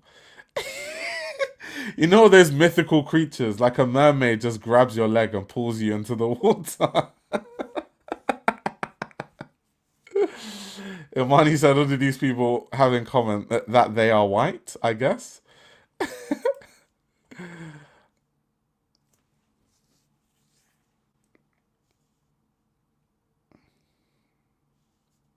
White people activities. I was like, what? Look at what they're swimming in. That is insane. That is in. I would definitely panic. If I was in the middle of that water, I would be panicking. I would literally be panicking, especially at night. Like, these guys are crazy. And then guess what? Then after I watched this video, I found out that there's an Olympic event called marathon swimming. It's like a swimming marathon. And I'm just like, what? It's a 10-kilometer swim. Like they have a desire to die. Honestly. Those people that do parkour. It's like, why? But this is also, Imani, you know what? You're actually correct. Because Imani said, and then they go skydiving the next day. Yeah, most of the people that do this are actually white, to be honest. I don't know why that's the case, but it's just an observation.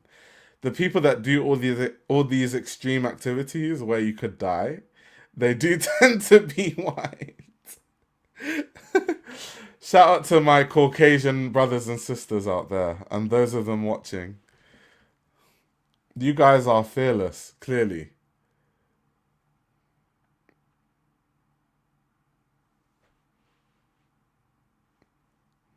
Sounds a natural selection.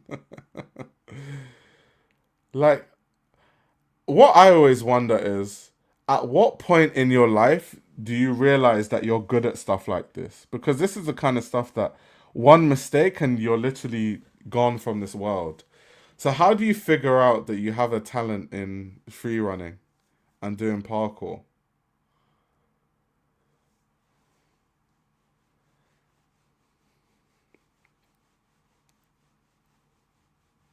Okay, these ones aren't too dangerous. I've seen people like jumping from building to building, and all I can think is because human beings, we make mistakes. All it takes is for you to just slip once, and you're going to fall 10 stories and turn into just mush.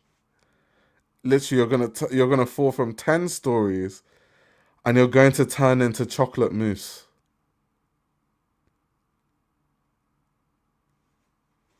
Yeah, these ones aren't extreme. I know which ones you're talking about, Luke. It's the ones where they're like jumping from buildings and stuff. It's like insane. It's just like what one mistake. You can't tell me that any of these parkour people live long. I can't believe it. Yeah, like see what I mean? Stuff like that. If he didn't make it, he's dead. Like all these jumps, if they don't make it, they are dead. Like quite literally, if they don't make these jumps, death. Now I'm googling parkour death and fatal injury rates.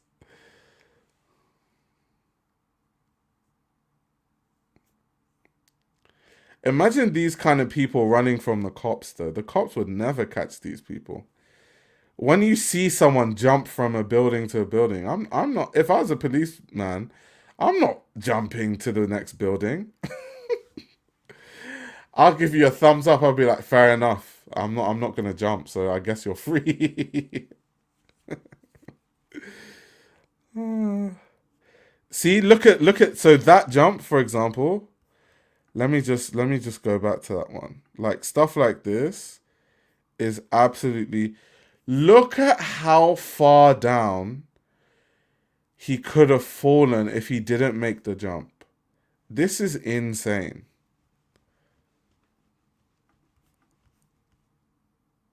Yeah, that's just insane.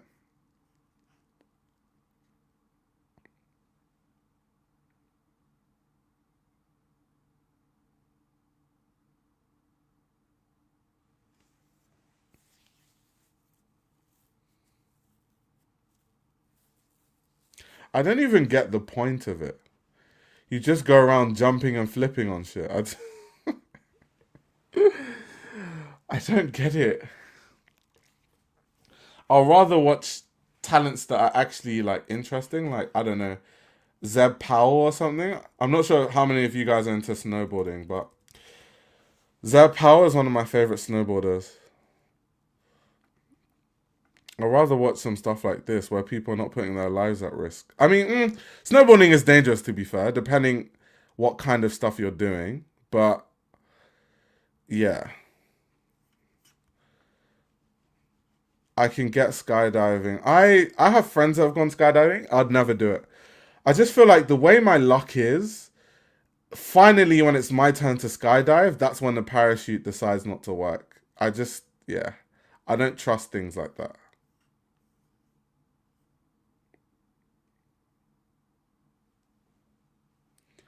Solo climbers also need therapy.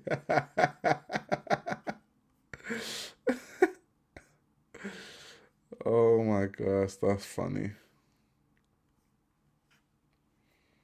Yeah, my friend just broke her wrist snowboarding and had no health insurance to get screws put in her arm. Oof. Ouch. Did she not wear wrist guards? Because the most common injury as a snowboarder is wrist injuries. Because when you fall, you put your hand out, and depending how fast you're falling, you can literally snap your wrist very easily. So that's why snowboarders are always supposed to wear wrist guards. Did she not wear one? Seems like she didn't have the correct gear, to be honest. She should have worn wrist guards. Or they wear like these mitt gloves that have wrist guards included in the mitt gloves.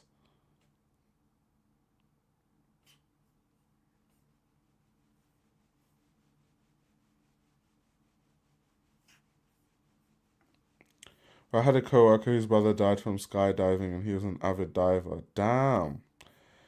But see what I mean though? It's like, why increase the odds of you dying for no apparent reason other than adrenaline? I can do other things to get adrenaline, like go to a theme park. I can go to Six Flags or Alton Towers or Thorpe Park or Universal Studios and scratch that itch. I don't need to jump out of a plane. Like, Not to say that roller coasters don't come with their own risk, but the risk is way lower than diving.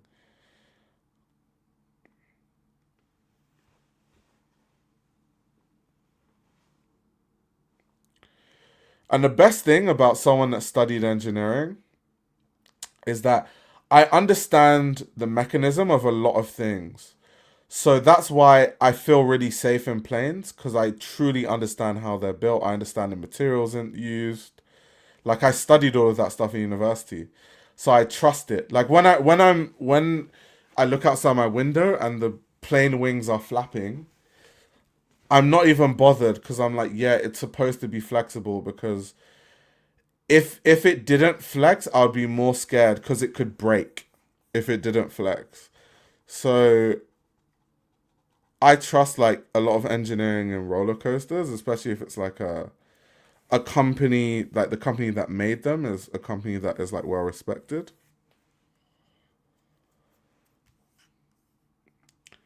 Yeah, it was the one time she wasn't taking precautions and did stupid shit and got hurt because she's a regular snowboarder.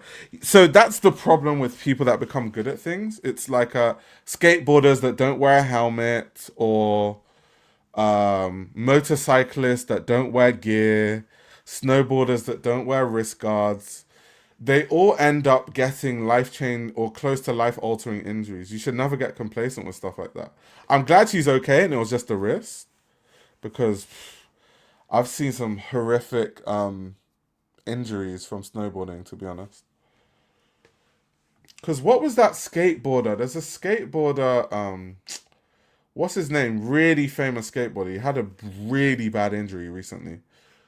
Um, what's his name again? Like he's super famous. What's his name?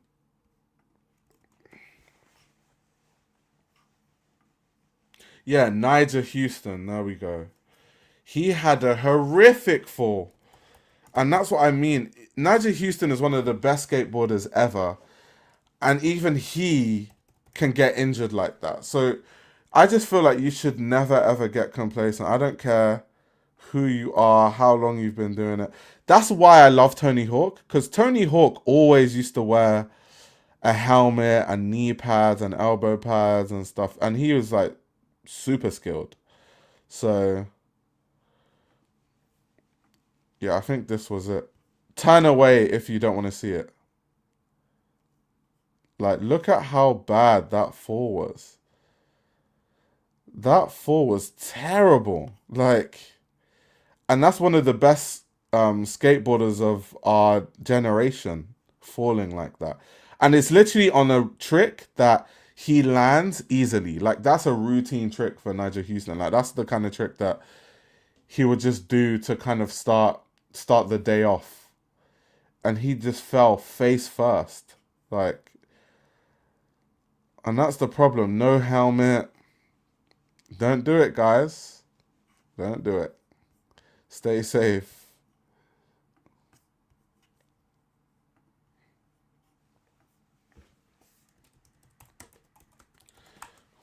There's a guy I follow. Yeah, this guy. I like watching his videos. I like his snowboarding videos. He just follows random people and like films their tricks and stuff. Films them doing cool stuff.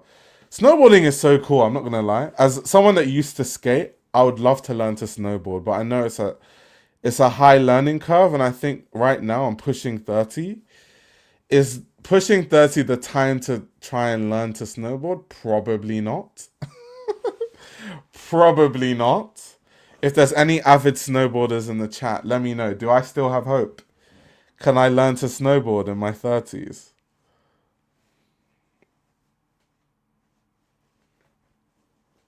I told the Luxottica team when I last had a meeting with them because they own Oakley. I told them if I start snowboarding, they need to hook me up with the Oakley gear, and they agreed. They said they're looking forward to seeing my snowboarding highlights. Snowboarding was easy for me to learn. I think skiing is way harder to learn. Okay, that's interesting. I've just lived in the UK my whole life. We don't do winter sports here. We don't ski or snowboard. That's not like we don't have the weather for that. The closest place to ski or snowboard in the UK is Scotland. And where you ski in Scotland is horrible, and it's only 5 days when you can really use it. The best place for all this sort of stuff is like Colorado, those kind of places where the winter season is so long.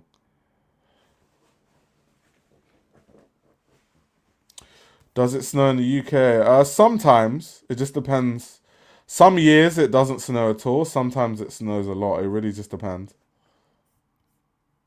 But it definitely snows. Skiing is so dangerous. Yeah, but that's because it goes back to. I don't think skiing is that dangerous. The same thing with skateboarding or snowboarding or any of these things. It's just if you're a bit of a daredevil and you're trying to ski double blacks and all this stuff when you don't have the skill for it, then yeah, you're putting yourself at risk. And that's just what people do all the time. Me personally, if I learnt to snowboard, I'm just doing the tiny little baby mountains until I become a complete expert. And then even then, I have no interest in ever doing a black. I don't ever want. I don't. I have no interest.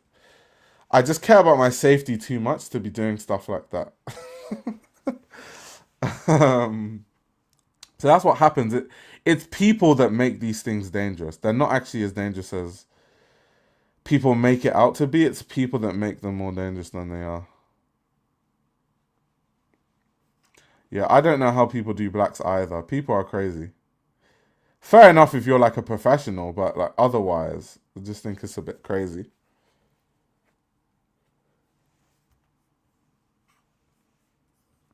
But that's interesting. Kay said that snowboarding was easy for them to learn and skiing. Because from the research I've done, people say that snowboarding is a higher learning curve, whereas skiing in a day you can get the hang of it, but then to progress is really hard. But snowboarding is really hard to get a hang of it at first, but once you get a hang of it, then you can progress. So they're complete opposites. So if you want someone that only has 1 day to ski, you would put them in skis, not a snowboard, because at least on skis they're gonna be able to at some point just like glide a bit, whereas on a snowboard on that first day they're just gonna be eating snow.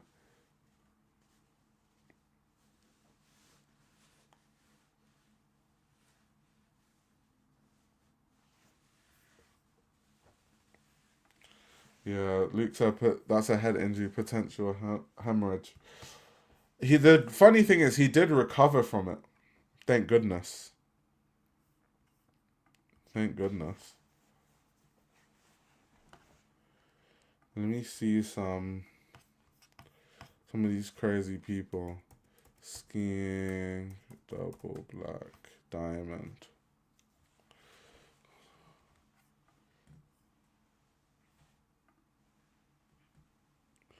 Like, look at how steep. These are the people that make it dangerous. This guy, like, coming down that fast, I'm just looking at his ACLs, and I'm like, one wrong turn, and your ACL, MCL, and PCL is gone permanently. Look at his knees. They're in such a vulnerable position. One wrong turn.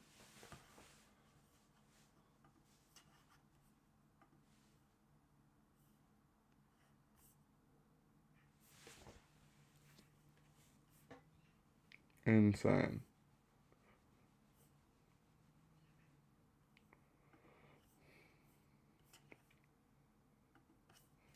Look at the ski runs that some of these people are doing. Look at how dangerous this is.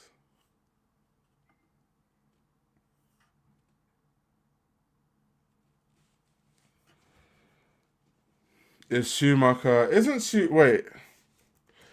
He was in a coma forever. I think he might. Let me see.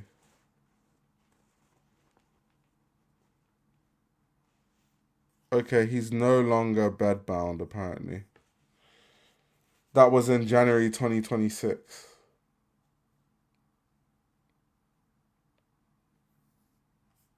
Hmm,